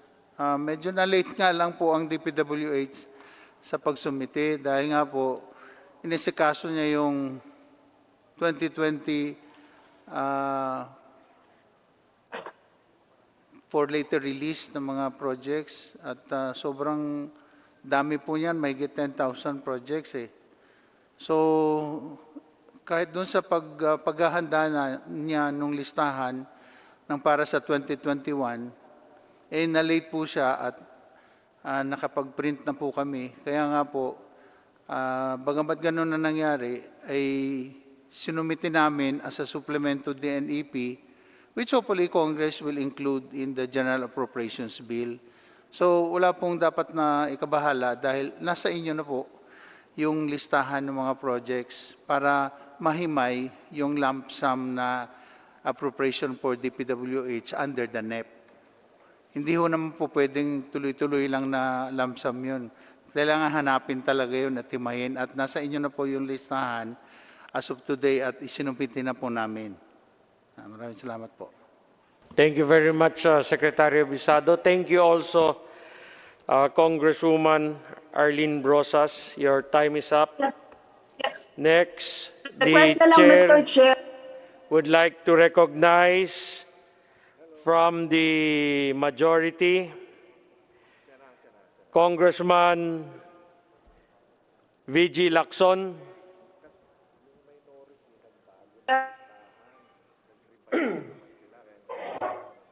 Thank you. Representative VG Lacson. Mr. Chair, can you hear me? Yes, please proceed. Thank you, Mr. Chair. I'd like to address the question. I think the DOF, Secretary Dominguez, or the NEDA can answer this. We have the GDP as a negative figure on the second semester, and I think we've shown that 9% still on the negative percentage on the semester. So there are efforts to mitigate the COVID pandemic, and of course, I congratulate the executive branch for their responsiveness to and aiding the Filipino people in the COVID times, and mitigating bumaba, siguro, na-control din natin yung mga deaths ng mga Pilipino sa sakit. Anyway, so budgeting natin ngayon, so bumaba yung economy natin, so we're expecting na mababa yung collection ng taxes natin sa mga imports naman, and yung custom collections natin definitely bababa rin siya. So yung budget is baba ang revenue, then of course we want the spending to maintain the level of that increase to boost up the economy. But the question is, yung mga sources ng fundings natin, so kung mawawala na itong fundings natin, although Sabi, maganda naman yung collection ng BIR ng costumes. Pero I don't know if nandiyan na yung cash. Then yung source ng funds natin will be coming, I think, from the foreign sources or domestic sources. So, pwedeng malaman natin yung mga figures ng domestic and foreign sources. Then, ang isa pa, yung ibang countries or ibang state, when there's a need for sources of fund, they use the GOCC. Kasi meron tayong mga government-owned and controlled corporation na nagkakaroon din ng income. But I don't think kung ano yung naisip yung government-controlled corporation except for the two na yung GFIs natin. I mean, yung pension fund natin. Meron tayong GSIS and SSS. So I think ito yung mga nakaka-generate ng funds for investment na yung ibang mga countries ang ginagamit din nila ito in times of their needs for sources of funds or investment. So itong mga GSIS ba nag-invest to help our government in times of crisis like buying treasury bills or bonds. So can we know kung meron o na-consider pa to sa pagkuha ng sources of funds? Kasi nakita ko dito sa budget natin, meron silang 49 billion na automatic appropriation which is 12% dun sa nasabing government part nung sa pension fund. And of course, magko-contribute din ng 9% yung mga employee share. So in my computation is 37 billion. So mga nasa 86 billion to, no? Isang GOCCs lang yung parang kawasap na pera. So for 1 year. So I think maraming pera tong mga GSIS or SSS. Can we direct NEDA or the DOF kung meron silang alam sa figure or magamit ba silang source of fund natin? DOF, pakisagot po yung katanungan ni Congressman Lacson na parang si Keanu Reeves sa araw na ito. DOF? Yes, thank you. There are two parts to this question. The first part is the financing program of the government for 2020 and 2021. And the second part is whether or not the GSIS and SSS and the other government agencies provide funds also.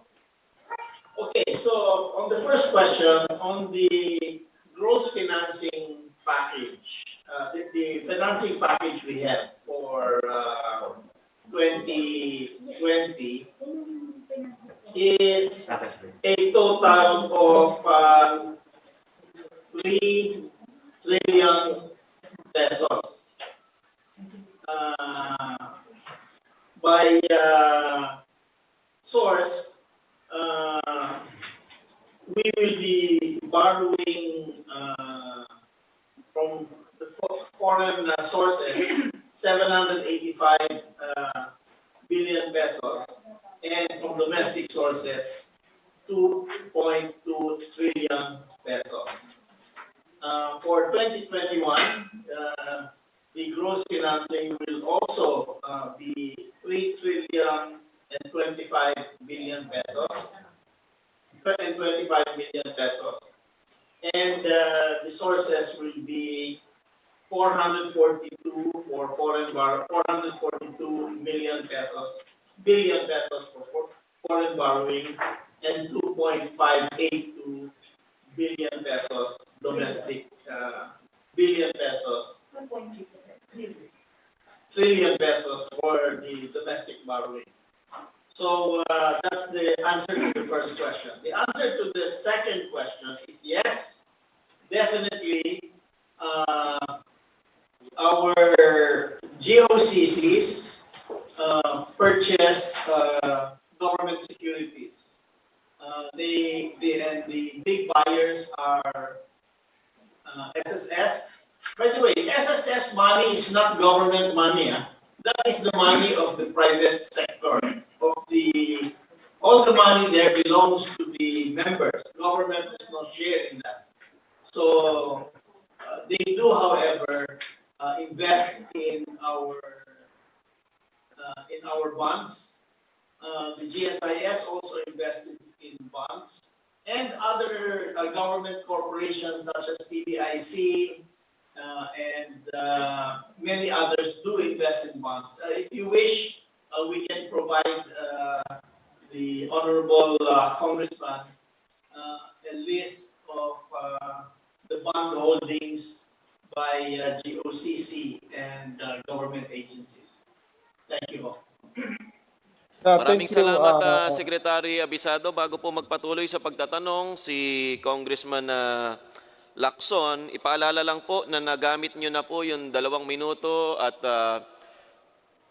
45 segundo sa unang tanong nyo pa lamang po. Sana po yung susunod na tanong nyo, at mukhang ito na po ang inyong huling katanungan sa round na ito, ay maging maikling tanong para po may oras na sumagot ang ating mga sekretary at panauhin sa araw na ito.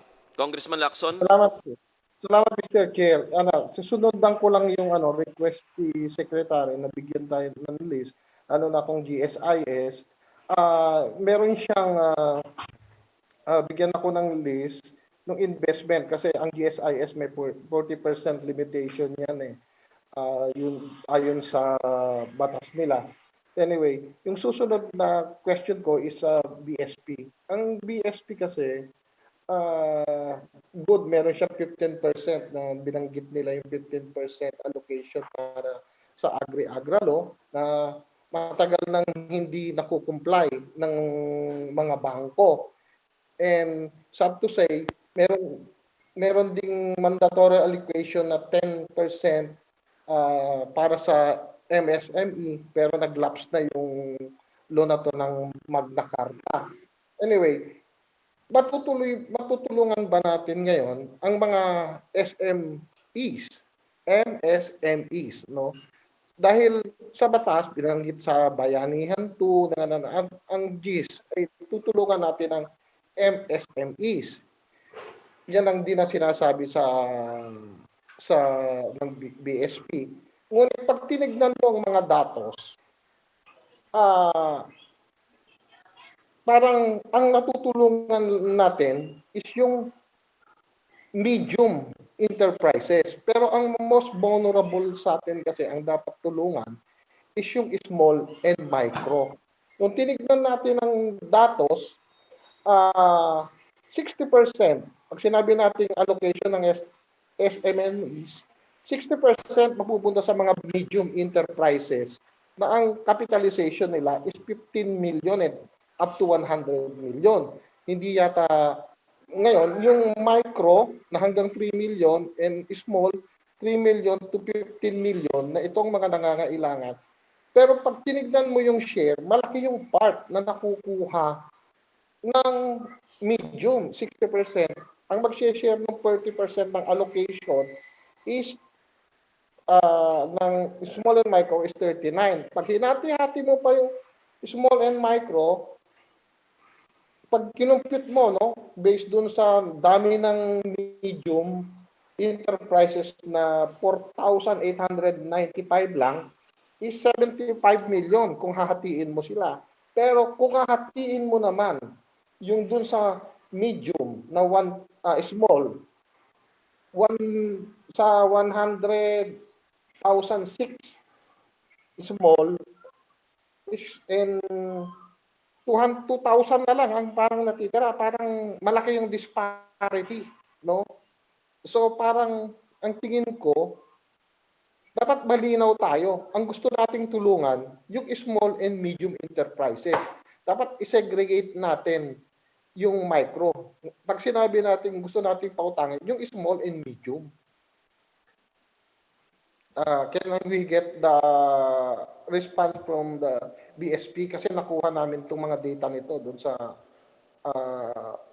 committee na Central hearing. Bank of the Philippines Governor, Mr. Chairman, Governor Jokno, sana po ay maikling sagot lang po ang inyong ibigay. Maraming salamat po. well, unang-una, meron po kaming isang measure na inadapt this pandemic.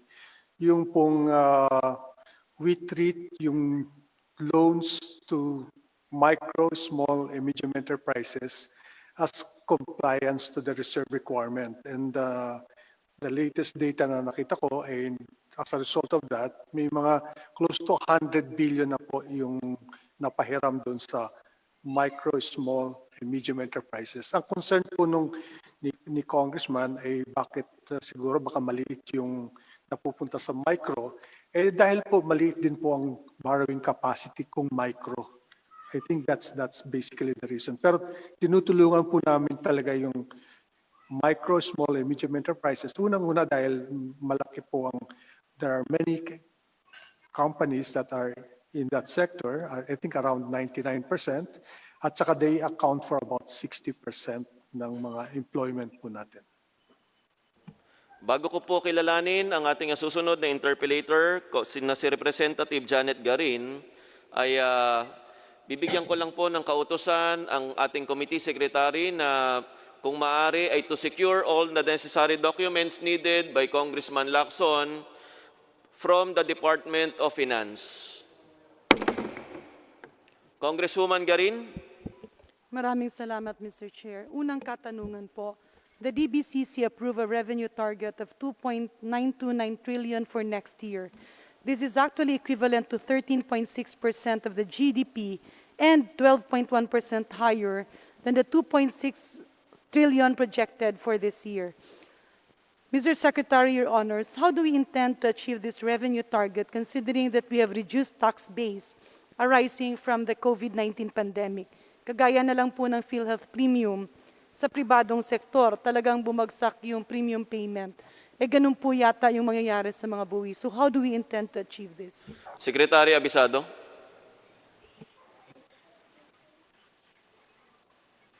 Mr. Chair, Congresswoman Garin, siguro this can be best addressed by the Department of Finance kasi yung estimates po galing sa kanila eh. Secretary Dominguez of Department of Finance. Yes, sir.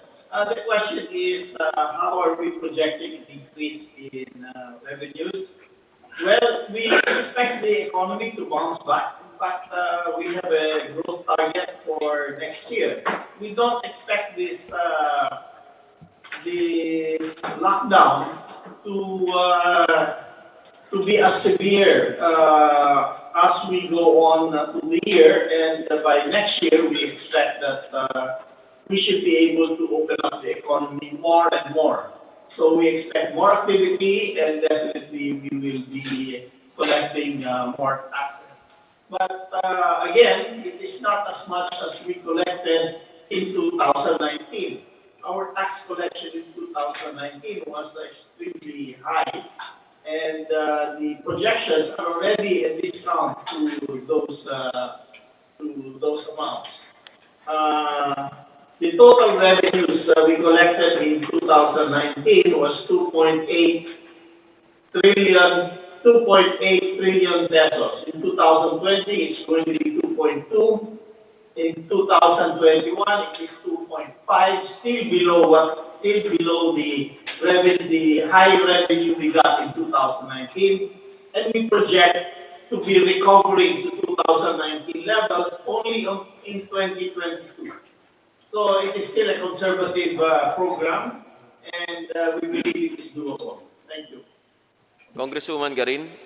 Thank you very much, Mr. Chair. On another note on debt service, 531.5 billion po ang mapupunta sa automatic appropriation for debt interest payments. This is roughly around 1/3 of the national government budget.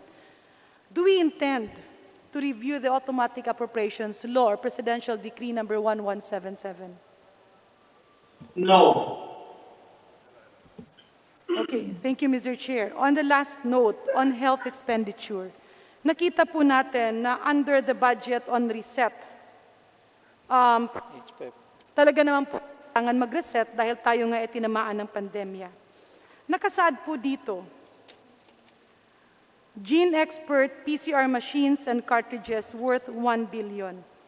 Why do we have to be very specific in terms of equipments where in fact we already have many donations and much has already been procured? Is it not that this will be highly inflexible? Ang pangalawa naman po, I support the Institute of Virology that should be established in the Philippines. However, appropriating funds for the Virology Science and Technology Institute of the Philippines at this point of time na hindi naman to kayang tapusin, hindi po ba mas kailangan ito sa ibang gastusin ng pangkalusugan? Because COVID has affected other illnesses. It will lead to several outbreaks and high out-of-pocket expenditures. Can we reconsider this and instead put this on the immediate pandemic response that our people direly needs? Marami pong mga maliliit na negosyante. I do respect the wisdom of Secretary Dominguez. However, I believe that what I'm seeing in the grounds, marami na ang lugi, marami ang patuloy na malulugi, and even if the lockdown is lifted, it will not be easy for them to rise back unless government gives them a huge subsidy. Lastly, there is a budget for the solidarity trials for COVID-19 treatment and vaccine. Your Honors, Mr. Chairman, and to Secretary Avanzado, hindi po ba pagka-vaccine development, even if we participate, this should be sponsored by highly developed countries and the companies themselves. Hindi po mayaman na bansa ang Pilipinas. Bakit po tayo gagastos doon? We can have our experts, our technical experts as our contribution, not monetary contribution, because even if the vaccine will pass trials, we still have to pay for it, commensurate to the commercial price that it will dictate. So, Mr. Chairman, Your Honors, can I please have some enlightenment on the 3 factors that I mentioned? The specific machines with the specific brand listed, kasi alam ko ang dami-dami ng Gene Expert machines sa buong Pilipinas. And baka mamaya, next year, kung meron ng ibang development, as we are seeing new trends, this will not be needed anymore, or we are tying ourselves to a specific product. Secretary Abisado, nakahanda na po ba kayong sumagot sa 3 pong katanungan ni Congresswoman Janet Garin na talaga namang isa sa mga kampyon ng kalusugan dito sa Kongreso? Secretary Abisado? Thank you, Mr. Chair, Congresswoman Garin. DOH currently maintains 799 units of Gene Expert machines. 679 of them comes from the national government and about 120 units from the Global Fund. DOH requested the same machines so as to maximize the use and flow of consumables for these machines. Also, per the record and according to them, Gene Expert machines provide results in only 45 minutes. As to solidarity trials, the amount appropriated is only 66 million, which is part of the commitment to the global move to discover and or test possible vaccines.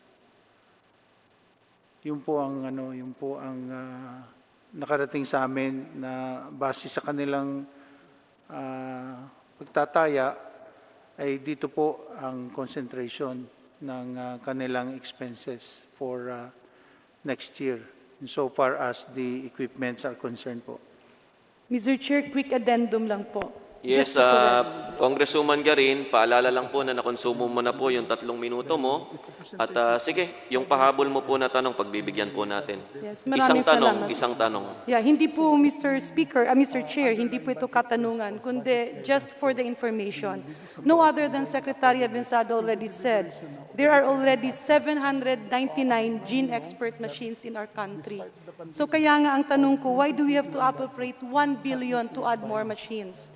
Yes, it produces results within 1 hour, and this is used for immediate bedside management of patients in the hospital. Kasi mahal po ang kanyang consumable, Opo. mahal rin po ang kanyang calibration kit. Opo. That's why I was asking, why do we have to specifically appropriate 1 billion for these machines? Eh meron na nga tayong 799. Moreover, this is highly controlled by US. Kung saan, baka naman po meron tayong ibang mga kailangan at yung 1 billion ay nakatali na doon. And lastly, Mr. Chair, an answer please on the Virology Institute, because even if this is needed, sisimulan natin itatayo yung building. Hindi natin ito matatapos, hindi pa tayo makakuha ng mga tao. Do we need to spend for this now in the midst of a situation we're in? We have many businesses who needs to be bailed out. We have many Filipinos who are jobless. We have many Filipinos who are hungry. And we have many Filipinos who need us the most. Ang sa akin lang po, is if we need to reset, let it be a real reset, not based on the wants, but based on the needs. Maraming salamat po, Mr. Chair. Thank you very much, Secretary. And I do hope you would consider my appeal that these funds instead be used to the reduction of the out-of-pocket expenditures of non-COVID illnesses that has been affected by addressing COVID and thus increasing cost. Kagaya na lang nung dagdag na gastusin sa ibang mga sakit. Maraming salamat po. Next to interpellate is Congressman Mark Go. Nandyan po ba sa Zoom si Congressman Mark Go? Nandito po, Mr. Maaari na po kayo magsimula, Representative Mark Go, mula sa Baguio. Thank you very much, Mr. Chair. Magandang gabi po sa ating pong mga bisita at sa ating mga kasama sa Kongreso. Yung pong ibang katanungan ko, naitanong na, pero I would like to focus on tourism. Gusto ko pong malaman kay Secretary Carl kung ilang pong porsyentong kontribusyon ng turismo sa GDP ng ating bansa.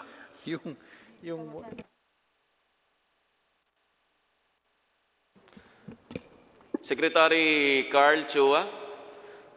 Mr. Chair, yung pagkaalam ko po, yung total effect ng tourism, including the transport, hotel, the services, the restaurants, and so on, I think it's around 12%, 12.7%.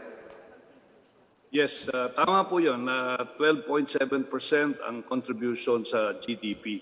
Ngayon po, dito po sa budget na pinopropose ninyo, ang pinakamaliit pong budget ay ang Department of Tourism. More than 3 billion lang ang budget for 2021. As a matter of fact, ito pong budget na ito ay mas mababa sa budget ng 2020 ng Department of Tourism. Kung ito po ay malaki ang kontribusyon ng turismo sa ating ekonomiya, about 12.7%, hindi po kaya salungat sa ating proposal na bigyan lang natin ng ganong budget na basically it's about 3.5 billion. Secretary Carl Chua. Thank you po, Mr. Chair. Ang Department of Tourism po is not a tourist destination or a travel agency or something like that. No, the DOT is the government agency that promotes and coordinates and enables tourism. So I think po the best way to promote tourism is really our gradual recovery. We will have to start in a phased approach in the areas where the cases are low, and I think that will be the way to promote it. But this is one sector that I think will not recover or normalize as fast kasi nga it is restricted by our health situation now. Thank you. Mr. Chair, tama po yung nabanggit ni Secretary Carl, pero ganoon din po naman yung iba mga departamento ng gobyerno. Department of Labor, halimbawa, hindi naman silang nag-hire ng mga tao, hindi sila nagpapasahod sa ating mga kababayan nagtatrabaho. Mga private industries ang nagpapasahod dito at nagbibigay ng trabaho sa kanila. Kailangan ng suporta ng Department of Tourism, Kasi para makagawa sila ng programa para ma-address nila yung kasalukuyang problema na kinakaharap ng mga tourism-related industries o mga kumpanya at mga tao na nagtatrabaho sa tourism industry. Ito yung kailangan nila, no? Itong pinakamaliit eh. Samantalang yung mga ibang departamento, napakalaki ang kanilang budget. Yung nakita nga natin dito, yung isang activity lang ng isang departamento ay mas malaki pa kesa overall budget ng Department of Tourism. So kung pwede lang, pwede natin i-consider yung budget na ibinigay natin sa Department of Tourism ngayong ating tatalakayin sa specific subject, department ng Department of Tourism. Mr. Chair. Maraming salamat, Congressman Mark Go. Meron ka po bang gustong pasagutin o may hinihintay ka po bang pasagutan? Yes, Secretary Dominguez. Thank you. My comment is this. We cannot strictly allocate the budget in accordance with the contribution to the economy. I think if we did that, how much do you think we would allocate for grade schools? They don't contribute to the economy. Should we give them zero? In other words, the budget is, first of all, supposed to help those who are in need. And those who are in need, essentially, number one, are the young people. They need education. The people who have a lack of education and therefore cannot earn enough. So we give them some support in 4 Ps. So we cannot divide the budget according to what your contribution is. Mr. Chair. Yes, Congressman Mark Go, ang huli mo pong katanungan. Actually, hindi po katanungan kundi kasagutan po sa sinabi ni Secretary Dominguez. Meron pong mga social services na dapat nating ibigay sa mamamayan. Kagaya rin po ng edukasyon, importante po yan. Pero ito po, isa pong industriya that will generate income for the government, not only for the government but even for the private sector. And at the same time, sila ang nag-i-invite ng maraming taong parang lumago ang ating bansa. Of course, hindi lang sila, kundi marami pang ibang mga departamento. Ang pinapakiusap lang natin, dapat bigyan din natin ng pansin yan. Kasi sinasabi natin, nag-generate sila ng 12.7% contribution sa ating GNP o GDP. And at the same time, they employ itong industriyang ito more than how many millions? More than 24 million people in that industry. So kailangan, para matulungan natin sila, kailangan suportahan natin yung in charge na departamento that will help them. Kasi parang we don't talk where our pocket is. Ika nga, kasi magandang contribution, you are doing a good job, you're helping the economy, but this is only your budget. So hindi nila lalong mapaigting ang kanilang trabaho kung wala silang suporta in terms of budget from us, Mr. Chair. Maraming salamat, Congressman Mark Go. Ang susunod po na magtatanong ay si Representative Sara Ilago ng Kabataan Party List. Representative Sara, you're now recognized. Thank you, Mr. Chair. Based on the DBCC's proposed budget at a glance report, the cash budget for fiscal year 2021 will focus on containing the spread and mitigating the effects of the virus while restarting the economy to help the nation reset, rebound, and recover from the crisis. On top of its enumerated priority efforts is to bolster the healthcare system. Ang prioridad na ito ng administrasyon ay dapat makita sa national budget, hindi po ba? Ngunit para sa 2021, ang pondo ng DOH ay nasa 131 billion lamang. Maliit po ito kumpara halimbawa sa PNP na may 191 billion sa susunod na taon. Ang pondo ng DOH ay nasa kalahati lamang ng buong pondo ng AFP at AFP modernization na nasa 236 billion. In terms of priority, Mr. Chair, the budget allocation in the NEP tells a different story.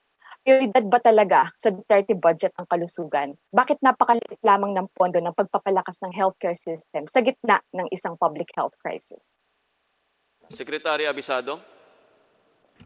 Tulad ng nasabi ko po kanina, Mr. Chair, Congresswoman Nilago, tulad ng sinabi ko po kanina, ang budget po ng DOH ay nag-increase po ng 26% next year. At hindi lang po naman DOH ang mayroong programa para sa COVID. Lahat po ng mga departments ay meron po silang counterpart budget to respond to the COVID-19 pandemic. Kaya po makakaasa po ang Kongreso na siguro sa mga kamay nyo, pagre-review ninyo, makikita nyo po yung kabuuan as you go ahead and hear the budgets of the various departments, and in particular, even the Department of Health. Subalit sinabi na po natin na ang totohanan niyan, nung titingnan natin, susuriin natin, ang budget ng DILG nag-increase lang ng 2%, at ang DND nag-increase lang ng 9%, mostly for personal services pa. So, sa kabuuan, pagdating po sa pagtugon natin sa pandemya, malaki po ang ginugol natin para sa Department of Health para po matugunan ang ating mga kailangan gawin patungkol dito sa patuloy natin pagsisiwata ng pandemya. Mr. Chair. Mr. Chair, nominally po mataas yung increase sa percentage, pero ilang bilyon lamang po yan kumpara dun sa pangangailangan para paunlarin ang pangkalusugan, ang medikal, epektibo at pangmasang tugon sa COVID-19. Ang tanong ko, Ginoong Chair, aasa na naman ba tayo sa militaristang pamamaraan? Kasi kung ganito po, this priority is deeply concerning, especially amid the widespread human rights violations and worsening climate of impunity in the country. Sa tingin ko po, ito po yung isa sa dahilan kung bakit natanong rin kanina ang pondo ng NTF-ELCAC na nasa 19 billion na tumaas po ng 3,000%. Dahil po sa kaliwat ka ng red tagging nito sa mga individuals at groups, kasama karaniwan yung mga NGOs at human rights defenders na nakakatanggap ng banta at atake sa kanilang buhay at kalayaan sa pamamahayag. Ginoong Chair, dapat panagutin dito ang NTF-ELCAC. Dapat po diretso na sa serbisyo at hindi dito mapupunta ang pondo. Dahil nabanggit po kanina ng DBM, nais ko rin po linawin, ang implementation ay sa local government. Pero sino po ang nagbibigay ng approval pagdating sa paggamit ng pondo nito? 19 billion po sa ilalim ng NTF-ELCAC. Mr. Chair, Yes, Secretary Abisado. Mukhang ang tanong po niya ay kayang sagutin ng yes or no, Secretary Wendell. Dahil tinatanong po ni Congresswoman Ilago kung dapat ba talagang padalin sa militarisasyon yung pondo, Secretary Abisado. Tulad nung sinabi ko na po kanina, ang mag-i-implement po nito ay local government units. Hindi po ito dadaan sa militar o sa military establishments. Kaya nga po, itong project na ito nakapaloob sa Local Government Support Fund dahil ito ay mga barangay-based projects. At ang mag-i-implement... Chair, ang katanungan po ay kung sino po o ano pong opisina ang magbibigay ng approval sa paggamit po ng pondo nito. Kung saan pong barangay o saan pong community mapupunta ang pondo na nakapaloob po dito. Ito po ay nakapaloob sa listahan na isinumite ng National Task Force on ELCAC.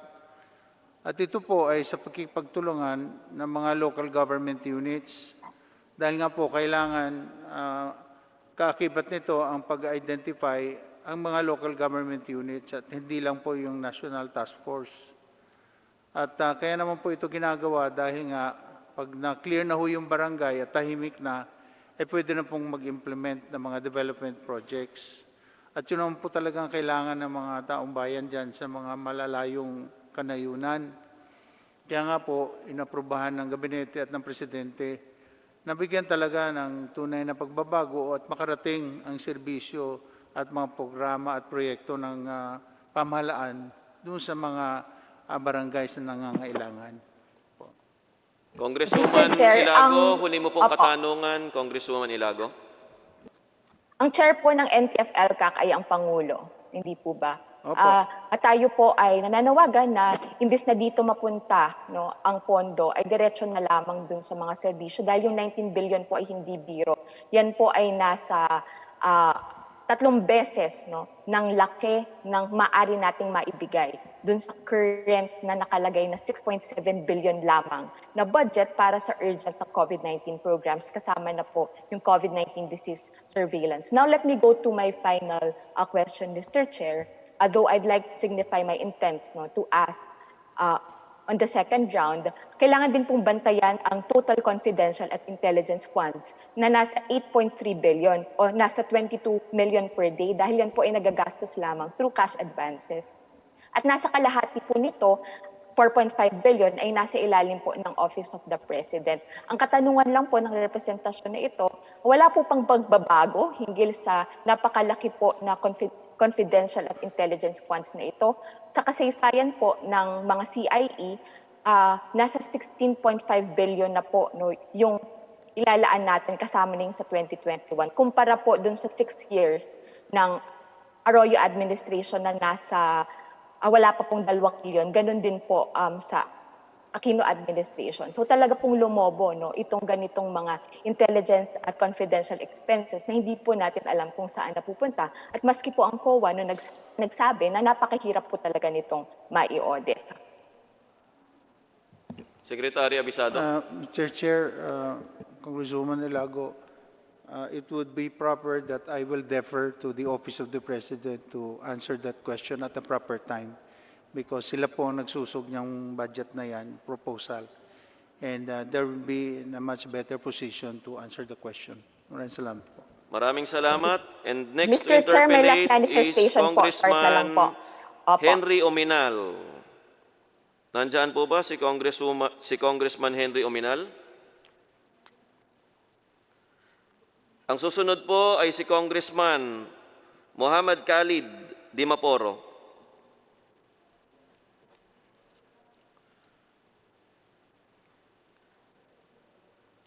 Ang susunod po ay si Representative Ria Vergara.